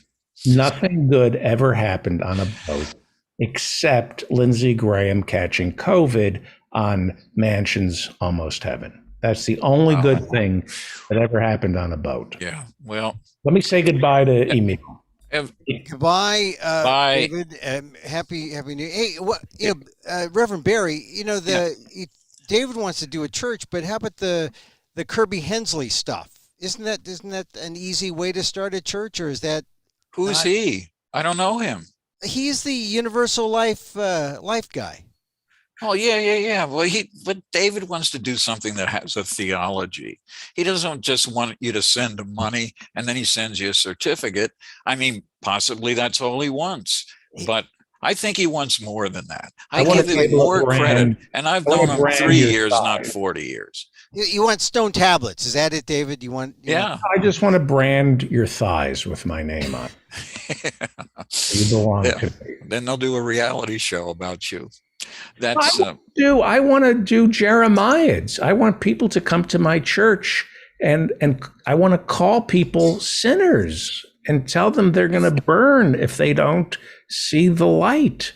This is what's missing from religion: fire and brimstone, morality. exactly. Authoritarian church. No, I want change your ways. Ways. Change your Change ways. your ways. But what do you say if somebody says, I'm not changing my ways? I joined your church. I gave you some money because I'm sure you want some. And I'm not going to change my ways. What's the penalty in the Church of Feldman? Is there a hell? Is there a hell? Yeah, What's it look like? My counseling them is their hell. So there's a guy who wrote a book called 20 Minutes in Hell. This is a conservative Christian. And I had him on my radio show like a decade ago when I had a radio show. And he said he saw demons. And then he said, if you look in my book, which I had, there's a picture of what the demon looked like.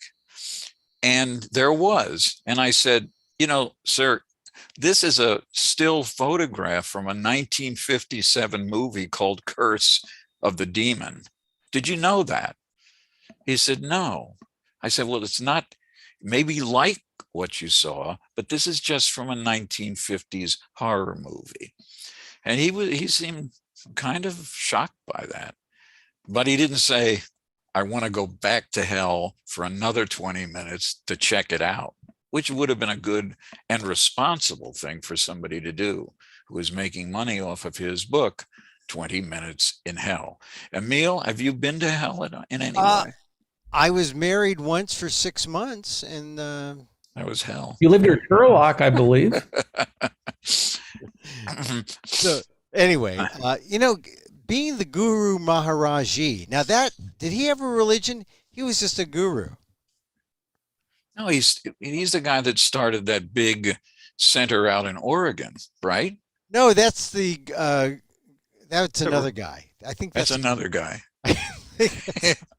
Well, the guy who wore purple, right? The guy who wore purple. Yeah, he's another guy. The Guru Maharaji is a guy who a little plumper than me, a little browner than me, and he just had followers. That's what you want, Dave. You just want followers. It's like an extension of social media. No, he does not want just followers. He wants followers who have a bank book.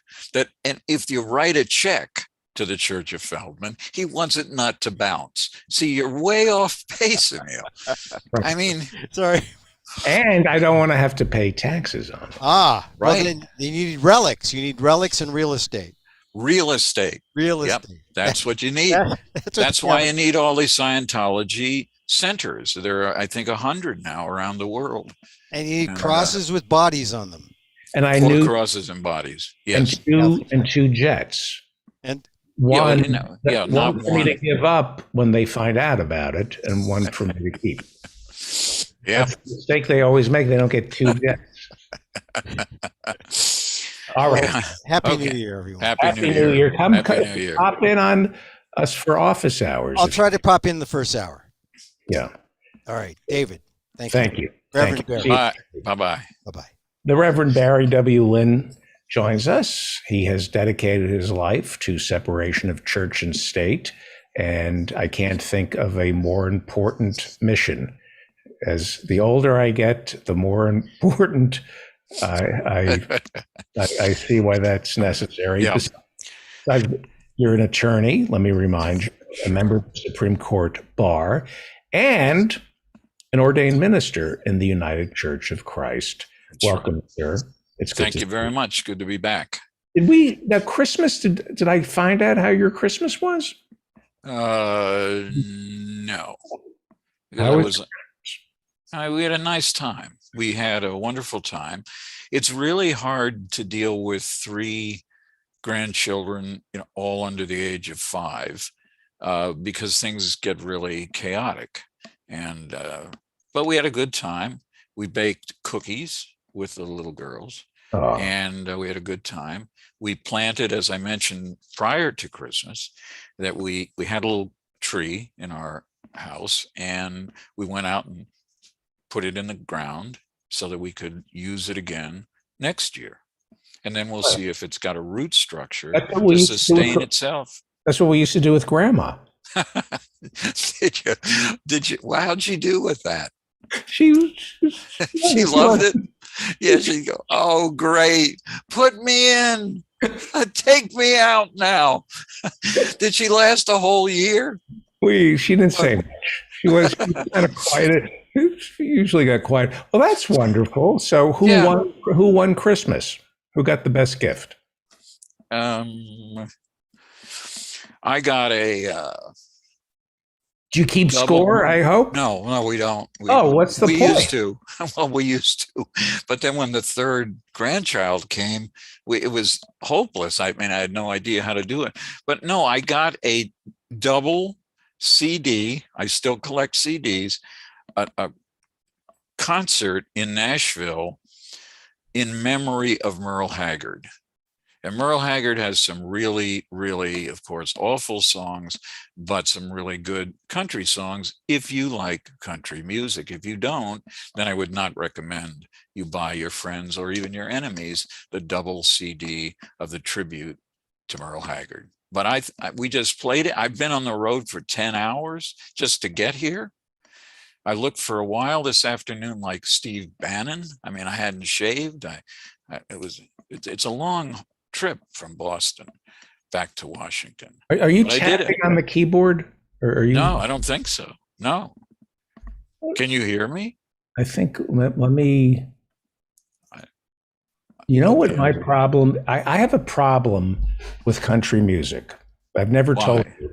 No. Well, this is the truth. Okay. I went to an Orthodox Hebrew school, Mhm. and the bus driver was a German who Okay. obviously was brought to the United. I mean, even I was like 6 and I got it. He was brought over because the wife or somebody could help with rocketry, and they were keeping an eye on him. And his punishment was to drive little Jewish boys and girls to Hebrew school. It was just like, even at, I must have been 7 and I figured this out. Okay. And I don't want to say his name, No. but he would round us up. And it was a Volkswagen. Get into the bus, get in the bus. We're going to be late. Get into the bus. I'm not making this up. Really? That's, Oh, I swear to you. And I'm that's a thinking, tragic tale. It is. It's very sad. it was his punishment. It was you can help something with rockets, but you have to drive annoying Jews to the Hebrew school. And he played country music. Yeah. He always had country music playing. And I would get headaches being in his Volkswagen van, being yelled at by a German who's driving me to Either school. And I hear Merle Yeah. Haggard, and it would give me such a headache. And every time I hear country music, I just think about Really? I think about being driven to Hebrew school by a Nazi who was working off his punishment. Hey, well, That's a true hey, story. I believe that. Yeah. Almost everything you say, I do believe, in case you wonder. You Right. say it, I believe it. But country music has come a long way. And it didn't just start with George Bush being criticized by the group that I can no longer remember the name of. Who is that? What is that group? Somebody knows. Oh, the Dixie Chicks. The Dixie Chicks. And, people burned their records. They ran over them with tractors, but they did the right thing. And Taylor Swift, who kind of is country, of course, she has taken an interest in politics now in her home state of Tennessee and opposed the reelection of Martha Blackburn. And, it didn't work. Martha Blackburn, for some inexplicable reason, was returned to office, but you should give it a chance. You should listen to some of the edgier country artists. Some of the women in country music are very, very good. In fact, tomorrow night, New Year's Eve, there's a concert available, I think free, with three of my favorite kind of country as folky, Eliza Gilkison, who lives in Austin, and Mary Gaucher, who lives in Nashville, and whose book about songwriting was just yesterday named one of the best music books of the year by Rolling Stone. And I know both of them, and then a third woman from Nashville. I mean, these are good. You would love their music. I guarantee it. You are a lawyer, is that correct? Yes, I am. So Taylor Swift is being sued by two songwriters, Sean Hall and Nathan Butler. They accuse her of stealing their lyrics. Okay. Yep. She wrote a song called "Shake It Off," which I used to work out to. Yeah. And this is the lyric that they're showing. She writes, "Cause the player's gonna play, and the hater's gonna hate. Yeah. All right, that's her lyric. Okay. Because the player's gonna play, and the hater's gonna hate. And they wrote, "Play they gonna play, and haters they gonna hate." Yeah. They're with 3LW, and this is in the courts, multi-million-dollar lawsuit. Well, that's where it belongs. If I were on a jury and that was the only connection between what they wrote and what she wrote, I'd throw the case out. That's not enough. I would demand that Taylor Swift and those two guys pay me damages. Yeah. Wasting my.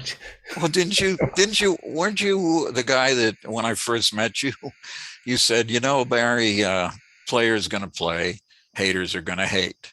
So why don't you, Barry, do things right so that they love you and not hate you? You were that guy, weren't you? Yeah. And I remember when I found out that you were also a lawyer, I said, let's file some frivolous lawsuits and tie people up in court. And you weren't interested. Why don't you do that? Why don't you just for shits and giggles want to just tie people up in court? Yeah, I mean, it does cross my mind, but I wouldn't file frivolous. Here's what bothers me.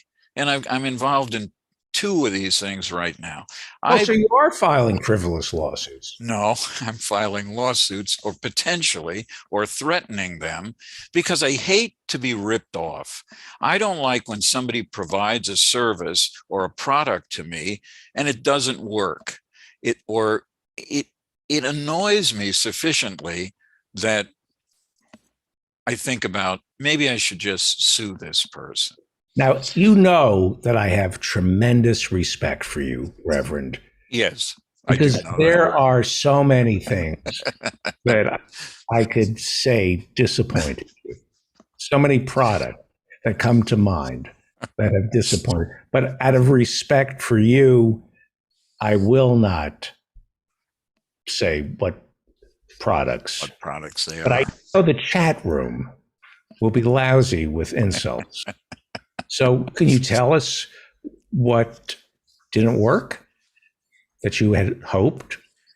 Well, I'd rather tell you a story about a lawsuit that I was involved in that literally cost me $10,000 by the time it was over. It was an intellectual property case.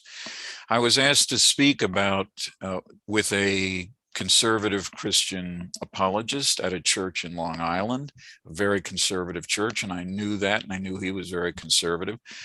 And in order to get me to do this, it was about how gays are dealt with in the Bible. And since I was at Americans United at the time, and we don't have a theology, but I said I would do it just as a personal matter. And the only thing I wanted to know is whether there would be an audience and whether that audience would be able to react. And that was the deal. And they said, yes, we'll have an audience and there will be some people on your side. And then we're going to advertise this in Christian radio. So there'll be a lot of our people there too. So as we're walking up with the MC turns to me and he says, you know, Barry, we had to make a change in this schedule. We aren't going to let the audience participate. And I said, that was central to why I agreed to do this. Why did you change your mind? And why are you telling me now as we're walking up to the podiums?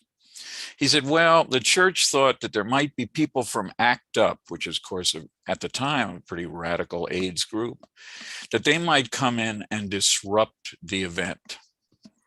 I said, you just thought of this, what, 5 minutes ago, an hour ago? Why didn't you do it? But I didn't. And it's the dumbest thing I ever did was to continue. I should have just said, okay, see the door back there? I'm leaving. Have fun talking to yourself. But I didn't. So I went and I did the thing, and it was beyond stupid. And then a few days later, somebody from my communications office said, you know, they're selling a videotape of your performance the other night. And I said, geez, I never allow that. I don't even allow that with friends. They take a video of some presentation to the Portland ACLU or something. I don't let them promote it. I don't let them copy it and sell it. So I wrote a long letter to this guy and to the head of the church and the guy that I debated.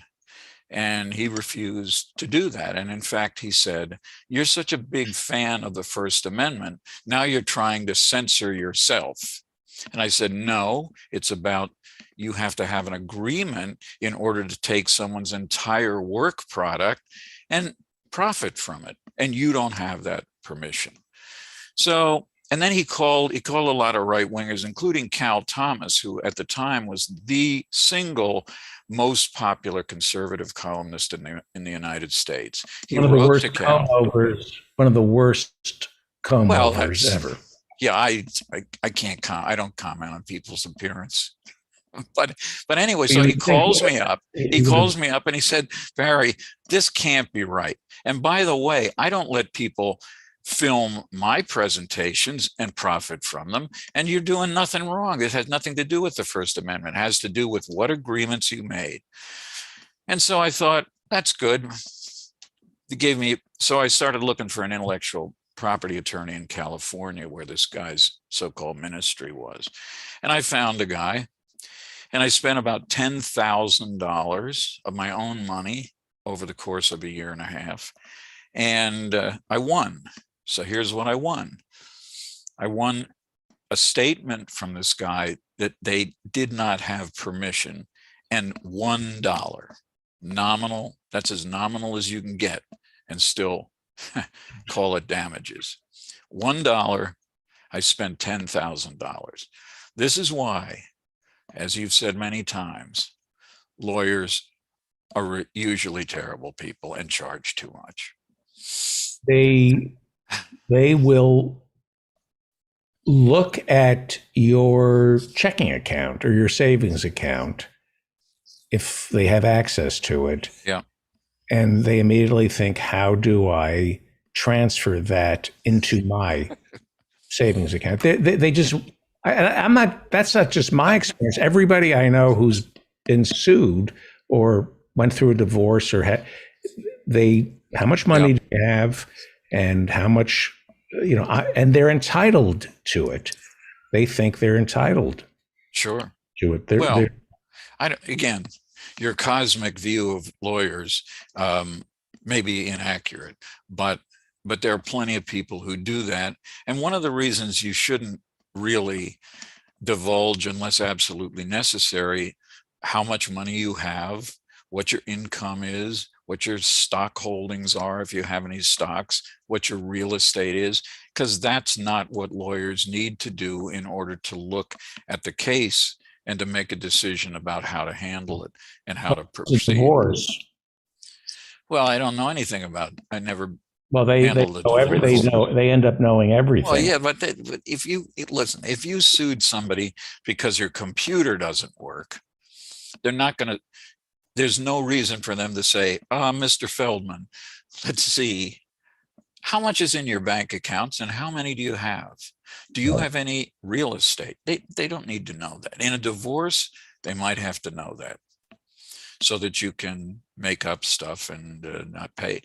I did want to talk about a case, though, not involving me, but the Maxwell case, Ghislaine Maxwell, who was prosecuted successfully on 5 of 6 counts. You want to talk about apparently, it's over. Like, we've gotten to the bottom of, the prosecutors did a great job. We've gotten to the bottom of Jeffrey Epstein, all the people who were involved, and that's it. There's no need to dig any. Of course there is. I mean, this is the real joke of this case. Of course she's a terrible person. Of course everything that the 4 women who testified said, I believe it all. But they also know, on the basis of all the work they did to successfully prosecute her, all the people that followed the Epstein-Maxwell planes, trains, boats. They know those people and they have to go after them. And I don't care who it is. I don't care if it's Bill Clinton. I don't care if it's Alan Dershowitz. I certainly don't care if it's Donald Trump or Joe Schmo. These men did terrible things to young women, and they should be prosecuted. And it's not over. And that's the good not over, because maybe they'll do something, although I tend to doubt that. But then the other thing is perjury. They're now going to have a criminal trial next year for 2 instances of perjury. Apparently, Ms. Maxwell was asked in a 2016 deposition for one of the women who made accusations, who was not a party to this particular lawsuit, that she said, they said, did you know she was 17 or did you know she was underage? And I guess apparently she said at one point, you can be a masseuse at 17 in the state of Florida. So I just assumed if she was doing massage and she was 17, it's perfectly legal to do legal massage. And then apparently she was asked something about whether she was aware of what Epstein was doing, and she said, that would require me to speculate. I don't speculate. Those are the 2 comments that are getting her in trouble for perjury. But now think about this. I've always been troubled by this. When you add a perjury charge in a serious criminal case, what do you expect the person to do? In that deposition in 2016, Epstein refused to answer anything. He took the 5th Amendment, and she didn't. She answered a few questions in kind of vague ways. but don't add on to this. She's going to go potentially to prison for 60 years. These things might add, if she was convicted of both charges of perjury, that would add another 10 years. She'll be an elderly person by the time she gets out. And I don't think there's any major errors that they made. This was not like the Bill Cosby case, where they introduced so much information that turned out to be corrupted. It was information they shouldn't have used in a criminal trial. So they did a good job. The prosecutors did. I think they did a very good job. Laser focus on her. Are they going to dig deeper, and are we going to find out all the people in her little black book?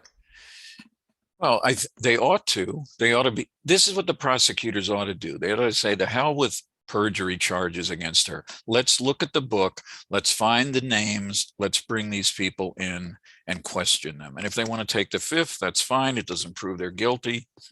But that's what they ought to be doing next. Clean slate. New Year's Day comes. The day after New Year's is a Sunday, so maybe they'll all go to church. On Monday, they should start considering who to file criminal complaints against for their abuse of young women. That's what they ought to do.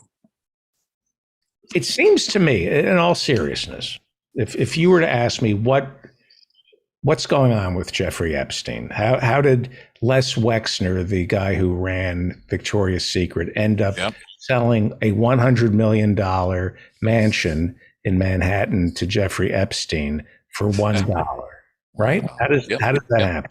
Yeah. When I read about Ehud Barak staying, the former prime minister of Israel, staying at Epstein's mansion, Prince Andrew, his alleged Mossad connections, his alleged CIA connections, it seems to me that Jeffrey Epstein was putting men in compromising situations in the service of intelligence, either corporate intelligence, helping hedge funds, here. Maybe. Yeah. Hey, I have a picture of you, video, give me your house. Or if it's for the CIA or for Israel, it's, some diplomat or whomever. That was his business, right? It seems to be, but it could be, it could be less global than that. It could just be that he wanted very wealthy people, very powerful people to know that there was compromising information about them, so that he would never become the victim of what he was, which was, he was convicted of one offense in Florida. And of course, that was prosecuted by the U.S. attorney who later became a member of the Trump Labor Secretary. Labor Secretary. Yeah. But and he was told to lay off because Mossad. He was told to back off on Epstein. I have no doubt about that. I have no doubt that he was asked to back off. And he did. And of course, he was convicted, but he ended up, recollection is a little faulty here, but I think he was allowed to kind of get out of jail most of the day so he could work somewhere. So, this is an extraordinary way to deal with someone who's basically been a rapist, and completely unjustifiable. But he's... Now, Prince but it may not be that. Go ahead. Prince Andrew, 17, if he's having sex with a 17-year-old, which he should not be doing. I'm not saying that's right. I'm against sex. I don't think anybody should be having sex. No, of course not. But there's something. But if he's having sex with a girl, a woman who's been trafficked, right, and she's 17, he's not responsible for the trafficking of her, but she says she was raped by him. she's calling it rape, right? I think she is, yeah. Of Prince Andrew, yes. Yeah. Yeah. The laws are different in Britain. It is unlikely that if I were the prosecutor, I would not go after him first. I would continue to send information that's suggesting you want this information or that information. Stick with the people who are here in the United States and for whom the trail is just as easy to find. There must be pictures. We know that Epstein's had a lot of materials, including videos and photos, in that vault in his apartment in New York. They know what's in there. So that's why go after the people you recognize, no matter how far up the chain it takes you. It's truly amazing. Christian Smalls is organizing the Amazon workers by JFK Airport Yep. to go union. Yes. Underreported story is that his associates, not he, were arrested by New York City police because they were getting ready to serve Thanksgiving dinner. They had a little fire going, and they were just like Pinkerton guards. The New York City police shows up, and they say, "Put the fire out." And he said, "I don't have a fire extinguisher." He calmly says to the police, "Can I please wait 30 minutes and let the fire go out?" They demand his ID, and rightfully so. He said, "I didn't do. Why do you need my ID?" Right. Resisting arrest, and then two of his associates, Yep.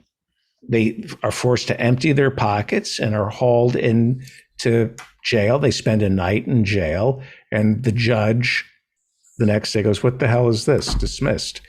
But the Yep. cops roughen up these union organizers for, on behalf of Amazon. Nobody reports what Christian Smalls went through. No. Just being hassled by the cops for the crime of trying to unionize Amazon workers. But Bill Gates flies on the Lolita Express. Bill Clinton flies on the Lolita Express. Alan Dershowitz. Woody Allen was friendly with Jeffrey. I don't know if he was. I don't know if Woody Allen was actually on that plane. It wouldn't surprise me, but he was the apart. He was Woody Allen in the apartment. Yes, that's where none of these guys, none of these men are called in, but Christian Smalls, they want to see his ID. Yep. Well, that's because police are often not very good people, as we know. Yeah. But so how does this play out with the end of democracy? How do you see end times here? Well, in general, or we're seeing traditional playbooks. Yes. On the right. Well, no, we are. We certainly are seeing that. And eventually we will get some week to talk about Project Blitz, which you asked me about a couple of weeks ago. Yeah. Because that's a perfect example of how the right has out-organized us, has a systematic way to deal with things over the long haul, not tomorrow, over the long haul. And it's all legal and it's all morally reprehensible. We'll talk about that sometime. But I think it's a little bit of everything on the right. It's not going to be this grand unifying coalition of everybody being on the same page. It's going to be the evangelicals. It's going to be the militia. It's going to be the right-wing crazies. It's going to be the meth heads. It's going to be a whole host of people. And then it'll be nicely wrapped up by Josh Hawley Yep. and a Supreme Court that Yep. will make it all smell really good. Yeah, I mean, the real test, just a few hours ago, um, the Supreme Court was given papers now by both Trump and the January 6th investigators, the Democrats and two marginally good Republicans, about whether the archives, well, no, actually it was with the archives have a set of all kinds of materials from Trump. He says they should never be disclosed because he's still alive. It's very personal. It'll set a bad example for future presidents.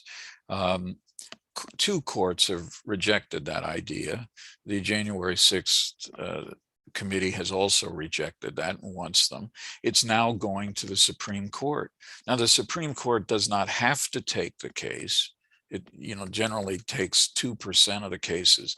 This one might be so high profile that they need to, but in this one instance, I do not believe the Supreme Court will rule with Trump because it looks so obviously a matter of self-promotion. They got their job, their lifetime appointment because of Trump. And I think it's too early for them to go, yeah, you're right. Absolutely no disclosure should be permitted. That's all executive privilege, and it should stay in the archives for the next, 30 or 40 years. So I don't think they'll give them that victory. But I think in the long run, things are pretty grim because the left does not have a plan. It does not have a plan. It can't even decide in a place like Pennsylvania, which ought to be a gold mine of a takeover now that the incumbent Pat Toomey is leaving. And there are three very credible Democrats. I mean, I like two of them. Is it Barnes? Is Barnes? It's Fetterman and Val. I've blocked on her name, Kajush, I think. She's a physician and then that moderate, what's his name, Connor Lamb. Well, why don't they sit down instead of killing each other in these primaries? They get requests for money from all of them every day. Why don't they sit down, look at the evidence, look at what they bring to the table, and then decide, this is your year. It's the same thing that happened in the presidential primaries. They should have had Bernie in, Biden in, but why was Eric Swalwell? Why did he think he would be president? Why did Marianne Williamson, why did she think she would be a great president and start to suck money out of the coffers of Democrats who would need to give to the candidate who was actually and finally selected? I know the answer. Perez, who was head of the DNC, knew that Bernie, if left alone on the debate stage, would be transformative. If Bernie could speak to the American people on CBS and NBC, on all the big, and just outline Medicare for all and make the case without shouting over 50 other on the stage, there was no way he wouldn't get he would get the nomination. Yeah. The way to stop Bernie was to dilute his message by saying to everybody, come on in, run, we're a big tent. Run. But whatever he said, they still had the power to decide. They look at the candidates, they go, this is not my year. Maybe I'll have no year. But why do I want to get in this crucial to the fate of democracy election? Why do I want to stand up there with a bunch of other people, most of whom have no prayer whatsoever? Because human nature, ego. Yeah. Let me tell you one other story. I hope I haven't told you this before. Remember when John Roberts was selected as the new potential Chief Justice of the Supreme Court? His wife ran a group called Feminists for Life. Feminists for Life, which is a truly preposterous organization just by its name.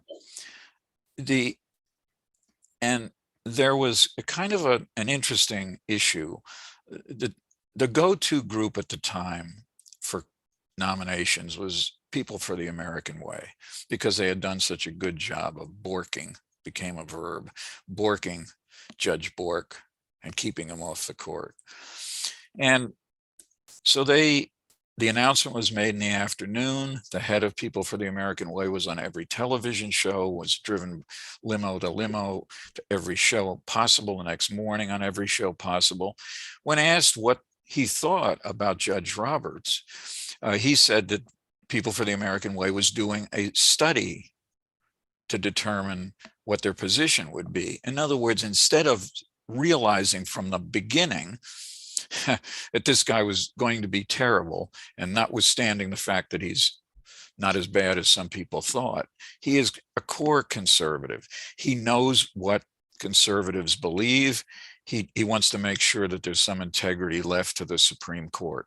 Anyway, but a group of us, Ellie Smeal from the Feminist Majority Foundation, the president of NOW, the head of the National Council of Jewish Women, and me and a handful of other people started to have meetings and said, we got to do something. We're going to need to make sure that our members understand how bad this guy is.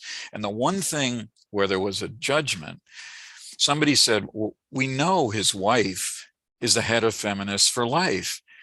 And everybody around the table said, wait a minute, we can't attribute to him the beliefs of his wife, because we wouldn't do that. We would be appalled if somebody did that in the opposite direction. And so we all said, yes, of course, we're not going to touch that. And we didn't. I later learned from a guy who wrote a book about the right-wing judicial movement that when the judicial activists on the right had a similar kind of meeting just a week after his nomination, they spent almost no time on the question of abortion.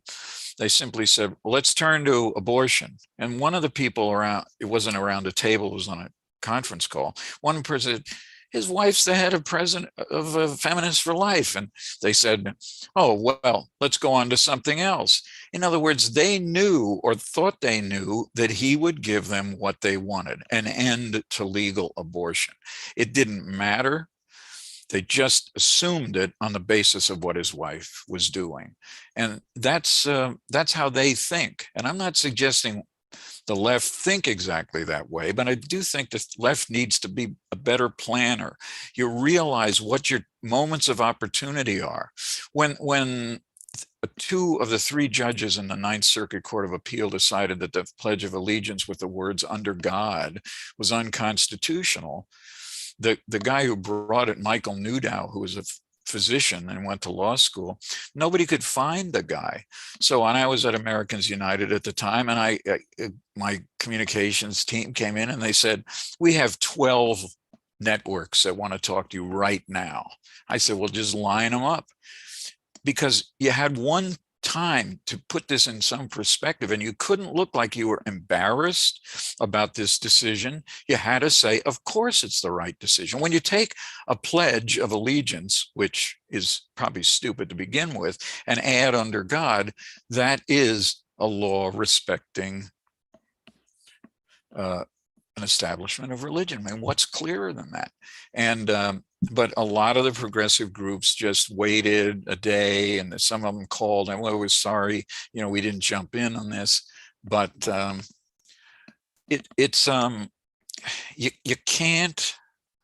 you have to take advantage of what advantages you have as a movement, and you have to focus, and you have to have a plan.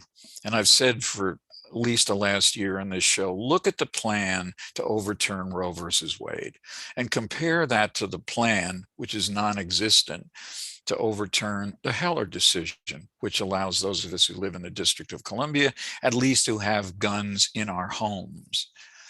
Soon, this will move, as I've said many times, into a decision by the Supreme Court, probably in June, that says you can open carry in America's major cities, starting with New Mike York. has merged all these anti-gun organizations and is spending millions, all these well-educated, Yeah. hyper-educated lawyers making six-figure salaries. You would think, what is it, Everytown USA? Is that the name of his? Yeah, I think that's the current name. Yeah, well, I mean, you've talked about him before. It's just, He ran for president last Yeah. year on Everytown USA. yes, he Even did. though gun, since he founded that organization, guns have, like, the number of guns in circulation have doubled.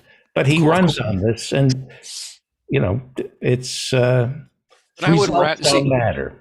Yeah, but Results- no, but they should matter. But I'm not going to criticize anybody who takes on the gun lobby. I'm going to criticize them for not having a plan that's deep enough and long enough to actually succeed in getting rid of handguns, which are infinitely more dangerous. But guess what?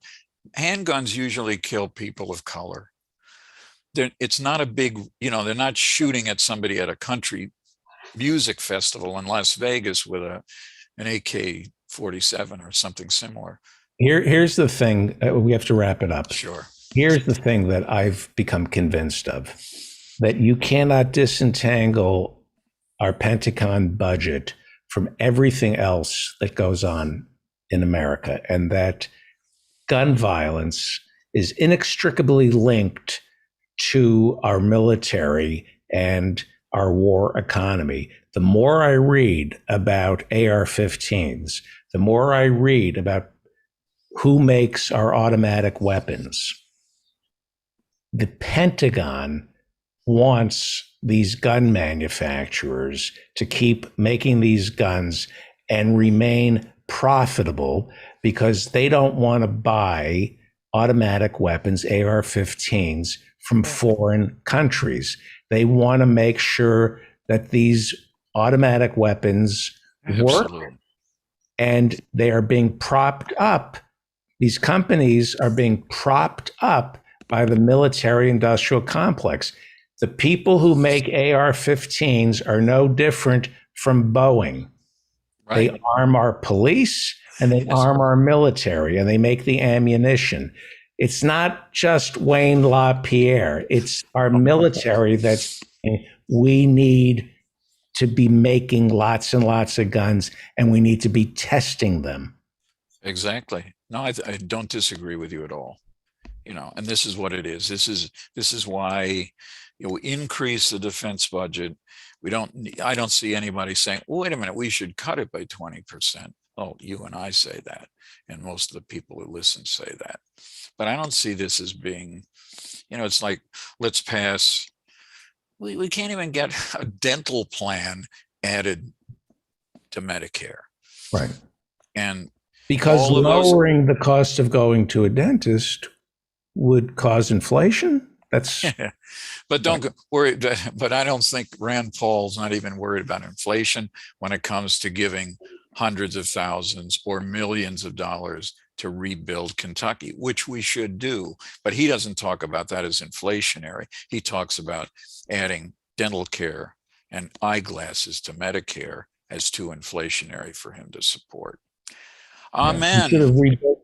We should have rebuilt Kentucky in our own image after the Civil War. This is what I maintained.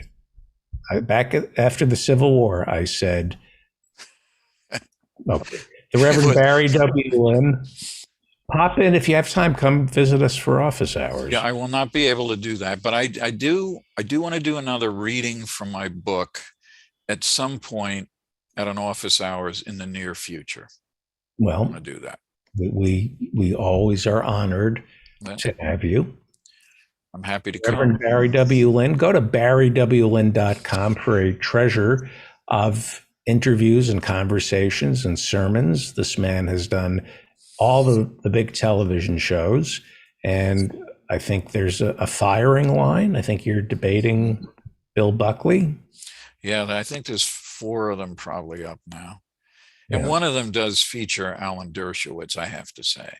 And you were rubbing his feet, as I understood. Yeah, I think he didn't even ask. I just knew that this was probably what he wanted, but I didn't give it to him. Get Pope. He said, "Get Popey on me. Get You're a reverend. Get Popey on me and wash my feet." Okay, David. Thank you, Reverend. See Thank you you. next week. Stay out Bye-bye. of trouble. Stay out of trouble. Only good trouble. Bye-bye. You're listening to The David Feldman Show, davidfeldmanshow.com. I'm going to try to play our intro because somebody did a very good job on our intro, but I can't download it until I just scrape my computer clean. Maybe I can. I can. All right. Good. I couldn't play it at the beginning of the show. So coming up, we will be joined, I hope, by the professors and Marianne. I see everybody's here. You're listening to the David Feldman Show office hours this Friday night at 8 p.m. Meet better people. We'll be right back.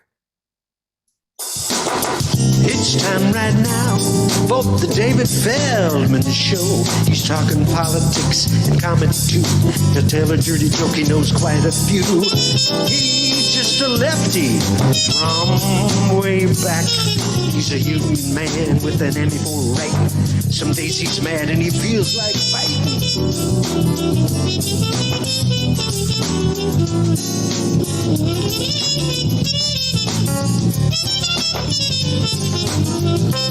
It's time right now for the David Feldman Show. So get your ears on right, buckle in real tight. He's got a lot to say and he's coming your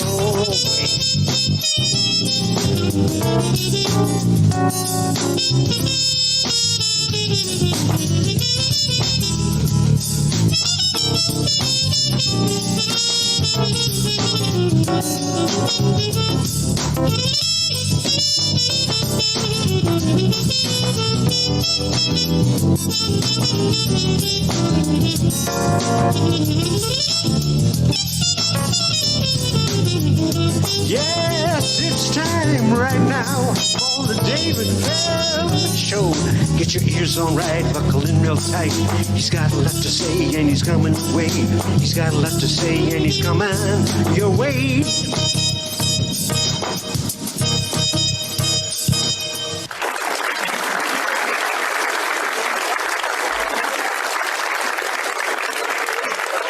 Get us wherever you get your podcasts. Please go to davidfeldmanshow.com and sign up for office hours.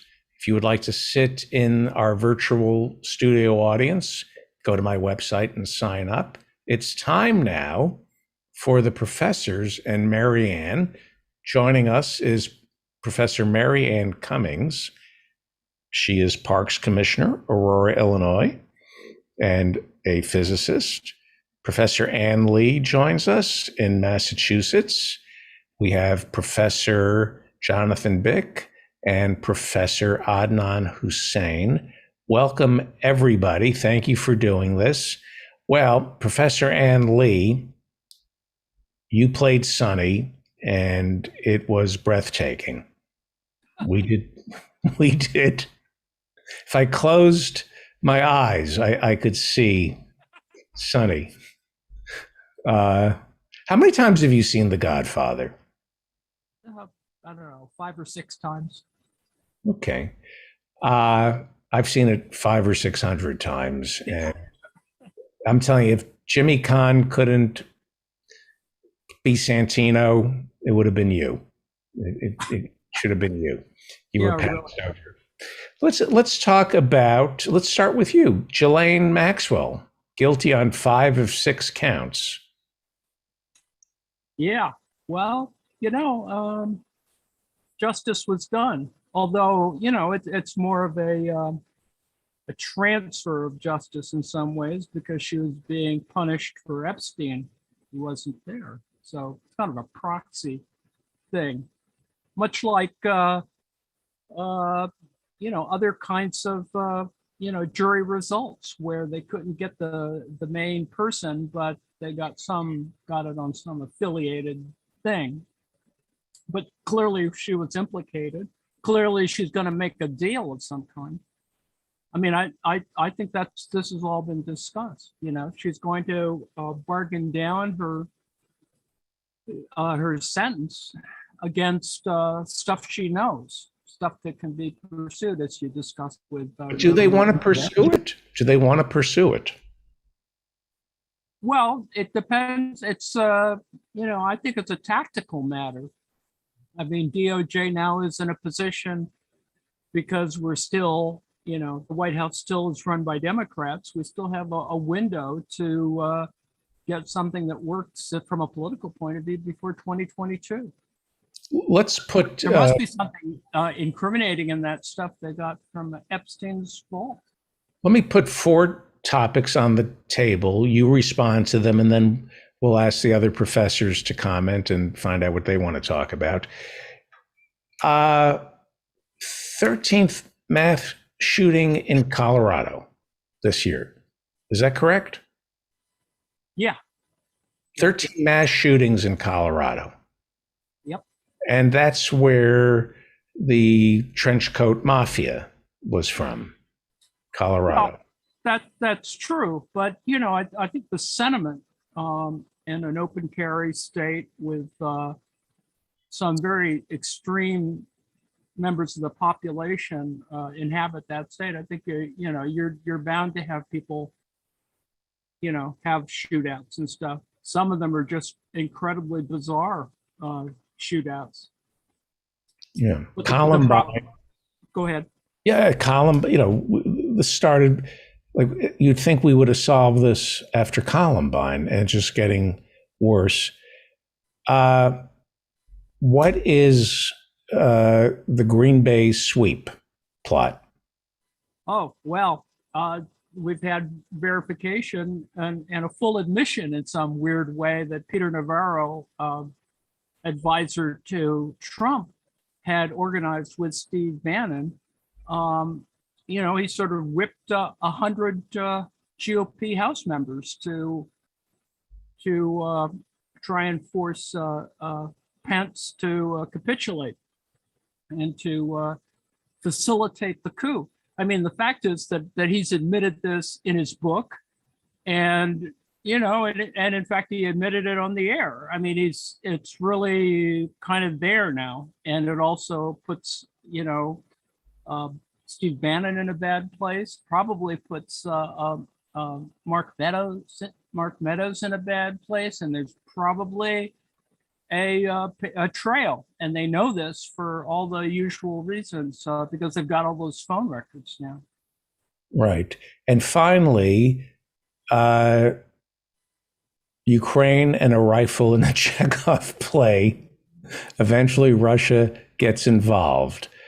What's the rule in a Chekhov said, don't plant a rifle in the first act if you're not going to use it in the second act, right? Yeah. Well, it's very Hitchcockian in that sense as well. The reality, of course, is that they've got over 175,000 troops massed around Ukraine. Although it's a little wacky anyway. The Russians have 1,500 troops in Moldova. Like, that's really gonna, they just cream them in like the first wave. So a lot of it doesn't make much sense. But there was a 55 or 35-minute meeting on video with between Biden and Putin today. Well, essentially, it was a repeat of the prior meeting where Putin wants to get something, or at least to dial the sanctions regime, the threat of the sanctions back. And I think that's what he's really worried about. I don't think he's going to attack with troops. I think the troops are there under a hybrid doctrine to facilitate a cyber attack on Ukraine, which I think is going to happen. I think it's going to happen one way or the other. They're going to attack the Ukraine grid, and they'll claim, oh, well, we know nothing about it. Maybe the Chinese did it, or some other idiocy. And on the Ukraine side, I think they've bought a bunch of new Turkish drones. So we're going to see a sort of interesting, a less overt battle. And besides, they shoot at each other every day. There's an artillery barrage every day. So people need to get over the fact that some set piece battle is going to happen. Ukrainians are getting wounded every day. The Ukrainians are talking about civil defense where, you're going to get your gun out and defend your home sort of deal. And that's all peripheral. It really is about sanctions and money and the threat of really screwing up the Ukrainian electrical grid, which I think is going to happen. And I understand Biden is so out of it, he called Zelensky, the president of Ukraine, and said he would free up more weapons if he'd get some dirt on Hunter. That's what I heard. So what I'd like to do is put all these, I want to do this so that everybody tells us what they want to talk about, and then we can, so let's go around the horn. Professor Adnan Hussein, what would you like to talk about tonight? And then we'll get everybody to weigh in as we go. I'll ask Professor Marianne and then Jonathan Bick, Professor Bick, and then we'll make it more of a round table. Yeah. That's the word I was looking for. Don't get old. Knights of the round table. Yes. Well, yeah, I mean, I guess I always have these depressing stories at the end of the year that relate to the Middle East or Islamic world. So I think, it's just perhaps what we have to do, which is to talk a little bit about the Yemen. I've been thinking about the Yemen situation because that has gone to the stage where there could be real famine taking place there. And of course, there have been 300,000 people who have died, over the course of this 7-year war. The Biden administration at least took off the Houthis from the terror list that Trump had put them on as one of his last acts in office in January, so at least some aid could come to them. But he had also promised that he would stop sort of funding and supporting and resupplying and arming the Saudis and their allies in this war. And that hasn't happened. Earlier this year, $500 million in weapons was sold to the Saudis. And so that's one end of the Middle East. And then there are some new stories out right now about, Afghanistan and how terrible the situation is there in terms of hunger. They're about to enter into an official famine. It seems like 3.2 million children are malnourished. No aid is going in. They're just trying to start it now. Last week, there were some of these kinds of sanctions, essentially, placed on Afghanistan by the UN and the Biden administration were just lifted. So maybe there'll be some opportunity for aid to get in. But you have also the spectacle of Ashraf Ghani, who's given his first, this is the previous prime minister or president, I forget what his title was, president of Afghanistan, gave his first interview. And where is he these days? Actually, that's a good question. I'm not sure exactly. I mean, he gave it to the BBC. It's been 4 months, and I'm not sure exactly where he is. He's outside the country. Living with Alan Dershowitz since he's on the BBC. Well, he's another one who I could not believe came out of his hole and had the temerity to show up during this Maxwell trial. He had the temerity to show up, instead of hiding himself.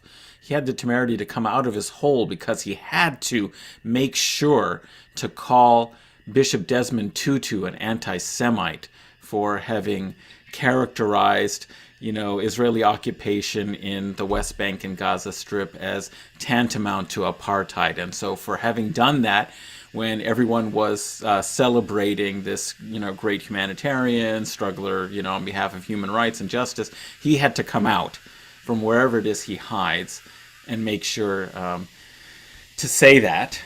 Thank you, Alan. Yeah. I mean, he's an invaluable service to make sure everyone remembers. Anything about Mandela or Dr. King, Dershowitz would like to share?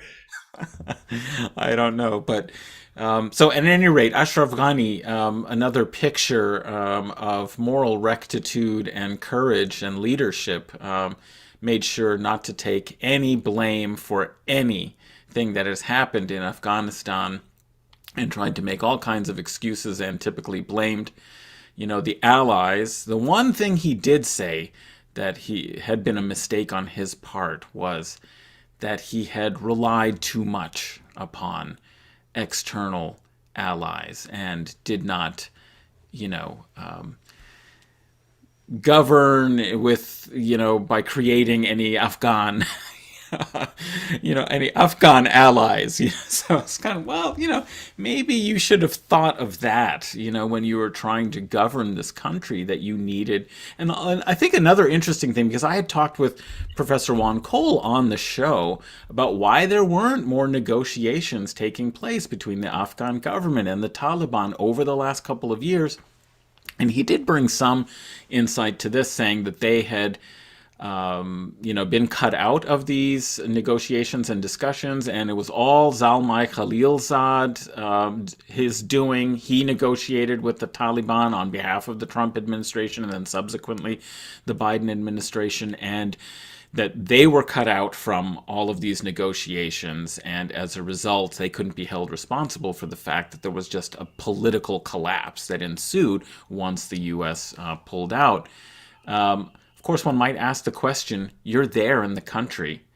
You speak Dari, Farsi, Pashto, you know people. Right. You couldn't have started some negotiations on your own? No, but everything was the U.S.'s fault because, they pulled out and he relied on them. And basically what it shows is that it was a comprador government that had no basis in, Afghan social forces or political realities. And he's busy, instead of taking some responsibility for this, he's now playing the victim, that his reputation and the ideals and values that he's held up of democracy and human rights have all been trampled on. So is he anyway, Harvard or is the former president of Harvard, Princeton? Which one is he? Who, Ashraf Ghani? Yeah. Oh, I think it was Princeton, actually. Yeah, I think it was Princeton. Yeah. They really do a great job. And how many pallets of cash was he able to fly out of Kabul? He wasn't forthcoming on those details. I think that should be the first question you ask before everything. Professor Marianne Cummings, what's on your mind tonight? I think that a vulnerability of the ruling class of this planet, I think, has been effectively cauterized by the guilty verdicts of Ghislaine Maxwell. I think people, we've had the sacrificial goat. I think she's, it's She a wrap. was the greatest Justice of all has been time. done. I will say that.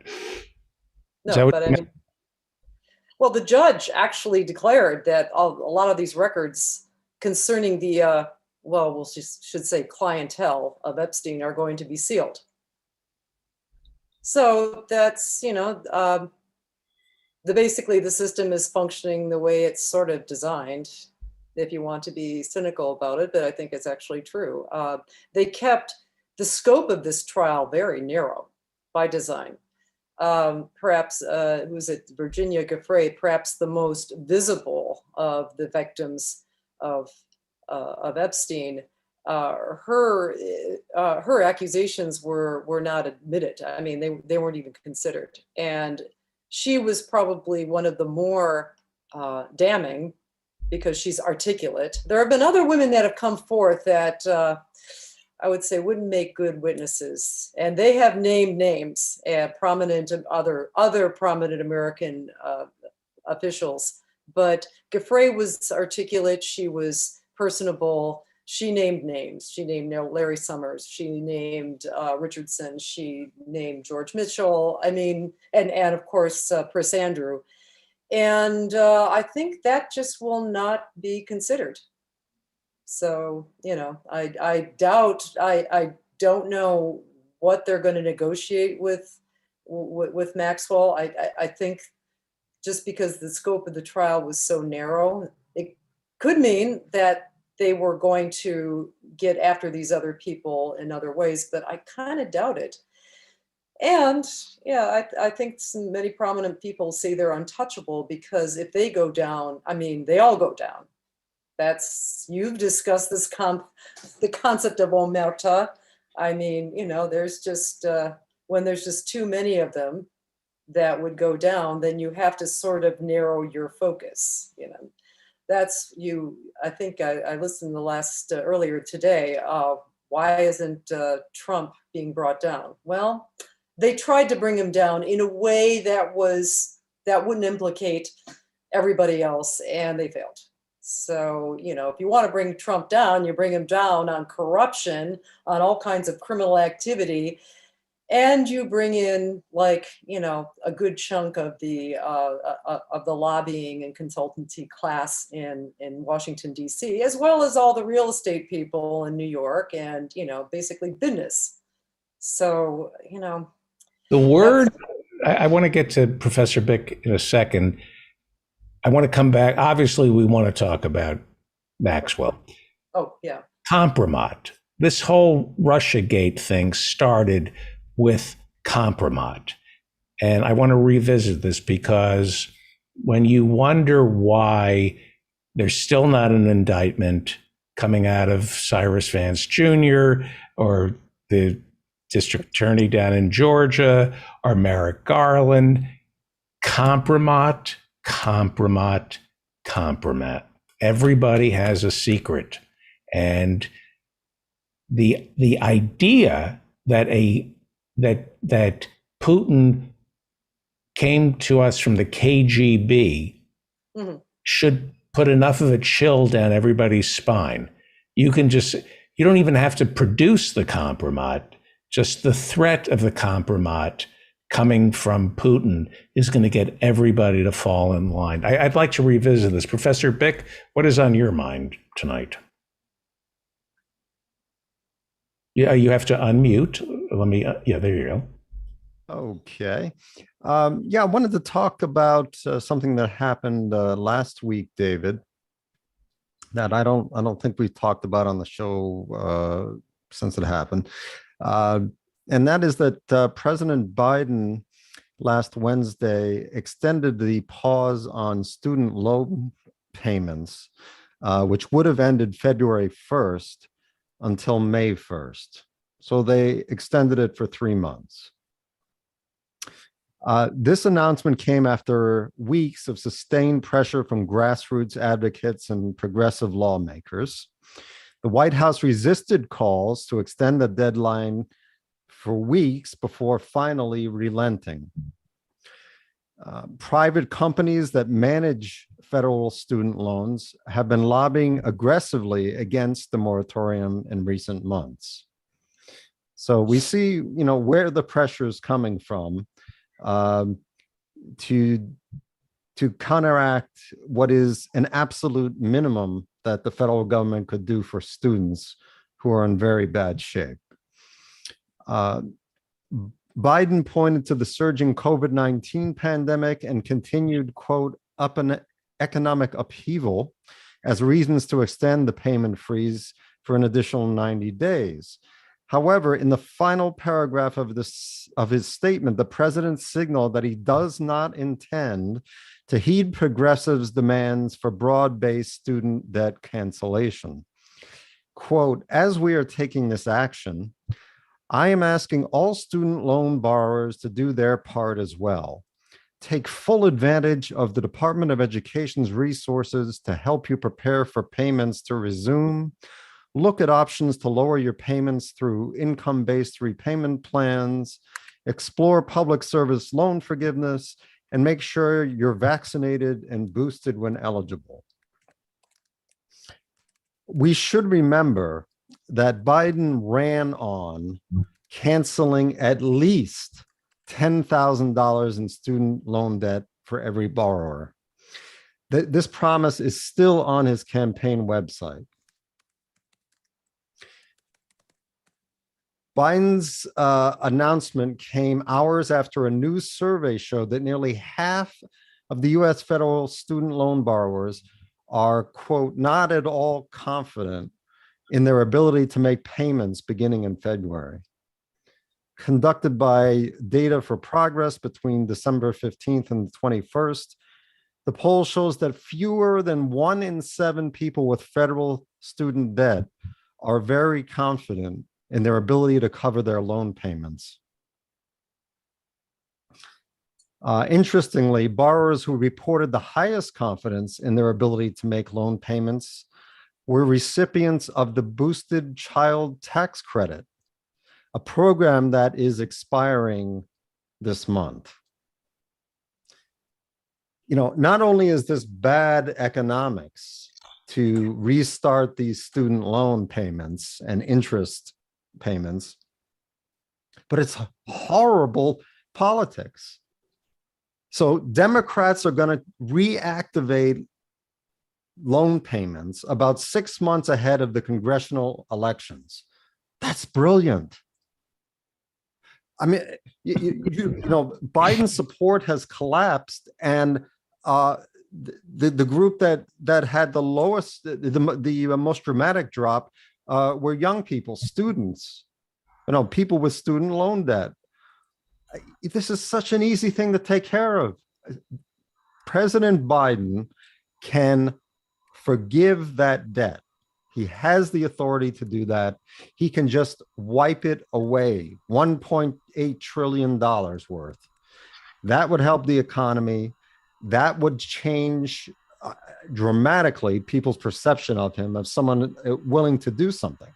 But apparently, he thinks loans owed to wealthy people are, you know, inviolable. Well, it would be the government that paid those loans back. So it's not like the people who have some collateralized debt obligation, some kind of bet on these loans are not going to get paid. It's the government stepping up and paying it instead. Right. I mean, the only losers. Interrupt for a second? I'm sorry, Professor John. What, if any, has there been any bad side effects to people not paying interest on their student loans? Because I paid off my student loans. I obeyed the rules. I'm a white male. Who cares about justice? I'm just talking about what has been the adverse economic impact. Because people complain, they say, why is it fair that you get your student loans forgiven, but I've spent the past 30 years paying off my student loans? That's not fair. But I'm just talking about what adverse effect on the government has this had? What adverse? It hasn't had an adverse effect. Moral hazard. There's a moral hazard. Yeah. But apparently that moral hazard doesn't apply to banks, right? It doesn't apply to all of the shadow financial organizations that tanked the economy in 2008. It doesn't apply to them. It only applies to people who, you know, tried to buy a house or tried to get educated. Moral hazard only applies to those people. But you free up debt. That is the shackle upon which you can control these indentured servants. This country was built on indentured servitude before slavery. Yeah, we don't want freedom in the land of the free, David. This country was built on people being in debt. Why do you hate our country? And the answer to those who say, will I pay back my student loan, is that when you were going to college, the government paid about 80% of the tuition cost of public universities. Whereas now the inverse is true. They're paying about 20%. So why don't you shut the fuck up and help the country and think about what's good for everyone rather than just yourself and all of your moaning and groaning. My God, I mean, if we did this, if people thought this way, we'd never have Social Security. Well, I saved for my retirement. Why should the government come in and help people save for theirs? I mean, we couldn't do anything following this logic. Stop it. You know, act like we're a nation, like we're a family. Well, we are. My family, at least. Most people's family, unfortunately. Yeah, it's the hyper individualism where we're all atomized. And if your debt is paid down and mine isn't, that doesn't seem fair. I want other people, I want to drag people down with me. Yeah. Yeah, go ahead. I also wanted to mention, in a related story, that, you know, you were saying that America is on the verge of becoming a failed state. I submit No, I said we are a failed state. We are. Well, you may be going a little overboard, David, because your heart will be warmed when I tell you about this proposal that we have in Congress. In a recent interview with Representative Fred Keller, a Republican from Pennsylvania, he said, I think our chance for success in the upcoming year to get the Secure Act 2 on the books is pretty positive.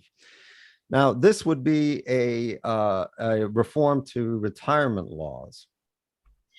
And this Republican representative has focused on one particular provision, that is linking retirement savings to student loan debt.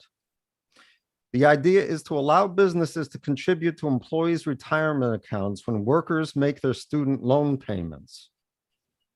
In other words, if you put $100 towards your student loan, your company would match it with up to $100 going into a retirement plan like a 401k. So the proposed law would help young people avoid missing out on years of valuable 401k matches. The idea being that because they're too busy paying off their student loans, which they shouldn't have, because we should pay for education, they are not able to make contributions to their 401k, which is an inadequate way to save for retirement, but it's something, I suppose. Currently, many people put off their retirement saving in their early years, as experts often note that those are the exact years of saving that are most valuable, given the power of compounding interest and gains. But this approach, of course, would not help anyone with student loans who did not have a job or who did not have a job that offered a 401k, which happens to be about 1/3 to 40% of jobs out there. They don't even offer these things to begin with. And these are the people that need the most relief from student loan payments. So it does nothing to help them. It's been shown with numerous studies that college graduates with student loans often have to delay other priorities, such as having emergency savings, such as buying a home, such as starting a family, and delaying retirement savings. So this idea, which has been in Washington for years, is gaining support from Republicans as well as Democrats like Senator Ron Wyden of Oregon. I mean, you know, this is an example of a neoliberal pseudo solution to a very real problem. Two very real problems. One is this grotesque student loan debt, which should not exist, because we should not be forcing people into debt in order to get an education. And secondly, the inadequacy of the retirement programs in the United States. The obvious solution to this is to strengthen Social Security and make sure that that provides 80 to 90% of someone's retirement income instead of the 40% that it was originally designed for.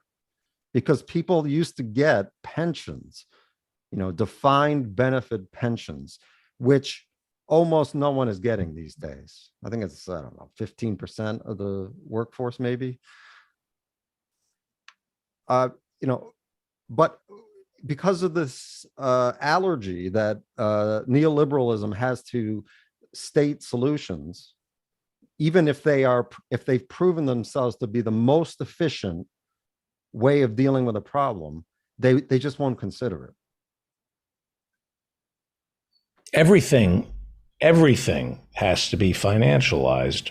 Everything. That's the point. It looks like the Congress cannot do anything unless it benefits private interests first. And as a sort of a secondary effect, it helps some people. Certain private interests, like their donors. Yes. Not the private public at large. Daycare, Build Back Better, has to benefit the multi-billion-dollar daycare industry in this country. Build Back Better, Pelosi fought for paid sick leave and child leave, and that is to be administered by the insurance companies. That was another love letter to the insurance companies. Nothing gets done. No safety net no new safety nets that are done by our government. It has to be administered by a for-profit operation. Even though we all know that it's more expensive and inefficient. But it's amazing. Let me ask you about our being a failed state. You don't think we're there yet. Professor Lee, Professor Hussein, you're in Canada. We have, I guess a failed state would be a government that completely is off the rails. How close are we to a failed state? Well, I guess there are a lot of different ways to try and analyze that. If you look at the sclerotic, paralyzed form of governance we have, we could say that it's not really very capable, actually, of governing. The administration goes on, the agencies continue to do mostly what they're supposed to do, but in terms of decision making, policy, directions, I think it's been a long time since any bold decisions were made that really affect the direction of the country, except for these massive giveaways to financial institutions and so on. So it's doing a good job for certain segments of the society, the elite, but it's failing on behalf of ordinary citizens to do very much significant to improve people's lives. So, it depends on where you stand, that judgment of it being a failure. It's obviously capable of fulfilling the functions that it's designed to do. And since it's been so successfully captured, I think Ralph Nader calls Washington, D.C., corporate occupied, zone. So it's fulfilling, the interests of that community, quite well. So but I think actually, one thing this January 6th, and there's been a lot of reflections on the year talking about January 6th, and in our Guerrilla History year in review, which is out tomorrow, we didn't spend much time talking about the January 6th fascist riot or insurrection, whatever you want to call it. But I think the deeper underlying, the event itself, I don't think was so important, but it was a sort of dress rehearsal that we could see something like this happen in a much more successful fashion in the future. But what it is an indicator of, as so many aspects of our politics seem to be, is of how incredibly divided the country is. That it seems that there is no possibility of forging any kind of consensus. There's so much polemical, there's consensus among people, on things like healthcare and, those, priorities are clear. But on another level, there's so much mistrust and division at the level of the public sphere that, I would have some concerns, I think, about, well, I saw an article, maybe it was hyperventilating. This is something I'd like to ask people about, that was about, the U.S. being closer to a civil war than at any time since the Civil War. And in some ways, I think that's true, and in some ways, I think it's completely, hyperventilating and exaggerating.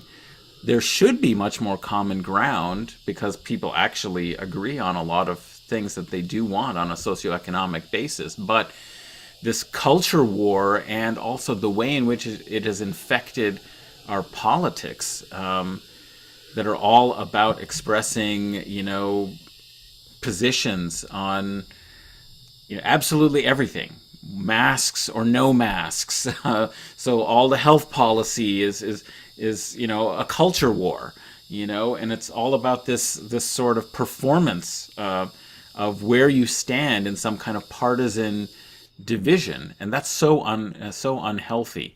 I mean, we talk about Russian troops massed on the borders of Ukraine, and something could happen. Sometimes it feels like something could touch off a real dramatic crisis that plays upon these divisions in U.S.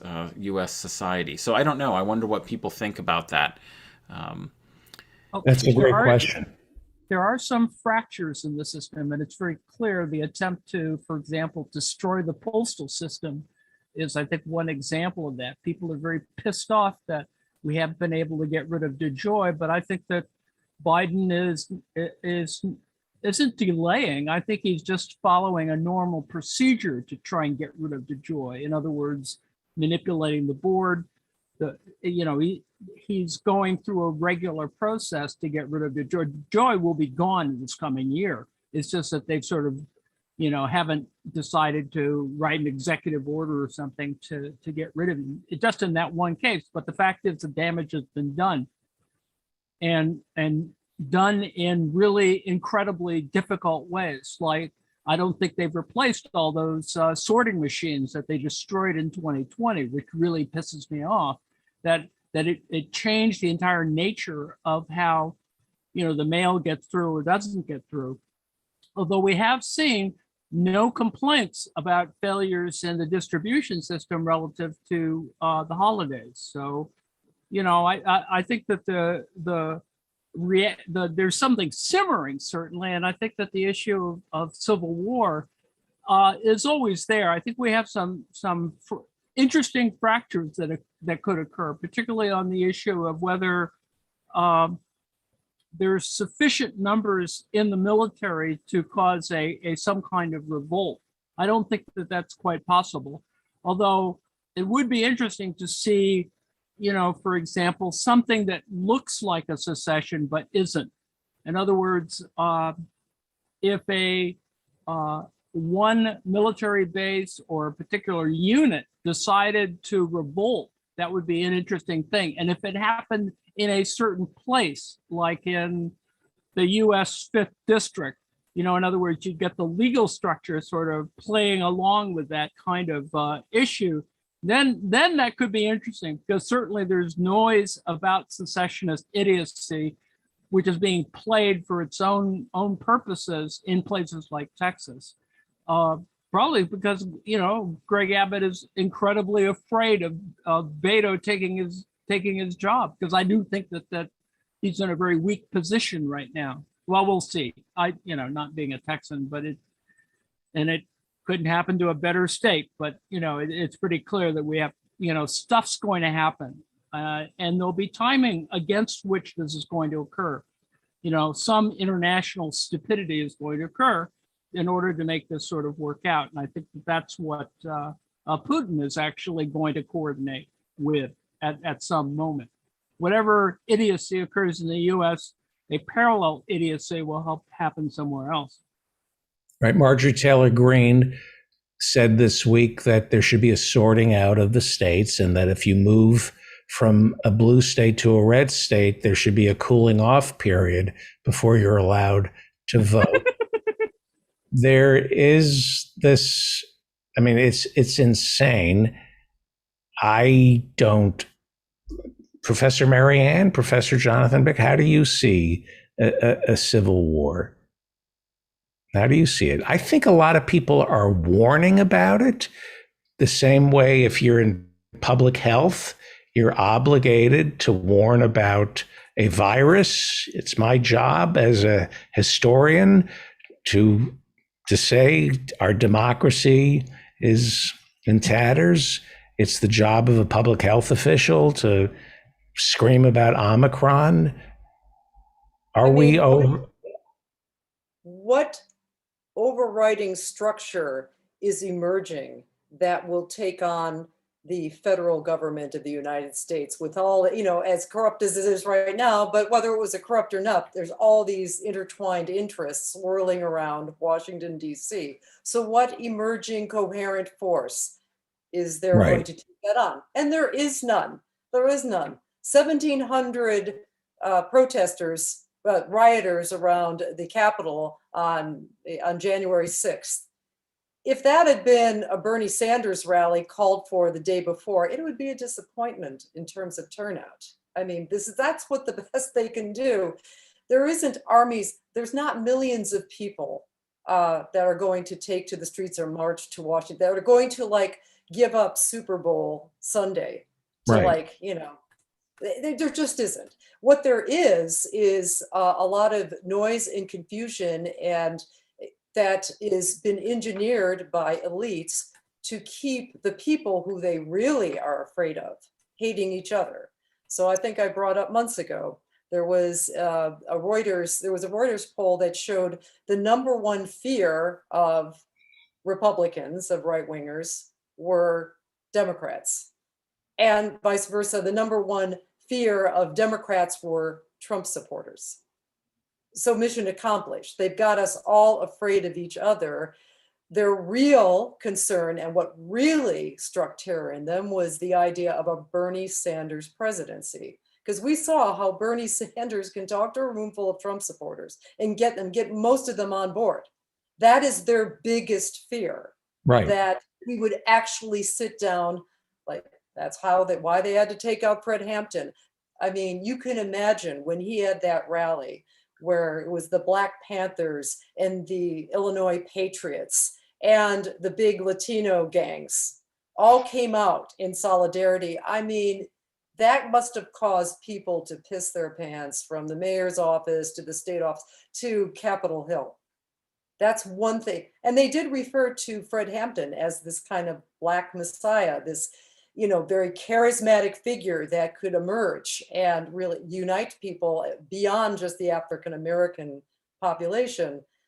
That is what, as Bernie Sanders' diverse coalition, multiracial diverse coalition of working class people, as their biggest fear. I think Professor Harvey Kaye would say it another way. He says, just a reemergence of a strong, coherent labor movement that is beginning to emerge. That's in its very nascent form right now. But that is just we are seeing successes all over the country to extent that we haven't seen in a long time. Now, that's a very tiny fraction of the overall population, but these successes are contagious.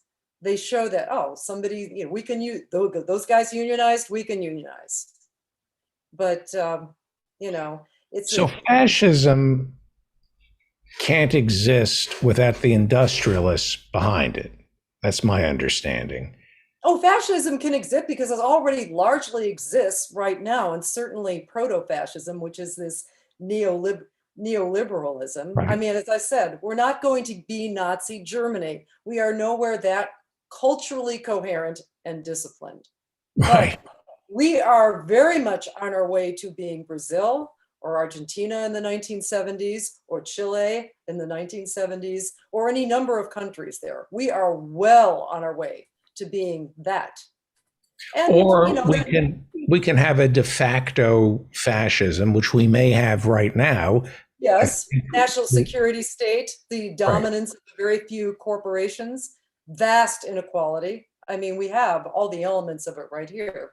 But it's never like, I never feel hopeless about the situation, because you see that people are able to successfully combat it down in South America under conditions way worse than what we have here. Of course, that takes a great deal more courage than the average politician.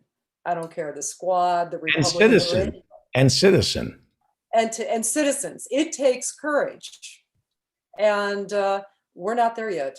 Maybe we don't feel, certainly not comfortable upper class Democrats. I mean, they see nothing fundamentally wrong. We should just all shut up. And you know, so, but I think, I mean, that, the question, if it ever got to our side versus the insurrectionists, you'd be up. It would be between people who have nothing to lose, the insurrectionists, and people who want to preserve an idea. And people who want to preserve an idea are not going to defend that idea if it means it's not going giving to up. be us against them. It's going to be us against the police state, the national security state, what Amazon wants to do in your neighborhood with the full cooperation of all your elected officials. And the police. Except for the park district in our case. I could not believe how Christian Smalls, organizing the Amazon union out by JFK, was hassled by the New York City Police Department. Oh, you And can't believe that. I can't believe, I really can't. Really? Yeah. And how it was underreported. They found, did you hear about this? Have you even been watching movies in the last 40 years? Did you see the movie Silkwood? Did you see any of these? It's like, of course, I mean, you know, local law enforcement protect the powerful. They always have. Don't Look Up. Oh, Yeah, I saw exactly. that, by the way, David. What a fantastic movie. I enjoyed it. Yep. And now I go back and reread some of, you know, the people that I normally like who are reviewers, and I'm going, oh my God, dudes, you have no idea. You could be characters in this movie. Yes, yes. That's why they've got negative reviews of it, is that they recognize themselves as targets of this Right. movie, the whole Me too. media establishment. It's I so remember- uncomfortable for them to watch it. I remember when Stephen Colbert did the he did the what was White House Correspondents' Dinner, and wow, was there ever a bunch of butthurt columnists writing about it Monday morning, because the object of his derision wasn't even really the Bush administration. They were just there as comic foils. The real target was the audience, or most of the people in that audience. And they kind of were smart enough to know that. So I'm just astounded at how just so many details in the movie were spot on, including when he was on his, I guess, his Twitter account. I've got 250,000 followers. I have to tweet.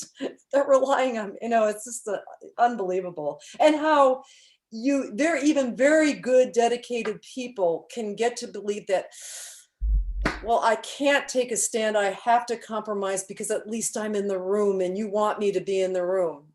Well, you know, no, we don't. Not compromise, we don't. You become less than zero. But anyway. Right. Yeah, it's great. It's a great movie, and everybody should see it 5 times. And I don't think it's going to change anything. And the review, you're absolutely right. The critics are They could be in the It could movie. be in the movie. That's amazing. That's amazing. Adam McKay is something else. Succession. Have you been watching Succession? Oh, I haven't watched that yet.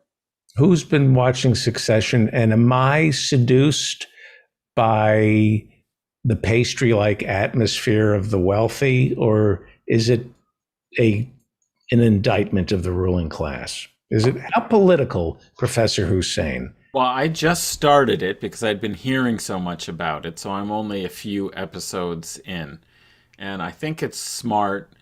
I'm having great difficulty, sometimes I like my entertainment to satisfy, more simplistic urges, which is I want to identify with a good guy, and I haven't found one.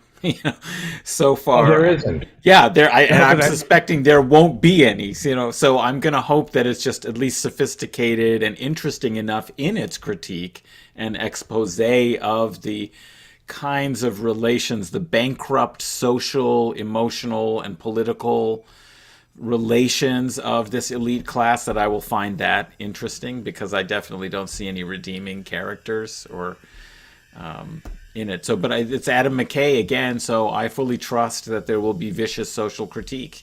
Right.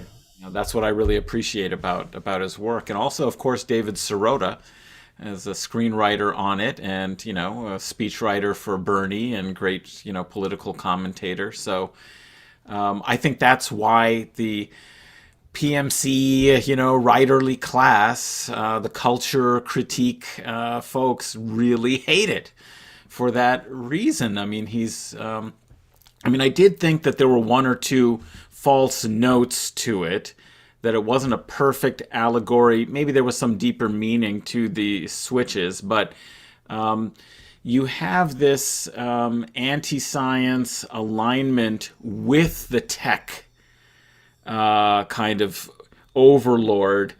And that is not exactly the constellation that I see. I mean, it's really we love the science. There's certain kinds of aspects of that culture that wants to draw the culture conflict around we believe in science and they don't.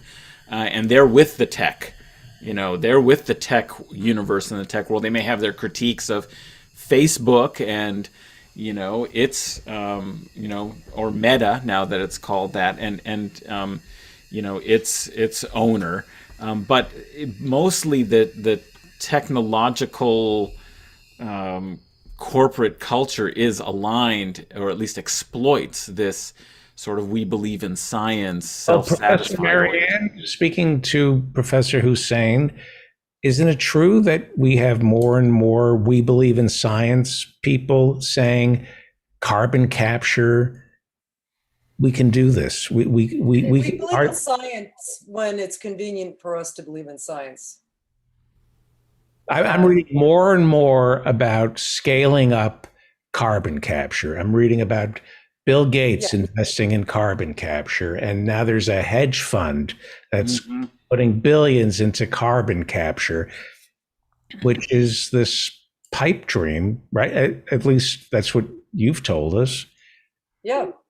I mean, affordable fusion is far more, likely than this carbon capture. And the problem is it's structural. It's like everything else, you have to have everybody on board with a purpose for something to succeed. And the idea that you can do good by doing well, what will happen is that all those powerful people who, at least have plausibility arguments for how this will all work, will get everything they want up front. And the science, well, that's left to the underfunded, national labs to eventually figure out. Just kind of like that dude in Don't Look Up. It's like, had all those scientists working for him, but they didn't, none of this goes under any peer review scrutiny. And I think that was a very deliberate element in the movie I saw in Don't Look Up, because they kept saying, is any of this been peer reviewed? Oh no, but we've got top scientists working on this.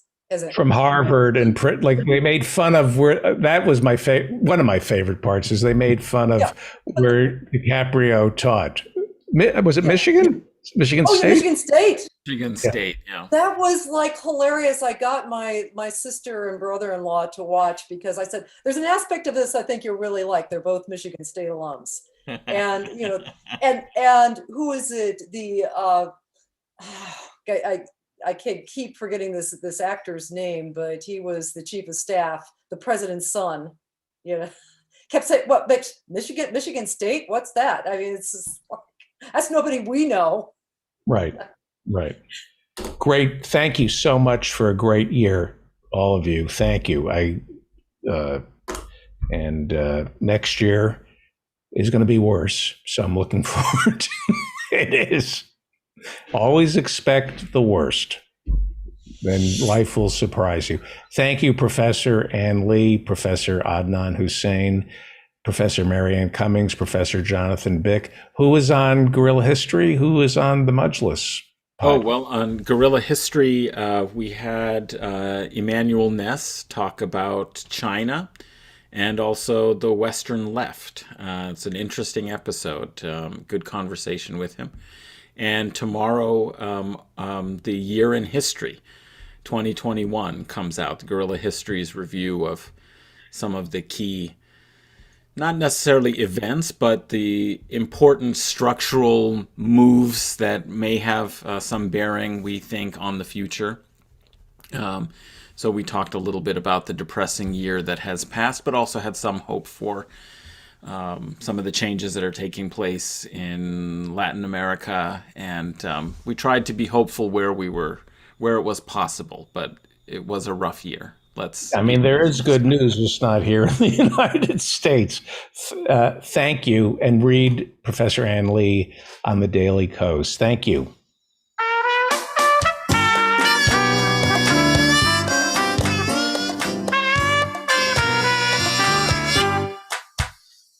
Misky and Kay, they go together like PB and J.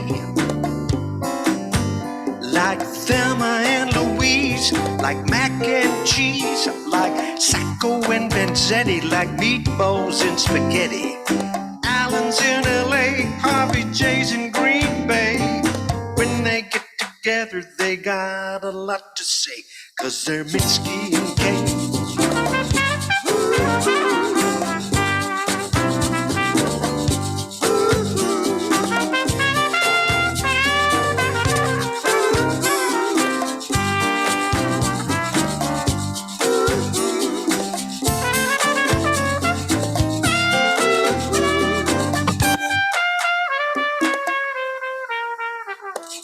Mitski and Kay, they go together like curds and whey.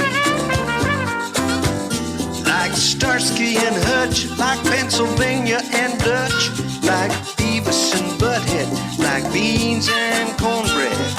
Alan runs the PDA, he fights hypocrisy.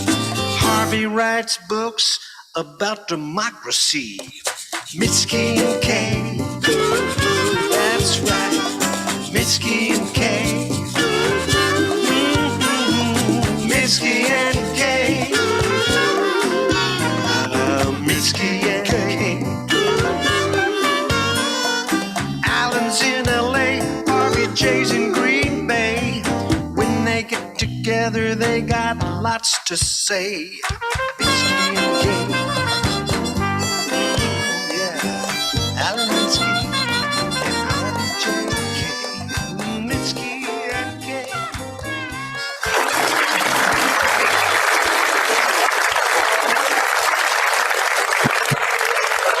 Thank you, Professor Mike Steinel, and go to mikesteinel.com. He's a genius. Speaking of geniuses, we are joined now by Professor Harvey J. Kaye, author of FDR on Democracy. I'm going to ask you about the fight for the four freedoms in a second. And Alan Minsky, Executive Director of Progressive Democrats of America. Make me do it. We one of the first conversations. Is it John Philip Randolph? What was? Am I getting the name right? A. Philip Randolph? A. Philip. A. Philip Randolph. You write in The Fight for the Four Freedoms, which everybody should pick up, that maybe Roosevelt did not say, make me do it. Is that, we don't know if he ever really said, make me do it. That is the story. No. The make me do it. Yeah. No, what it is this. It was, quick. Give me the name of the great progressive journalist, mid-20th century. Oh, God. Radical journalist. Stone? Yeah, I.F. Stone, right. He wrote a column. Thank you very much, Izzy Stone. He wrote a column in which he talked about Roosevelt's practice, you might say, that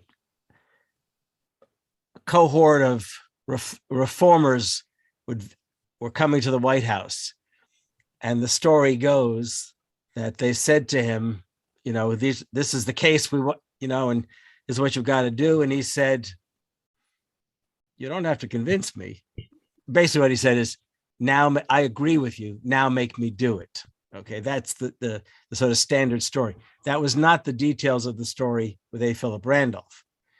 When they were in the White House, it's that they presented their argument and he asked, well, how many are you planning to bring to them on the March on Washington? How many African Americans? Well, he would have said blacks or colored people, Negroes. How many are you going to bring to DC? And he expected to hear the number 10,000. And A. Philip Randolph said 100,000. And he leaned back and said, well, I guess we ought to do something in response to your demand. So he then proceeded to issue this, to write up this executive order, or dictate an executive order. And I do believe at that point that it was Randolph and Walter White, who was with him, who was the head of the NAACP. They demanded something to make sure that it happened, not just this is what should happen. And he then signed a second executive order creating the Fair Employment Practice Commission. Okay, so the story that Izzy Stone told was one that apparently was supposed to describe how Roosevelt responded to the folks who came to see him on any number of issues. That's right. Pretty much what happened. Are we making them do it? Alan Minsky, can an argument be made that it's not the Democratic Party's fault? It's our fault for not making them do it. That is exactly what I am trying to find out, and we'll try to find out in the next, I'd say at least 8 weeks, if not. Which weekend is the MLK holiday this year? It's around the 18th or something? So we have the month of January. There's the question about the status of Build Back Better. What I would like to answer that question in relationship to are the two bills on democracy protection that are in the Senate. Those need to be passed, okay? It's very fundamental to any kind of notion of our constitutional republic, allowing for positive social change, that we're a democracy, democracy's under attack. What needs to be done to get this passed, obviously, is filibuster reform. What can we do to make them do it? Now, that's different, though, than with Roosevelt, right? We're not talking about Biden here even. We're talking about Manchin and Sinema. We need to create the pressure. And I really think it's essential that this come from the public, that it come in the form of social movement activism. It's good if it happens because for some reason Manchin and Sinema decide to support a filibuster carve out, they get passed. That'll all be a good thing. But it is better for our collective purposes if it happens through a social movement where now it's been extended so long. We need to develop one that's extremely aggressive. And we'll also establish, again, Democratic Party sucks. We all know that on this group of people on the show, and Harvey and you and me. But the Republican Party is a whole other operation, especially when it comes to what they want to do with our society going forward in the immediate future. Professor Harvey J.K. Just so the date is known, we'll remember it. Monday, January 17th is going to be MLK Day this year. Yeah, we have another big day of activism on the 6th as well. So between those 2 days, we have to really build a movement that creates pressure and makes On the them do- 6th, the week from tonight. Yeah, today? because of the anniversary of the January 6th. It's also the anniversary of FDR's pronouncement of the Four Freedoms in 1941. January 6th. Beautiful. Yeah. That is beautiful. Professor see. Harvey J.K., you're a professor of democracy studies. Democracy and Justice Studies, emeritus, yes. Democracy, studying democracy. The jury is still out as to whether or not we've agreed that America should strive for some iteration of democracy. There are people who don't think democracy is a good idea. We can't imagine that. I can't imagine that it's up for debate. But there are large swaths of Americans who are no fans of democracy. Is that It's always been the case.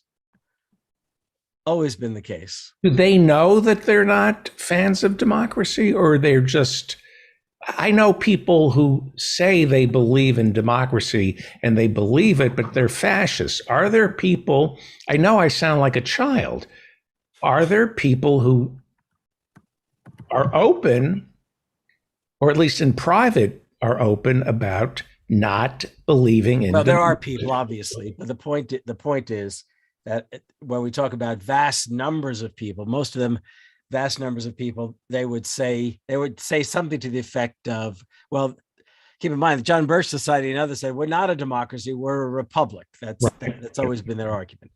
But you'd have a hard time convincing the majority of Americans that the American promise wasn't democracy. Okay, you had, keep in mind, struggle upon struggle upon struggle upon struggle, and I can name each one of them in chronological order, had to do with trying to realize that promise of democracy for themselves and their fellow citizens. Okay, what is amazing right now is that it's the case in the wake of the 60s, there was this slow sort of developing kind of force to turn back the democratic achievements of the years between the 1930s and the 1960s. And that slow process just kept building and building and building. And it was never really challenged and confronted by the Democratic Party. And keeping in mind, the majority of Americans thought the Democratic Party was their party. It was supposed to be that you had the party of, it was supposed to be the party of the people, the Democratic Party. Okay. And obviously along the way, it just kept happening and happening. And increasingly, the elites of the Democratic Party, starting in the 70s especially, became subject to what the populists used to call the money power, the people who could afford to buy them. Okay. I mean, it's even now, even now, those who are arguing that they're out there to defend democracy are so focused on the January 6th stuff, they have yet to bite the hand that feeds them. You said that Carter came about through a trilateral commission memo that said something about. Well, it isn't that they wrote into the report that Right. The Trilateral Commission report of 1970.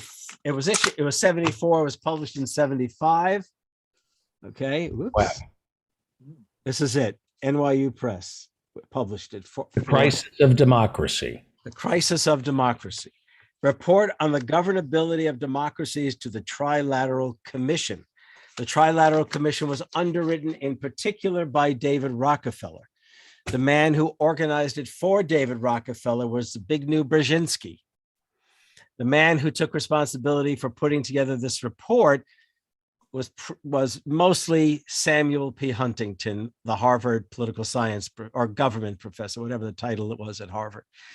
And in it, there was one report on Japan, one report on Western Europe, and the primary report, the one that everyone paid attention to, was the one on the United States, specifically written by Huntington.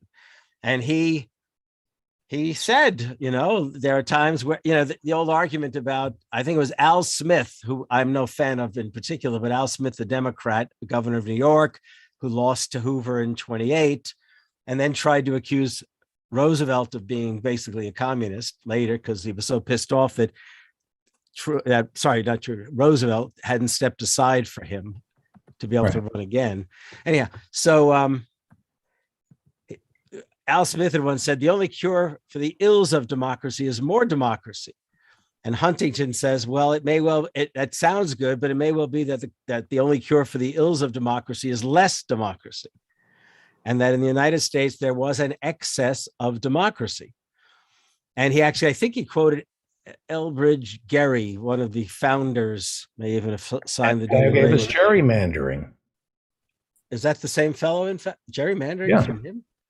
I'm not sure, but let's say it is. Okay. We're talking Revolutionary era, so I don't know.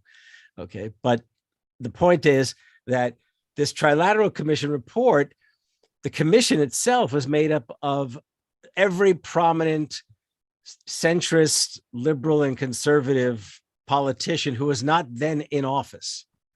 So you had not only George H.W. Bush, who at that moment was not, for whatever reason, he was not holding office when that report was put together, and Jimmy Carter, who he must not have been governor of Georgia at the moment. I don't think sitting governmental figures were, but I could be wrong. It may well be that they both were part of government at the time. What year is this? The report was issued in 74, was published in 75. So Bush may have been either ambassador to China or CIA, and Carter was running for president. I think their names are in the back of the report, actually, and I'll give you a. You're right. He's not governor of Georgia after 1975, after January 14th, 1975. Right. Okay, hold on. By the way, I take it back. You could be in government. I take it back. Let me name some people who were part of the Trilateral Commission.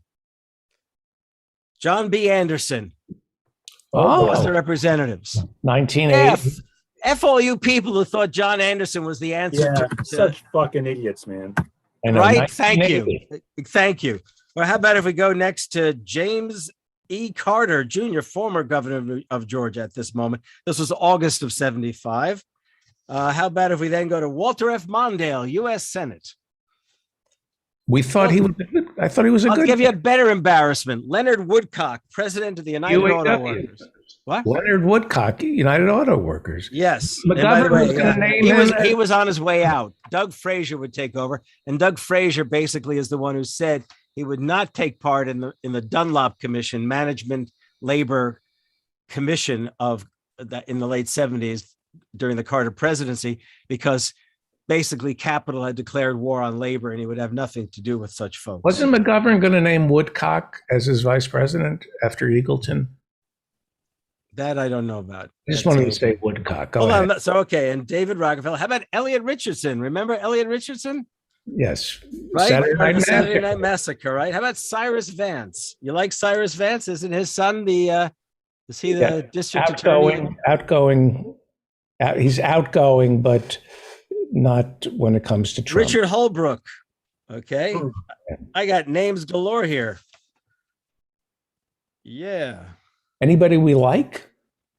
I thought we liked Leonard. I thought we liked Woodcock. Well, I would have thought we'd like Woodcock, but he belonged. This was like a high status affair. They brought in top people. But then the commission itself, let's see. The director of the Trilateral Commission was Brzezinski.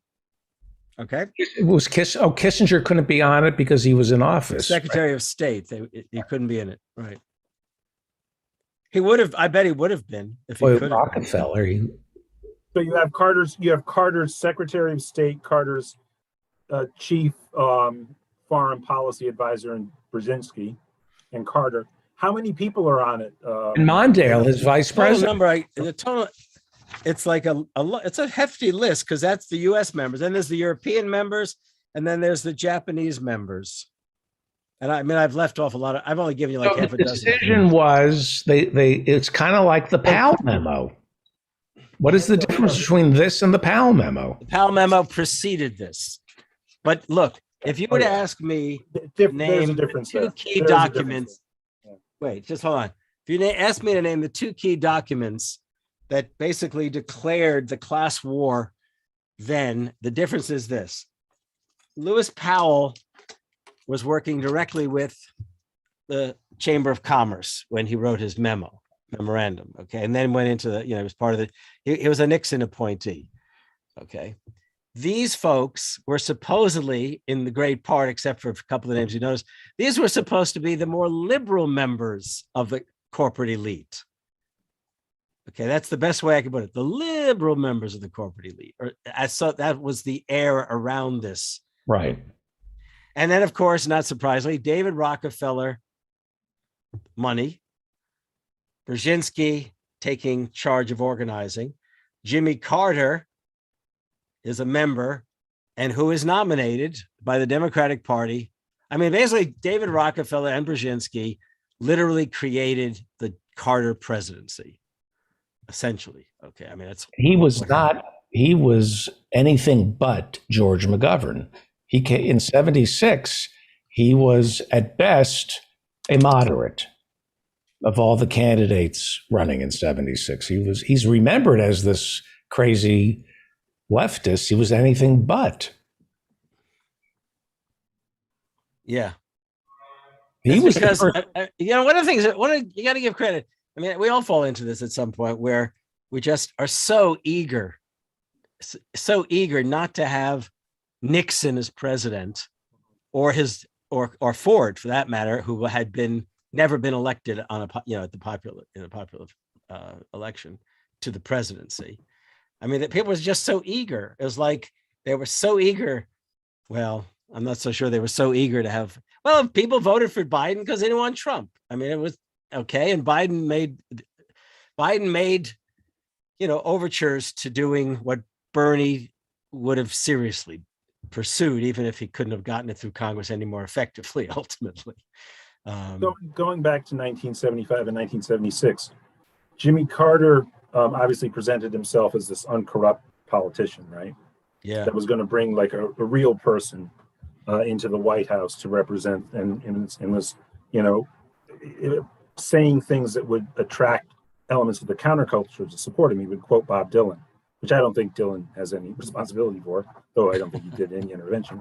Hunter Thompson was very central to his ascendance in advance of his victory in the Iowa caucus. And that's a little bit, I think, more of a question there. Why was someone like Thompson not up on this trilateral commission stuff? It's a little hard to believe, reading Thompson, that he wasn't. But he became on this very influential platform. And this is maximum influence for Hunter Thompson, maximum influence for Rolling Stone. Hunter Thompson, the most trenchant, one of the most trenchant voices against Nixon, right? Before Watergate and during the whole episode, elevating Jimmy Carter in the minds of the youth and of liberal America at the time. Okay, I'm going to just add, I want to create the moment again. Ronald Reagan was a very likely Republican nominee in 1976. It was supposed to be his last shot at it, in fact. Because of his age, right? Given his age, right. And you can imagine how the Trilateral Commission was anything but Reagan-esque. Okay, it was not evangelical Christian. Okay, it was not really made up actually of the chieftains of the military industrial complex. I mean, this was a lot of East Coast money, okay, and Rockefeller oil and banking. David Rockefeller was the head of Chase Manhattan Bank. And I think it's important to understand that I remember back in the 70s, people talked about the fact they said there were the Yankees and the Cowboys. Right. I read that book. Yeah, right. Exactly. So yeah, the Yankees were the sort of David Rockefeller guys, and the Cowboys were basically the Southwest and West. Reagan, yeah. the Reagan-esque types, maybe the Boeing, maybe Boeing was in on that, and maybe McDonnell Douglas.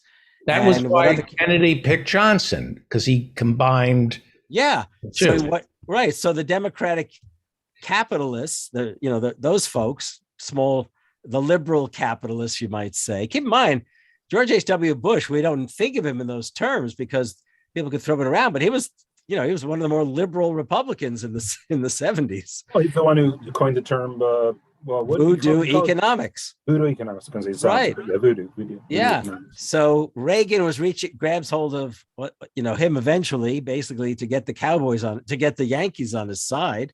No, Reagan got squeezed. Reagan got squeezed at the 80 Republican convention, and Bush was forced into his administration. Yeah. By a squeeze that even included the possibility of foisting Gerald Ford onto him, a former president, as his vice president at the 1980 Republican convention. And then, so in the 76, you can imagine the likes of David Rockefeller. Well, how can we need a candidate who's friendly to capital and can win in the South.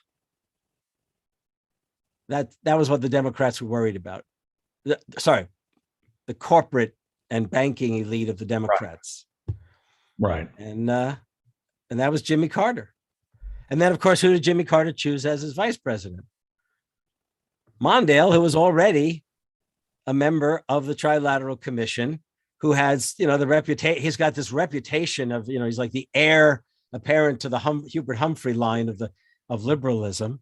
Humphrey was far more whatever we have to say about Humphrey. Humphrey was a progressive compared to most of these guys. I mean, there's no doubt. They've succeeded in the past 50 years. You bet. Just stripping the entire system of anything that isn't about financialization. I remember when the Soviet Union fell, and they said, well, we didn't know, but there's nothing there. There was no loyalty anymore. It was so corrupt. Nobody was willing to fight for the Soviet Union. And I think this country has gotten so corrupt that how many look, it really is hard not to agree with that. I mean, you got to think about it even now.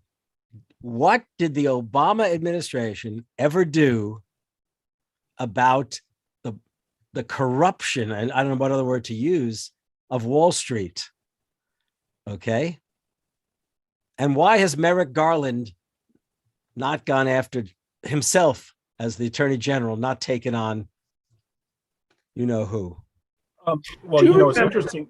Don't forget Harry Reid, we can remember, who just died, and say something within range of being nice about Harry Reid was about the best I can do. He actually was the guy who blocked the partial privatization of Social Security in the Obama years. Yeah, right. He was the one who, and Bernie actually acknowledged that in the Nevada 2016 that's right. debate. Yeah. Did I ever tell you I met him, Harry Reid? Oh. It wasn't really a meeting, but I was at Barney Greengrass. It's a place not unlike Russ and Daughters is down in Lower East Side. Barney Greengrass is in the Upper West Side. It's a Larry David kind of place. In fact, Larry David's picture is prominently displayed there. And a friend of mine who married a woman who had an apartment on the Upper West Side said, if you're going to be in the city, we'll go get a herring sandwich or whatever, herring on a bagel at Barney Greengrass. So we went, and we were standing outside waiting to get in. The place was packed, and two black SUVs pulled up. Harry Reid ascended from the car, and he comes over. What? You know why? Why? His wife. Is she Jewish? It was a big to do that in Utah. I could bet, right? Not Utah. I mean, Nevada. He was Nevada, right? Well, the father. They had to elope because Harry Reid's wife's father and Harry Reid got into fisticuffs. I didn't know this story at all. He did not want his daughter marrying out of the religion, and wow, yeah. Two things. One stray thing I'm interested in. Okay, so John Anderson, the guy who runs, the same John Anderson who runs for president in 1980.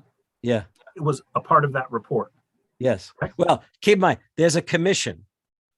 Okay, right. Their names are attached to it because it's a trilateral commission commissioned report. Okay, the Himself is trilateral not- commission. It's unlikely he or Carter or anyone else ever wrote anything in it. Okay, but it's clear that you had Mondale, Brzezinski, Vance, and Carter. Right? The establishment with a capital E. Right, but Anderson's there too in the Trilateral Commission. And Anderson's campaign, especially after he leaves the Republican Party, because he was in the Republican Party, yes, run as an independent, is seen as hurting Carter much more than Reagan. In fact, it may well have been, but I'm sure that what they, if anything, if they nudged him at all to do it, don't you think they probably thought he would pull votes from Reagan? Because he was a Republican, right? Yeah, right. So it wasn't a stab in the back. It was probably. Well, I mean, I'm hypothesizing at this point, right. Because, but he never did that well. He gained momentum as a Republican candidate. There was hype around him, but he never really got very popular in the primaries. Right. And then he ran. I sort of thought the campaign was hurting Carter at the time, and I was a kid, you know. Well, the thing about my understanding is, at least this is what my research at the time, which is back around 2013, 2012, was that Carter lost because people didn't vote. The turnout was such, the percentage of the turnout. I mean, Reagan won with not, what did he win with? Maybe 25% of the possible electorate. I don't remember. It's something remarkable. And by the way, it's another interesting thing, which I did read definitely as a report, is that everyone thought that an older generation had turned on the Democrats and Carter, but actually it was the younger, sort of middle-aged, not older, who turned on Carter. Working people in the 70s took a beating for the Democrats. Is it true that? Go ahead. Who carried Reagan's victory? Which age group? My understanding is that it was not the greatest generation cohort. It was the younger, not my generation, because we were just like 20s. But in that other group, the 30s and the 40s, maybe that the greatest generation rejected 40s and 50s, something like that. I've got the article here somewhere. I remember you serious said piece of work. Yeah, I remember you said that the greatest generation rejected Reagan in 19.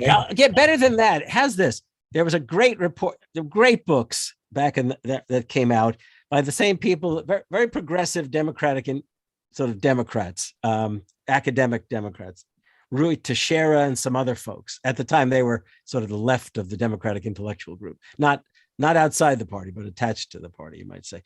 And they grabbed hold of the public opinion polls through the 70s and 80s. Americans were no less progressive in their political preferences when asked than they had been in the 60s. In the 80s too, you say? Yeah, 70s into the 80s. I wrote this up in my book. It's astounding. It's that the Democrats themselves had, I mean, keep in mind, think about it this way. I mean, Carter was abysmal, truly abysmal. Okay. And he literally abandoned the very movements that had helped put him in office in 76. First, he appoints Volcker to head the Fed. He deregulates elements of transportation, was the airline industries, and also he's the one who begins the deregulation of finance. Okay. And then think about it this way. In 76, I think I said this last week, or I said it somewhere last week. In 76, it's Reagan and Mondale, right? And the best Mondale can do, the best he thinks he can do, is to say, he's not saying it. I'm going to tell you the truth. We're going to raise your taxes. I mean, what kind of lunacy is that? I always told you, David, the reason working class men and women voted for the Republicans is if you can't vote for your wages, you vote for your taxes to go down. You don't give a shit if the rich get richer because of that. You just have to worry about the next year's income you're going to have in order to do what needs doing. So I've hated the Democrats for what they've done. Right. Even though I belong to the Democratic Party because of my local county thing. I think Jimmy Carter was the first one to say the era of big government is over. Before Clinton and before Reagan. That government can't. No, solve he didn't all- say that. He said government can't solve all our problems. We're gonna, that kind of thing. Yeah, And Reagan said, hell, government is the problem. right. And then Clinton said, the era of big government is over. Remember, he appointed Gore to head the, what was it called? That commission that was supposed to, Make government efficient. basically privatize government activities. Right. Yeah. I'm taking this from Wikipedia, so take it with a grain of salt. But as of 2021, the leadership of the Trilateral Commission, however, whether it's influential or not, still included David Rockefeller, the founder. He's deceased, and it included Paul Volcker, who is also listed as deceased. And just because Mila mentioned him in the chat, and what's the point of talking about this stuff and elite cabals and stuff without mentioning him? Jeffrey Epstein at one point was a member of the Trilateral. But really? Yes, according to Wikipedia, and that's very believable, of course. And so yeah, that's interesting. That's how, because our current elites are not corrupt, right? They're better. Right? No, they're better.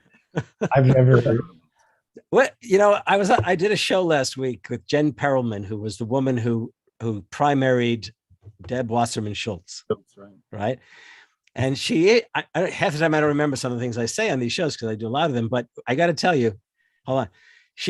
Yesterday, she issued a clip. It was Max Alvarez and myself. You guys know Max Alvarez? Sure. Yeah. Right. So, so Max and I were on together. And one of us must have said it because it's part of this YouTube show. It was like basically Nancy Pelosi had endorsed insider trading, right? If you think about it, essentially what she did when she defended the right of congressional folk to buy and sell stock it's a defense of insider trading. Oh God, corruption? Oh no. Well, yeah, no, former PDA member there, the woman who's ran against Wasserman Schultz. Just wanted to say that, of course. Oh, Jen? Yep. I like her. I always thought she was nothing. I always thought she was much younger than she actually is. We have to wrap it up. Professor Harvey J.K., author, FDR. Did you? I'm sorry, Alan. Did you want to say something? I want to hear Alan's story. Yeah, I wanted to have been preparing to just say. I'll say as briefly as possible. So, No, don't. No. I just went home from Newark. I flew back to Los Angeles from Newark. Was supposed to get here 2 nights ago. I got here 1 night ago. Absolute nightmare of going out into the plane twice. We deplaned twice. They didn't have adequate crew for the last flight out of Newark to Los Angeles, and then got back on the plane early in the morning after they put you up in a hotel for about 3 hours. And again, we had to deplane. Finally, about 4 or 5 hours after that, we took off. The whole experience and the experience of flying within the domestic United States, I mean, I suppose many of the people and your guests have done this, but at the peak of holiday season in Newark, I mean, you could not have a clearer example of a society that doesn't give a fuck about the life of its members.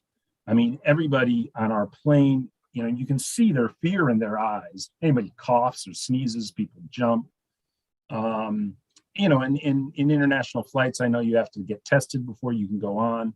Why the hell that isn't? I mean, we're just basically subservient to the right wing in the country, and the Democrats are not doing anything adequate to say what has to be said. So, I mean, interstate travel, you can't force people to be vaccinated or tested. What a bunch of total bullshit. I'll just tell you, Alan, I meant to tell you, I had sent you a note when we began to just exchange a story, and I said that my daughter and her fiance had boarded a flight in New York and were fine and were flying, and they had landed already. Well, they didn't deplane for another almost 3 hours. They sat on the runway. They couldn't get a gate. Nobody has to be tested. Nobody has to show that they're vaccinated. All this, getting in line anywhere, any store, at least in California, always 6 feet apart. You're supposed to be. You get to the airport, the snake to go through security. There's nothing about 6 feet. You're just packed right up against each other. But no shampoo. You're waiting in line to make sure that you're not carrying shampoo onto the flight. We could all have bombs in our shoes. So we're failed. And look how look. By the way, let's go back to this. Somebody was talking before about trusting government. Maybe it was before we started. Okay. And this had to do with corruption. So the CDC reduced its quarantine to 5 days from 10, right? So there's this, the line is, the CDC will, the CDC says your bosses want you to get back to work. We're reducing the quarantine to 5 days. I mean, that's really what's going on here. We've become this utterly dysfunctional nation. We are actually going through. It's like Americans. I don't know if it quite occurs to them what is happening right now. Did this in the 60s? They say everything changed, that it was transformative, that we watched what was going on in Selma, we watched what was going on in Vietnam, and it was pretty much we saw who we really were as a country. That was the gift of the 60s. And then Reagan. I don't remember anyone saying we saw what we were. More important than that is they goddamn passed legislation that made a significant difference in people's lives. I don't give a shit about the cultural awakening. I don't give a damn. This administration, this Democratic Party, and their utterly reactionary opponents, the Republicans, are literally fucking us. Yes. Yes, they are. And they keep saying our side, or whoever our side is, democracy is in peril. What are you going to do about it? Yeah, absolutely. It is in peril. And one can only suspect that a lot of the major Democratic donors are perfectly fine with it. Yeah. Because in New York State and in California, people figure, what the hell? We've already got it made compared to the rest of the country anyhow. Right. That's what the elites are. That's how they view it.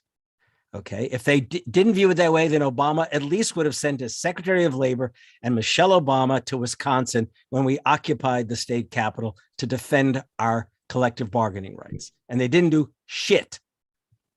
Yeah. By the way, in the next 4 weeks, 6 weeks, 8 weeks, whatever it is, 3 weeks to January 17th, you'll see Reverend Barber out there on the front lines. Where's Barack Obama?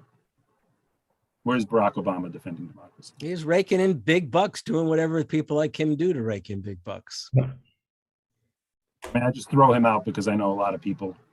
He's a neoliberal political figure that still so many people have total reverence for. Could say Hillary Clinton too. I mean, they all should be pressured. They all should be pressured. But you're asking, it's like asking a cat to bark like a dog. Yeah, but there are millions and tens of millions of people who vote Democrat, and these people are still icons to them. They need to be exposed and revealed for what they are. Yeah. Rob Reiner is busy tweeting about how Biden is the most transformative president since Roosevelt. Somebody sent me a tweet, one of the listeners. I couldn't believe it. Rob Reiner. Anyway, Professor. Yeah, there's a whole cast of characters that are now tweeting. Look at the guy. Look at the economy. Look at how it's, look at the economy. Market, yeah, right. Yeah. Meanwhile, you can't get on a plane and get off in a reasonable amount of time. Rob Reiner should look at his box office on his last 10 movies. That's how the economy is doing, Rob Reiner. You're so busy talking about how successful Biden is. Look at your last 10 movies. That's how the economy is doing. Well, as far as I'm concerned, he made one of the worst movies I've ever seen. The Princess Bride, I believe it was called. Ghosts of Mississippi. You're saying Princess Bride? I think it's one of the worst films I've ever seen. Yeah, by the way, I've never seen it, but it's beloved by loads of people. I know. Utterly beloved piece of shit. There you go. Rob Reiner's a piece of shit. I got to hear that from Harvey. When we talk next, let me hear. Princess Bride, I've never seen, but I wish I hadn't. That's how disgusting it is. But I've been told that movie was good. Oh, I certainly will defend Spinal Tap. Spinal Tap, but that's Guest and the guy. Spinal Tap, yeah, I could. I think I saw half of it. Yeah. Rob Reiner is the reason America hates Hollywood. Not because of his politics, because of his movies and his politics. He should shut up. And next time I see a Democratic presidential candidate doing a fundraiser in Los Angeles, they lose my vote. Next time I see them on the boat with David Geffen, they lose my vote. I went to Bernie's notorious Beverly Hills fundraiser. I came away from that liking Bernie even more. He stood on the other side of the pool from a whole bunch of people, spoke for about 3 minutes, felt like you could tell he was not really into it, and knew he was in the wrong place and got the hell out of there. So there's only Bernie. Only Bernie. That's all we've got. Only Bernie. Thank you, Professor Harvey J.K. Pick up FDR and Democracy. Pick up The Fight for the Four Freedoms. In fact, I'm going to be reading it. There's some stuff. I want to reread some chapters tonight and take hold of our history and countless other books. A new version of your book on British. Yeah, I don't have the British Marxist Historian is my first ever book from back in 84, 85. Should be out sometime between tomorrow and June 1st. Right. Assuming there is going to be a June 1st. Can we get Adam McKay to do the movie of British Marxist Historians? And what if a presidential candidate speaks at McKay's house? Is that still banished from Feldman's support? No. I thought you just said anybody who goes to an LA fundraiser. Adam McKay I can't even be jealous of Adam McKay. He's so beyond, it's like watching, I wish I'm quoting a friend of mine. I don't know if she wants me to use her name, but a friend of mine said, I'd really like this movie if it had come out in 2015. Right. Well, he's the only one who's doing anything about it. Progressive Democrats of America, give to the Progressive Democrats of America. Our friend, Texas Tom Weber, joins us next. This is very exciting. We'll be right back, but let's hear from Professor Mike Steinel.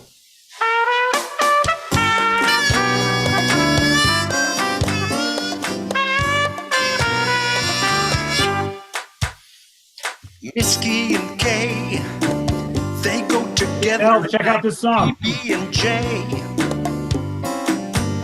like Thelma and Louise, like mac and cheese, like Sacco and Vanzetti, like meatballs and spaghetti. Allen's in LA, Harvey J's in Green Bay. When they get together, they got a lot to say, 'cause they're Mitski and Kay.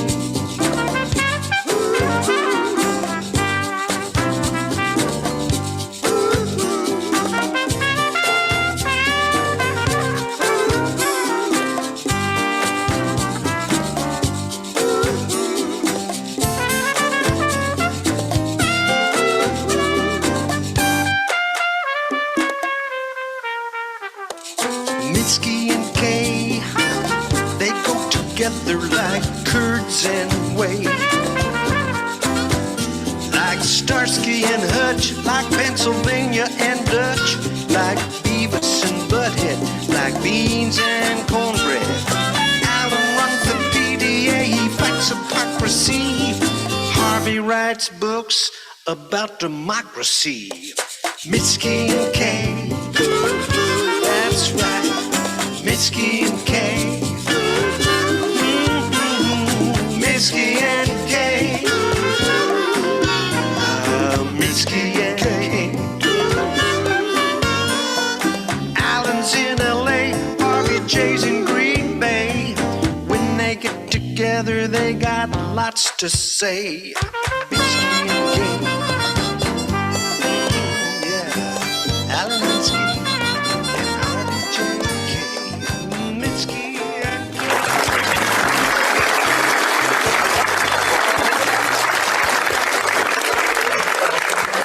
Texas Tom Weber joins us. He's a friend of the show.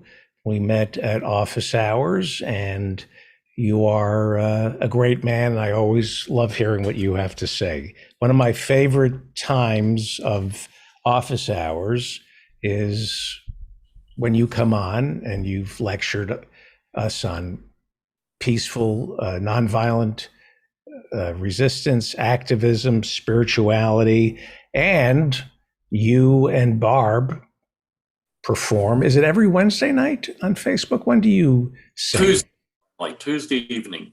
Tuesday evening. Yeah, we've taken a break, over the last, I don't know, since the 9th.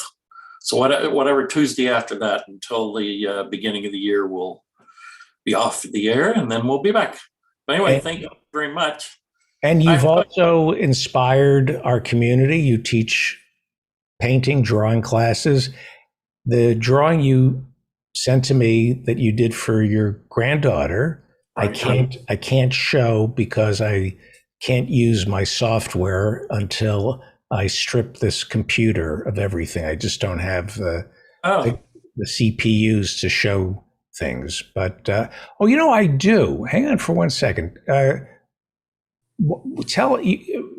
we go. I can do it. I apologize. I just realized that even with regular Zoom, if I can maybe I can't. I can't. That's okay. That's all right. What is on your mind? So much to talk about. Well, I have to tell you, my favorite line of the day. I got the beginning of the day.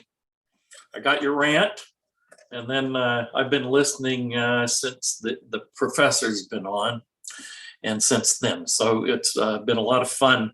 But anyway, you had a good line here. America is a failed state, and America needs to invade America. Yes, we do. That was a good one. Thank you. Somebody has to save us. Well, yeah, and I saw it, and I guess I kind of engaged in this in chat, whether or not are we really a failed state? I'd say more so than not, but I don't want to go into any argument over that. I think that we've got enough wrong to merit our invading ourselves. That's for darn sure. Yeah. What do we do right? We don't even do movies. We don't even do movies right. Most of our movies now are shit. Most of our movies are, proven franchises. Okay, well, what do we do right? Let's look at it one way. There's the American government. We have the entertainment industry that supports it. We've got education that supports it. We've got the military. We've got police that support it. We have all these different pillars, but let us not forget people. There are a lot of great Americans that are doing things that are right. We need to not forget that. We need to not forget where the center of gravity is for, our fledgling democracy right here. Well, Afghanistan had a lot of great people, but that didn't stop us from calling it a failed state and occupy it for 20 years. Yes, the American people, some of us, are not worthy of contempt, but I'm asking you, what do we do? What do we do that is a force of good in this world? The vaccines, we're charging for the vaccines. That's what are we doing right? You may have me there, David. I'm not sure. Honestly, that's a good question. I think that we, despite ourselves, I think every once in a while we might do some good in terms of humanitarian aid. Although ironically, most of the time we're the cause of the problem. And we give fewer per capita. America gives fewer foreign aid than any industrialized country in terms per capita, what we should be giving. Right. Yeah. We're not a generous country. We're just not. Well, anyway, I think that you've got me there, but I am here to try to lift spirits. I'm here to try to lift spirits. This is one thing I want to do. I did a little bit of thinking of something I wanted to share, and then we can talk about it, whatever you want to talk about. But I do have something. I said that when you had asked me if I might come on, suggested that maybe I might bring some thoughts in to kind of help carry us into 2020 or 2022. And what I was going to do, I ditched. And then I was going to do a little bit of a different version. Here's what I wanted to do. I wanted to do share a number of stories of how there are religious activists who are involved doing good things within the country and the world. And then I thought, well, I could just share a number of them. But then I thought, I've got two really good ones right here that I want to center on. It'd be better to tell really good stories than just kind of blurbs. Okay. So I want to do two. We had, the first one involves a nun. You might remember Nuns on the Bus. Remember that? I had one of them on. Oh, really? Who was that?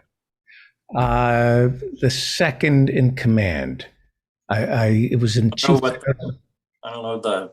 She went after Paul Ryan. I got her when she was in Paul Ryan's office. Oh my! I'm not sure who that was right off. One of the ladies associated with that, named Sister Megan Rice, died in October. And I want to talk a little bit about her story. She died at 91. And she was a nun who is particularly remembered by the fact that she spent many of her latter years, after many years doing other good things, crusading against nuclear weapons. And she spent 2 years in prison for that when she was in her 80s, after breaking into a government security complex in 2002 to protest nuclear weapons. And she was born into a family with parents who were activists who actually worked with Dorothy Day going back in the 1930s. And she had an uncle who also after World War II had gone back into Hiroshima. I have to read between the lines why this was brought up, but I'm guessing to say that he was probably investigating what went on after we had bombed it and was doing some consciousness raising. But anyway, in the 1980s, after working for a couple of decades as a teacher of math and science in the United States, and then later for 23 years, she worked in West Africa, mainly in Nigeria. She came back to the United States and began her involvement in anti-nuclear activism through the Plowshares movement, which I imagine most people here, at least I hope, have heard of them. And so she was involved in that for most of the rest of her life until she was just not physically able to in just the last very few years. And just in case you don't know, those of you who aren't familiar with it, the name Plowshares comes from the books of Isaiah and Micah in the Bible, whereas there is this line: they shall beat their swords into plowshares and their spears into pruning hooks. Nation shall not lift up sword against nation, neither shall they learn war anymore. So Sister Megan, along with her companions in the Plowshare movement, were arrested over 36 times over the years in their work as protesting and in civil disobedience, which he preferred to call civil resistance. And so what I want to center around for a moment here is the story of her arrest and trial in 2002 first, because I think it's a very interesting story. And there's a backstory to that too, that involved another nun. And so she was involved in what you might call prophetic action, which was the MO of how these activists would engage in usually their acts of protest and civil disobedience, which means that they would do symbolic actions that were not in any way threatening, but carried a message. It was supposed to say something. So Sister Megan Rice wasn't the first nun to be convicted of sabotage. 10 years earlier, Dominican sister Ardith Platy, who inspired the nun character on the popular Netflix prison series Orange is the New Black, went to prison in Danbury, Connecticut on the same charge, which was sabotage. And she went to prison in Danbury, Connecticut, and she spent her retirement years engaging in plowshares and other protests at weapon sites. So in 2002, along with fellow Dominican nuns, Sister Carol Gilbert, Sister Jackie Hudson, and Sister Ardith Platy, they all breached an intercontinental ballistic missile facility in Colorado. And the three of them poured blood in the shape of a cross to remember the victims of war. Then they wrapped on the blast lid with a household hammer. And the small hammers didn't damage the massive weapons in any significant way. The three of them were then accused of preventing the United States from attacking its enemies or defending itself, which is the definition of sabotage. So just like Rice's group and many other Plowshares activists, the three nuns carried rosaries, Bibles, and other objects in small black bags. Explosive experts, however, thought that they might have bombs. Now get this. Attack helicopters then swooped in as they sang and prayed. Police pointed semi-automatic rifles at them and shut down a nearby highway. This was an unusual reaction since Plowshare protesters are usually stopped and arrested with far less fanfare. And it may be why the prosecutors won a sabotage conviction. So this is the backstory. Sister Megan Rice's prosecutors, when she was arrested, brought up the Platy's case during her trial, in which this is in 2002, 10 years after this, in which she and her companions were also convicted of sabotage. However, 2 years later, an appeals court overturned it and admonished that no rational jury could find that they actually injured the national defense. And then they had another nice little story too, where in 2012, they broke in at the Y-12 Oak Ridge, Tennessee National Security Complex. And this is when she was 82 years old. So she and two fellow activists entered the these were two lay people, a guy named Michael and a guy named Gregory, who entered the Y-12 National Security Complex in Oak Ridge, Tennessee, and spray painted anti-war slogans and splashed blood on the outside of the heavily guarded, highly enriched uranium materials facility. They justified their infiltration of the facility by citing biblical verses calling for world peace and then also citing the Treaty on the Non-Proliferation of Nuclear Weapons as justification. Then the New York Times reported that nuclear weapons experts called this action, quote, the biggest security breach in the history of the nation's atomic complex. And by the way, they were awarded, or I should say recognized by the Congress.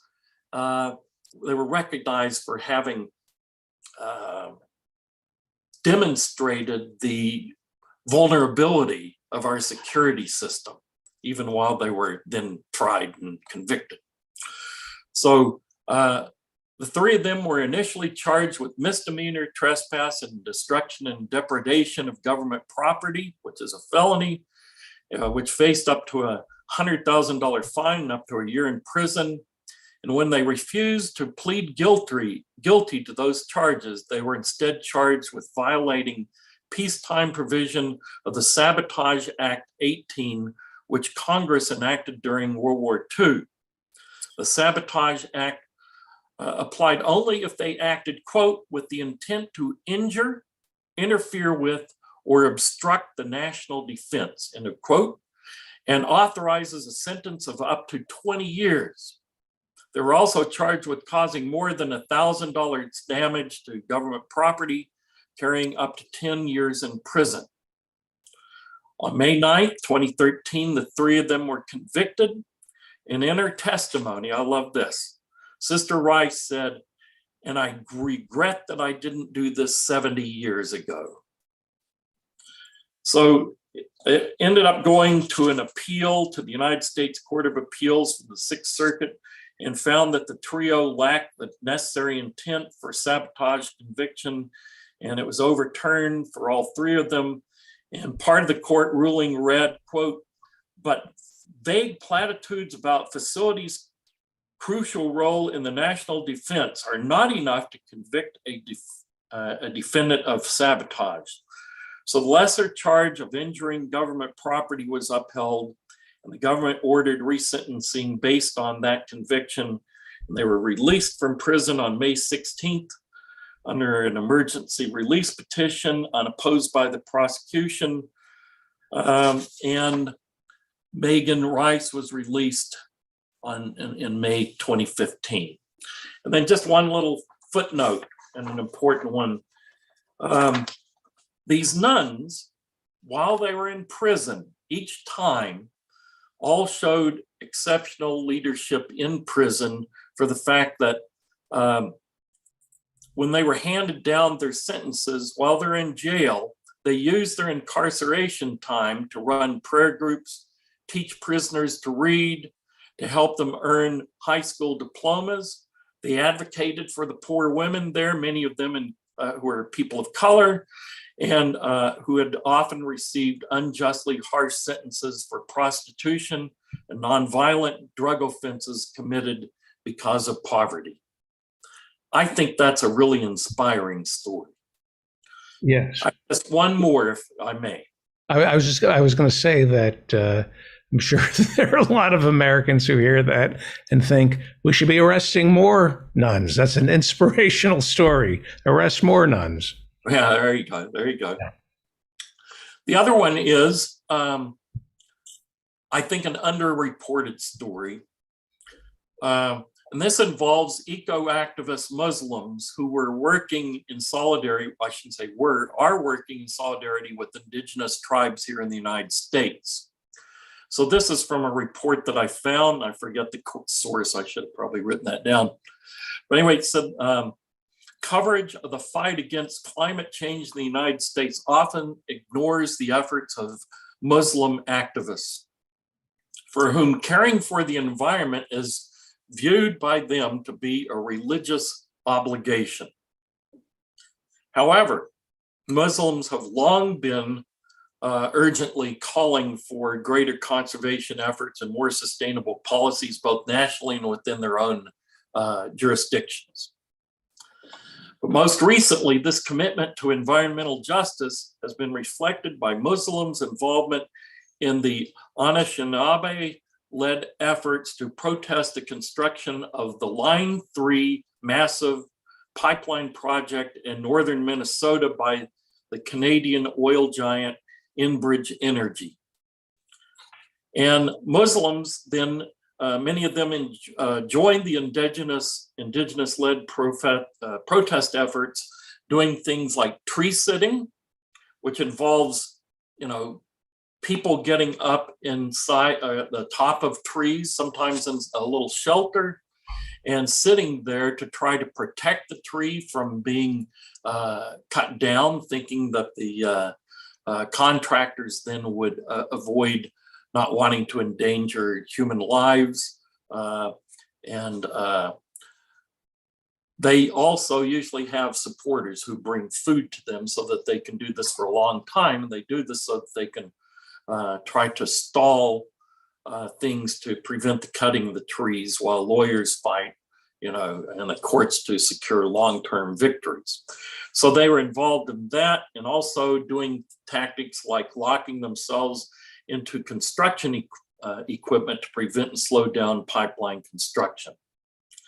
And then in Minnesota itself, we have Keith Ellison, their attorney general, former Congress member, and he's also a Muslim, and he's also passionately been opposing Line 3. So just to end with a quote from an imam there, a Muslim religious leader, who said, quote, "Human beings have been charged with trust, and that is the just and effective administration of all that's been placed under our control and used in our multifaceted role as vice regents." And he's quoting then from a couple of passages from the Qumran that he says entails a call to Muslims to be active stewards of the environment. So those are my two stories that I wanted to share. So thank you for allowing me to do that. Oh, thank you so much for that. Thank you so much for that. I can't remember the name. Let me look it up. That we had one of the nuns on the bus. Here we go. It was 10 years ago. There it is, June 23rd, 2012. Sister Diane Donahue, one of the leaders of Nuns on the Bus, traveling to Wisconsin, reminding Republican leaders. I remember that now. Yeah. Yeah. Nuns on the Bus insists Congressman Paul Ryan's budget proposal specifically targets those whom Jesus commands us to protect. She was great. Yeah. They're great. Well, I'll have to look that up. So thank you for letting me know that. What, 10 years ago. He said it was 10 years ago, did you say? Yeah, if you go into my archives. Okay, all right. Lee Camp is on the show, and it's June 23rd, 2012. Right or wrong, it's... Yeah. Did you hear that? Forgotten that you used, man, I've forgotten that you to, did you have Lee Camp on more than once along the way? Yeah. Jeez Louise. Okay. You go through the archive. I don't have time to go through the archives, but there's stuff in there that's just incredible. I got to know you going back, I think, to 2009, I want to say, is when I first started listening to you back when you were doing skits. When we were doing sketches, right? Yeah. Yeah. And so, and there was, I don't know, not a long time, but a small amount of time where I didn't. Next time I came back on, you were doing something closer to what you're doing these days. Yeah, I got the radio show on Pacifica, and the sketches were too unwieldy to produce, and it was just too much. It just got to be too much. Anyway, wow. Is there any chance you'll ever bring Lee Camp back? He would come back, sure. Yeah. Oh man, he's another one of my favorite comedians. He's great. Yeah, we can see him on RT. Oh, I know. Yeah, I catch. Yeah. Oh yeah. Happy New Year. Are we going to see you for office hours? I'm going to stop in probably a little bit later. We do have some friends who are coming in.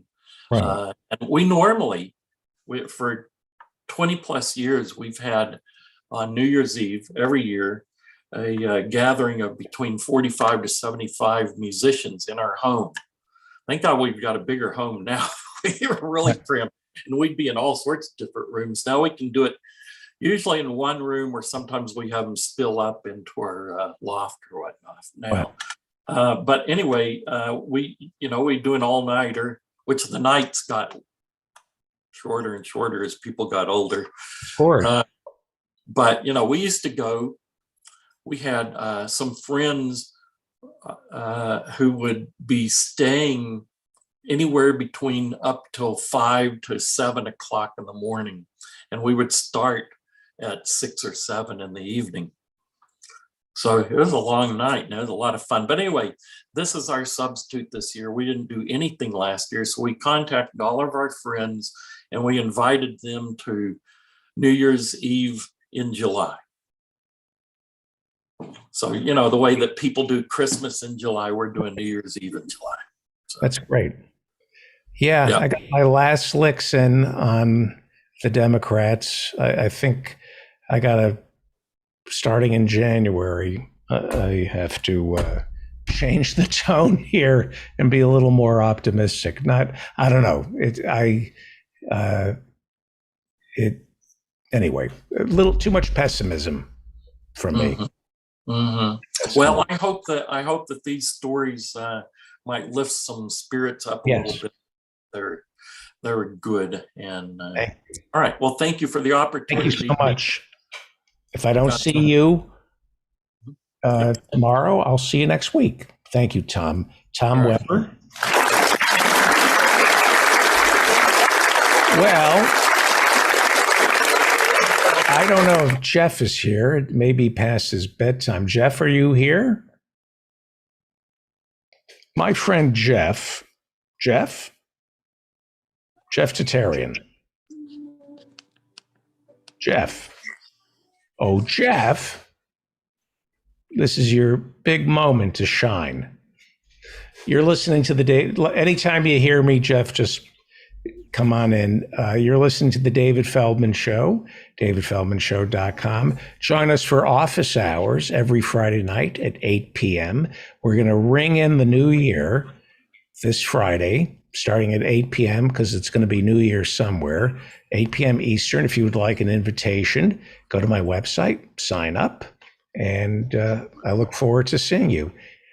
I have a friend, Jeff, who created an index for me. Are you there, Jeff? Jeff? Oh, Jeff. Okay. I think he's not there. All right. We'll do it on Monday then. Okay. Or if you can get the audio to work. I'll try you one more time. All right, let's go to Mexico, where Rodrigo is standing by. Hello, Rodrigo. Hi, David. Good night. That's it? No, I was telling a story on Monday, and I think it got cut off. Right. Yes. Please continue. So the Grayson decided to partner with Caleb Maupin to expose the actress / producer / writer from PhilosophyTube as someone funded by the royal family. Abigail Thorne, who came out as trans a few months ago and whose videos I have shown on Office Hours, not that long ago made a 30-minute video explaining why she thinks the entire royal family of the UK is superfluous. And Caleb, for those who don't know him, makes a living out of picking progressive or leftist groups and making videos, quote-unquote, exposing the billionaire Jews funding them. Long story short, I showed screenshots of this collaboration in another leftist group, and someone ranted at me for more than 2 hours. I was called a fascist social liberal, among other things, and I was accused of always defending the squad because apparently when I complain about people who can't talk about replacing Pelosi without eventually arriving at their, and that's why we have to primary AOC slogan, that's the same as defending the squad. I bring this up for 2 reasons. One, because even people who read more Marx for fun than I've ever read Marx total can be successfully propagandized. And 2, people in general are always making fun of Trump voters, and few things have ever been as wild as watching Trump get left behind by Trump voters who now believe Trump is either evil or being replaced by an evil clone just a few months after they started talking about crowning Trump as King of Kings. But the truth is, we have all been successfully propagandized for decades, and you'd be surprised at how much of we assume is real history has been rewritten in the last 3 centuries.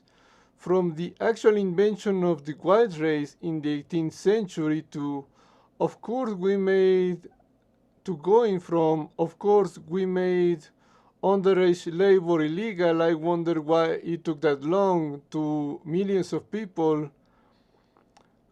who went on strike until the government made underage labor illegal in mines. And all from there, all the way to today, when GOP politicians are trying to make underage labor not covered by federal regulations a few hours a week longer to combat the quote-unquote labor shortage of people refusing to work for too little anymore. We can also go from a cop pulled a gun on a kid, that's horrible, to a cop pulled a gun on a 6-year-old black kid. What was the kid doing? Very quickly, but that's also because of propaganda. And what I want you to remember is that sure, some people are born racist, transphobic, etc., but most of us are radicalized by propaganda that is so pervasive that we think of it as history. Thank you. I hope Jeff fixed his sound issues. Thank you, Rodrigo. Thank you. We'll talk tomorrow, okay? All right, Jeff. Are you there, Jeff? David, can you hear me? There we go, Jeff. Now, I can hear you, Jeff. I commissioned Jeff to build an index for me because Jeff is a ticket broker. Is that correct? Yes, that's correct. Yes, David.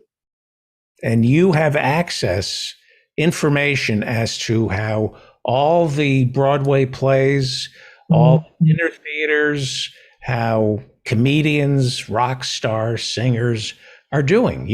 I can call you up and say, hey, how did Sebastian do in Milwaukee? And you can say, sold out. And it's like a dagger to my heart, isn't it? Yeah, it definitely is.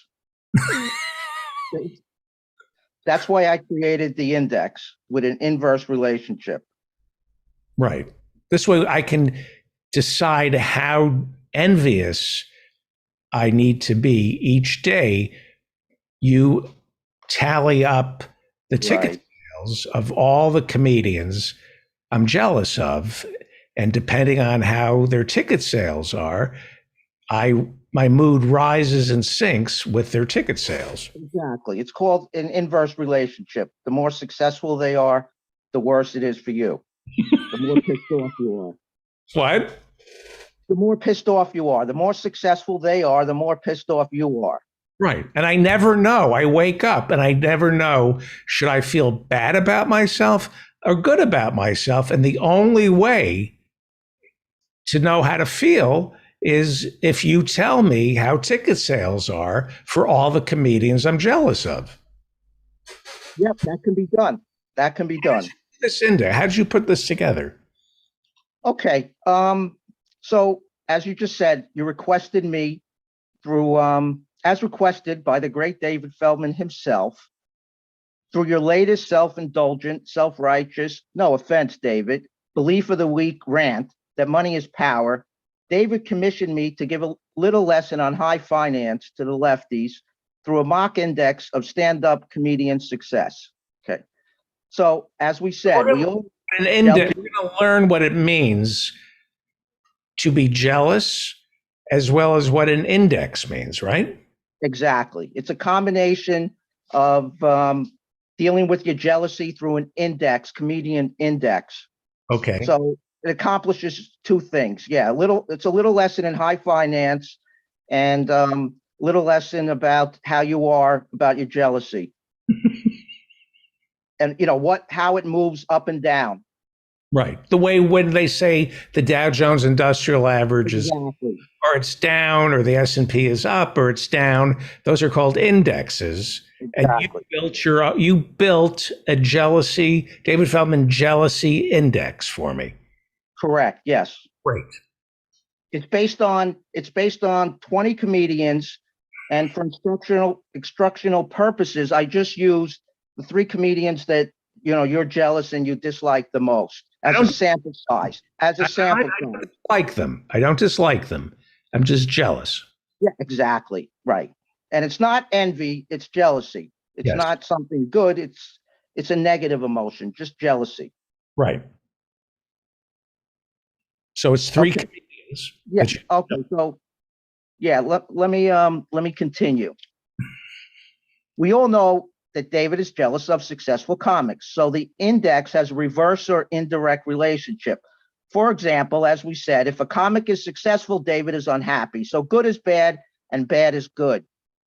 I thought for marketing purposes, there's nothing better than a catchy acronym. So I named the index the David Feldman Fuck F them. I know I'm better than them. And if I wasn't so idealistic, I would be a moderately successful stand-up comic index. Yes. Catchy. Very catchy. Yeah. And the acronym is, of course, Taduf Kabtain Wazib Ames Tisai. Very Yeah, catchy, right? Did you say that again? I missed it. Tadif Kabib Tisai Wabzu Ames Tisai. Very, very. That's going to catch on. I can see that. I think that's smart. You know, it's all about getting the message out there. You know, after all, I did go to business school, you know, not to be confused with business school. Business school. So You do as have an MBA, don't you? Don't you have an MBA? yeah, I have my MBA. Okay. Okay. Business. You know what that stands for as far as you're concerned, right? Mighty big asshole degree. I call you that with or without an MBA. Okay. All right. So as we said, there's 20 comedians in the index, but for instructional purposes, I will use a sample of 3. The 3 include Dave Chappelle, Al Franken, and Louis C.K., who us lefties have rightly canceled. The goal of the index is to mirror a real weighted average index.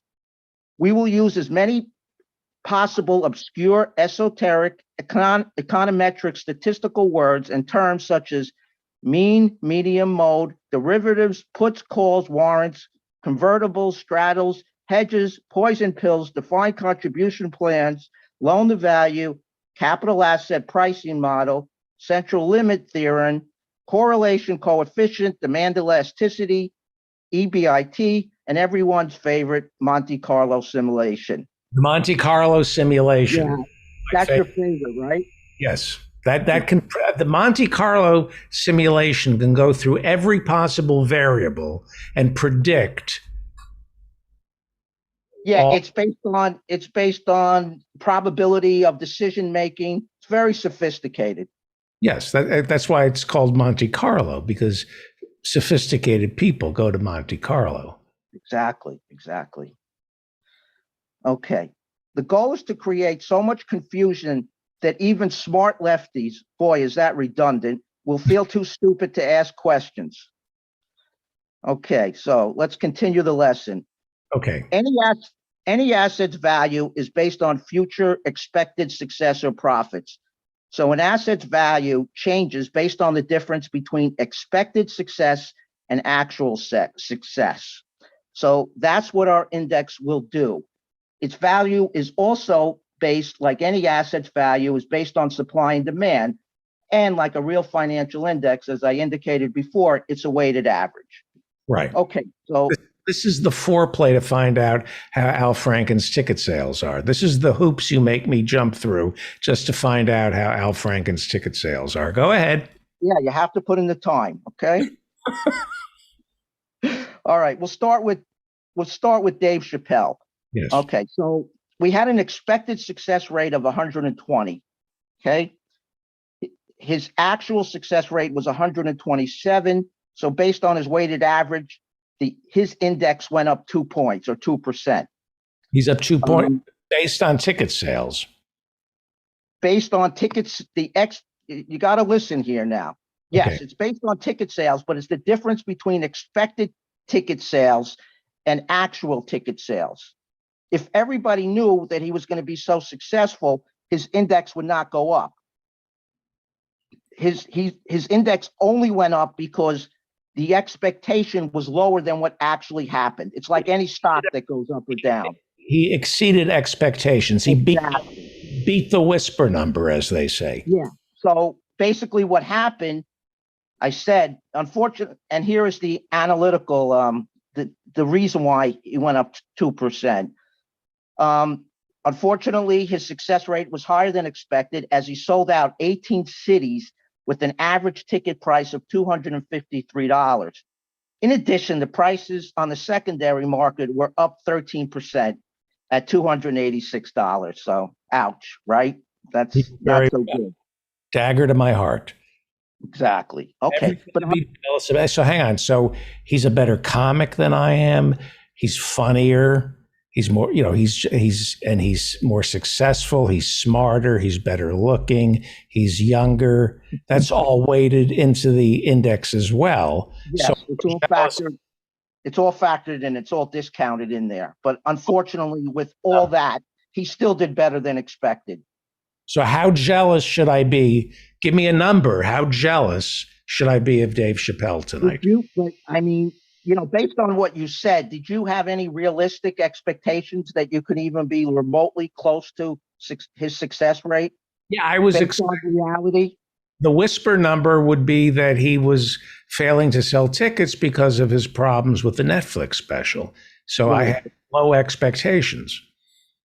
Yeah, but unfortunately that didn't pan out, obviously. Pan out. Yeah.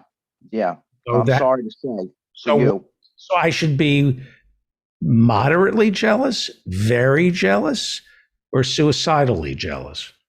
I think because it's unrealistic for you to think that you can be like even 1% as successful as him. I think you should only be like remotely jealous. Remotely jealous. Yeah. Okay. Yeah. All right. I can do that. So, all right. This is good. I'm not a normal human being. I need to know how to feel.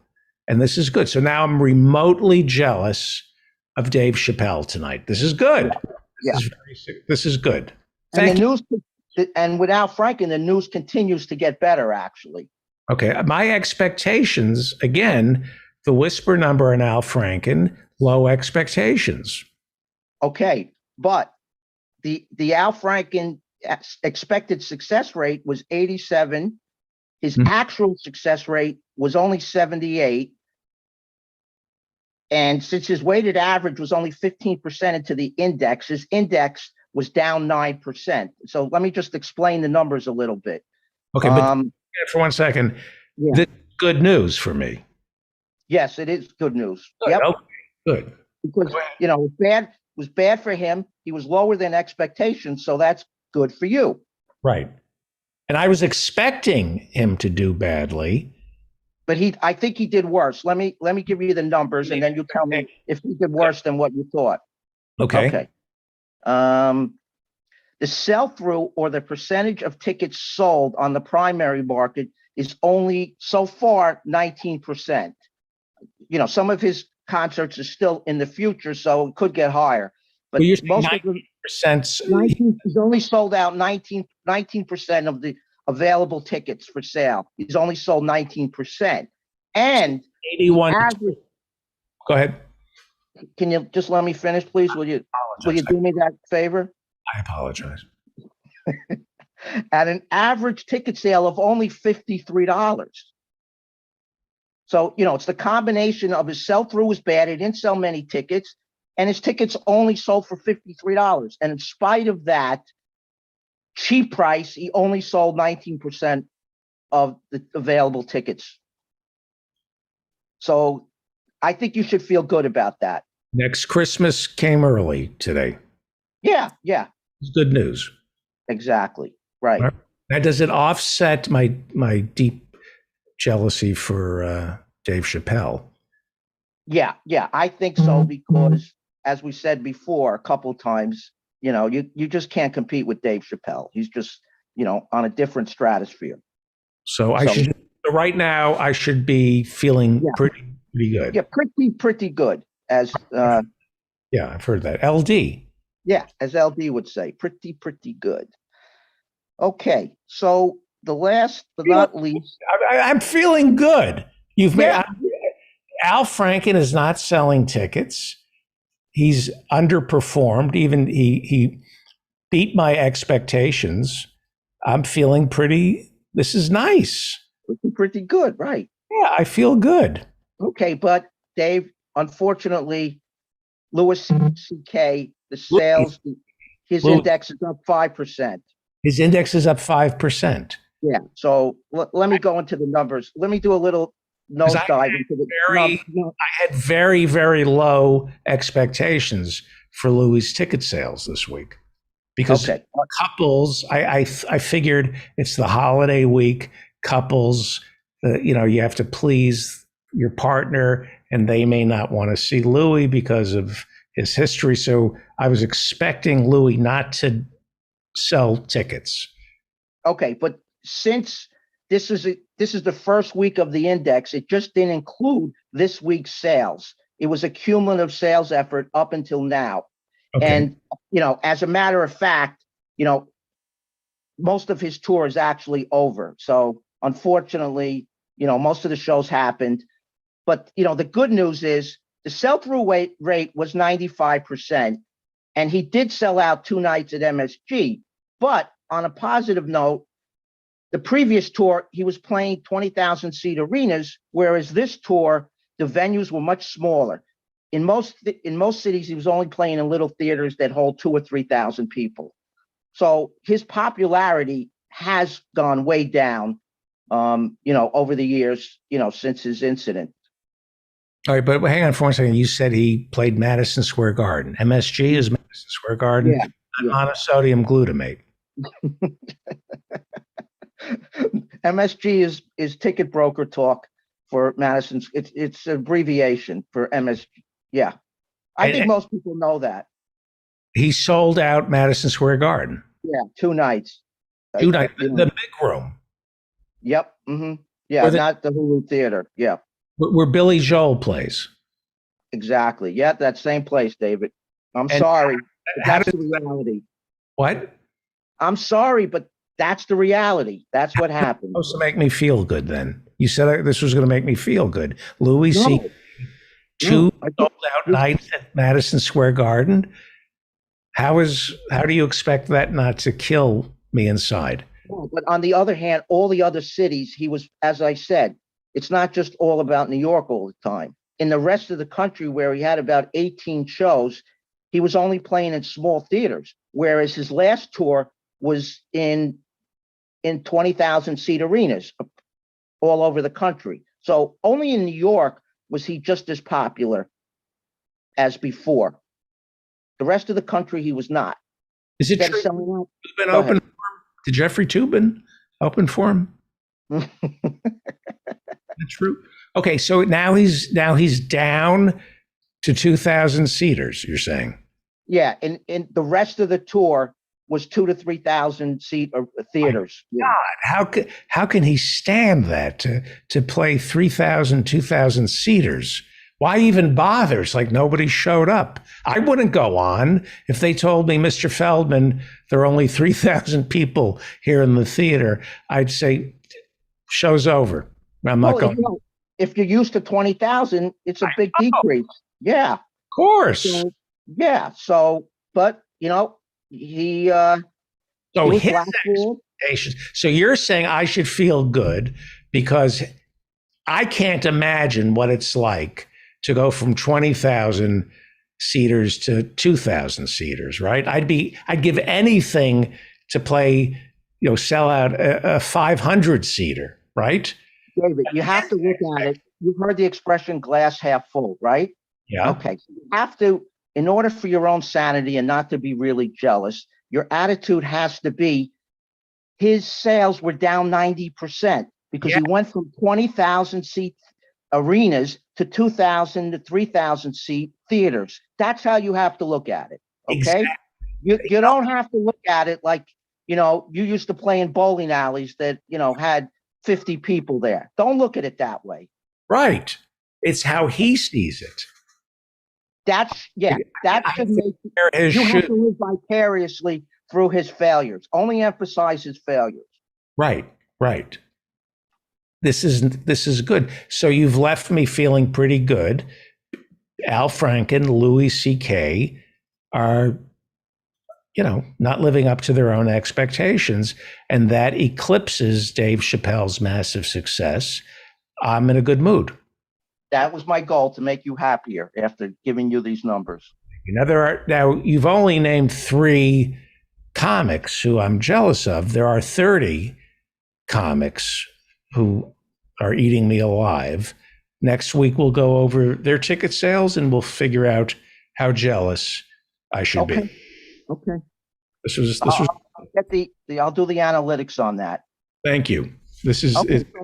And what's the name of the index that you? What is it called? What's the acronym? The TVDEF, Quebec, Tawas, Sabam, Ski. Okay. Thank you. I feel much better. You're welcome, David. That makes me happy that you can feel a little better after reading these numbers. As long as other people are miserable, I'm happy.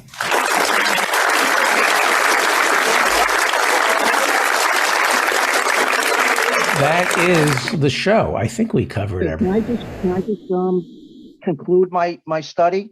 Yes, Jeff. Okay. All right. So my conclusion is, okay, that's enough math for you lefties for one day.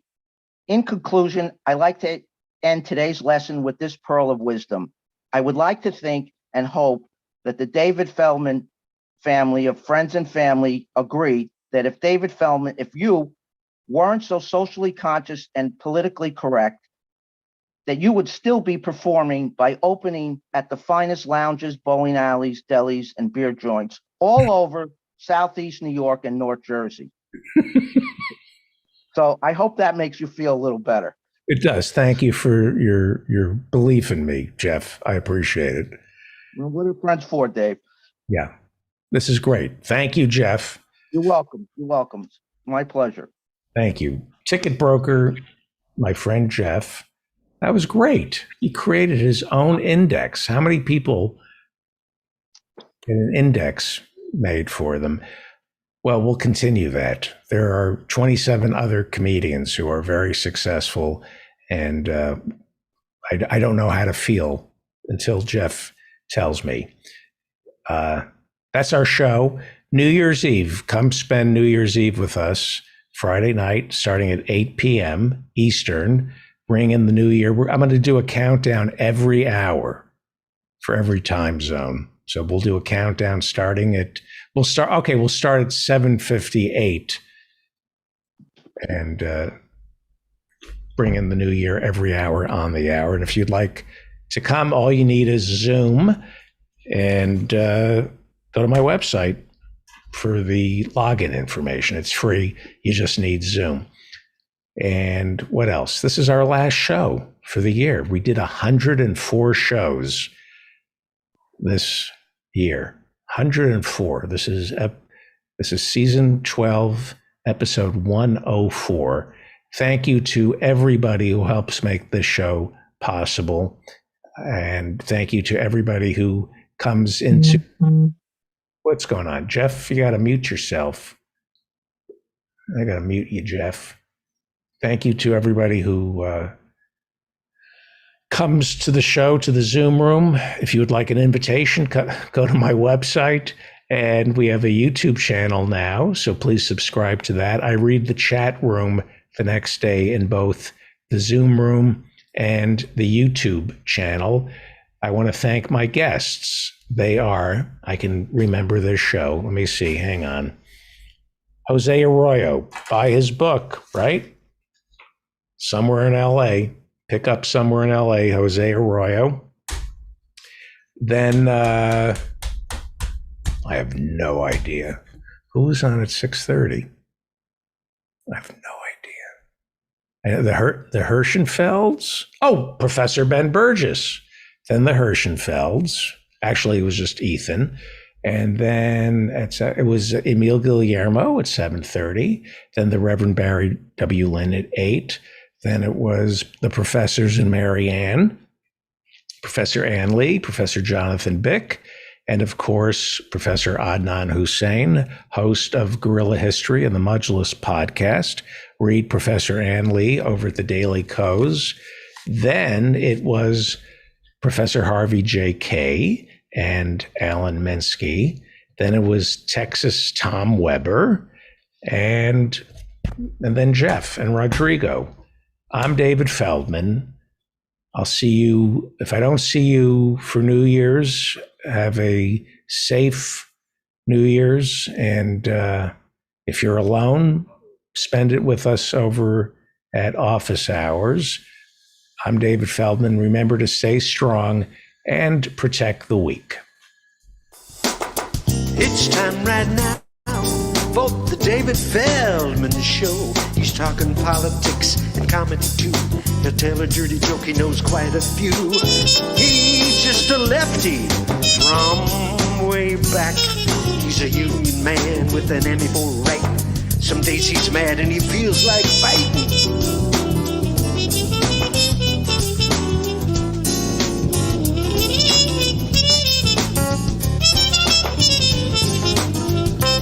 It's time right now for the David Feldman Show. So get your ears on right, buckle in real tight. He's got a lot to say and he's coming your way.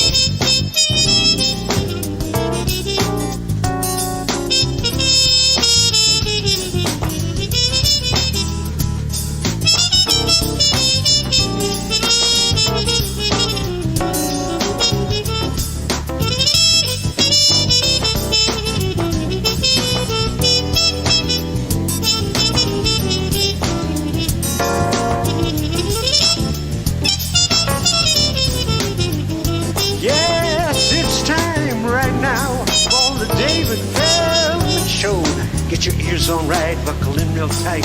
He's got a lot to say and he's coming your way. He's got a lot to say and he's coming your way.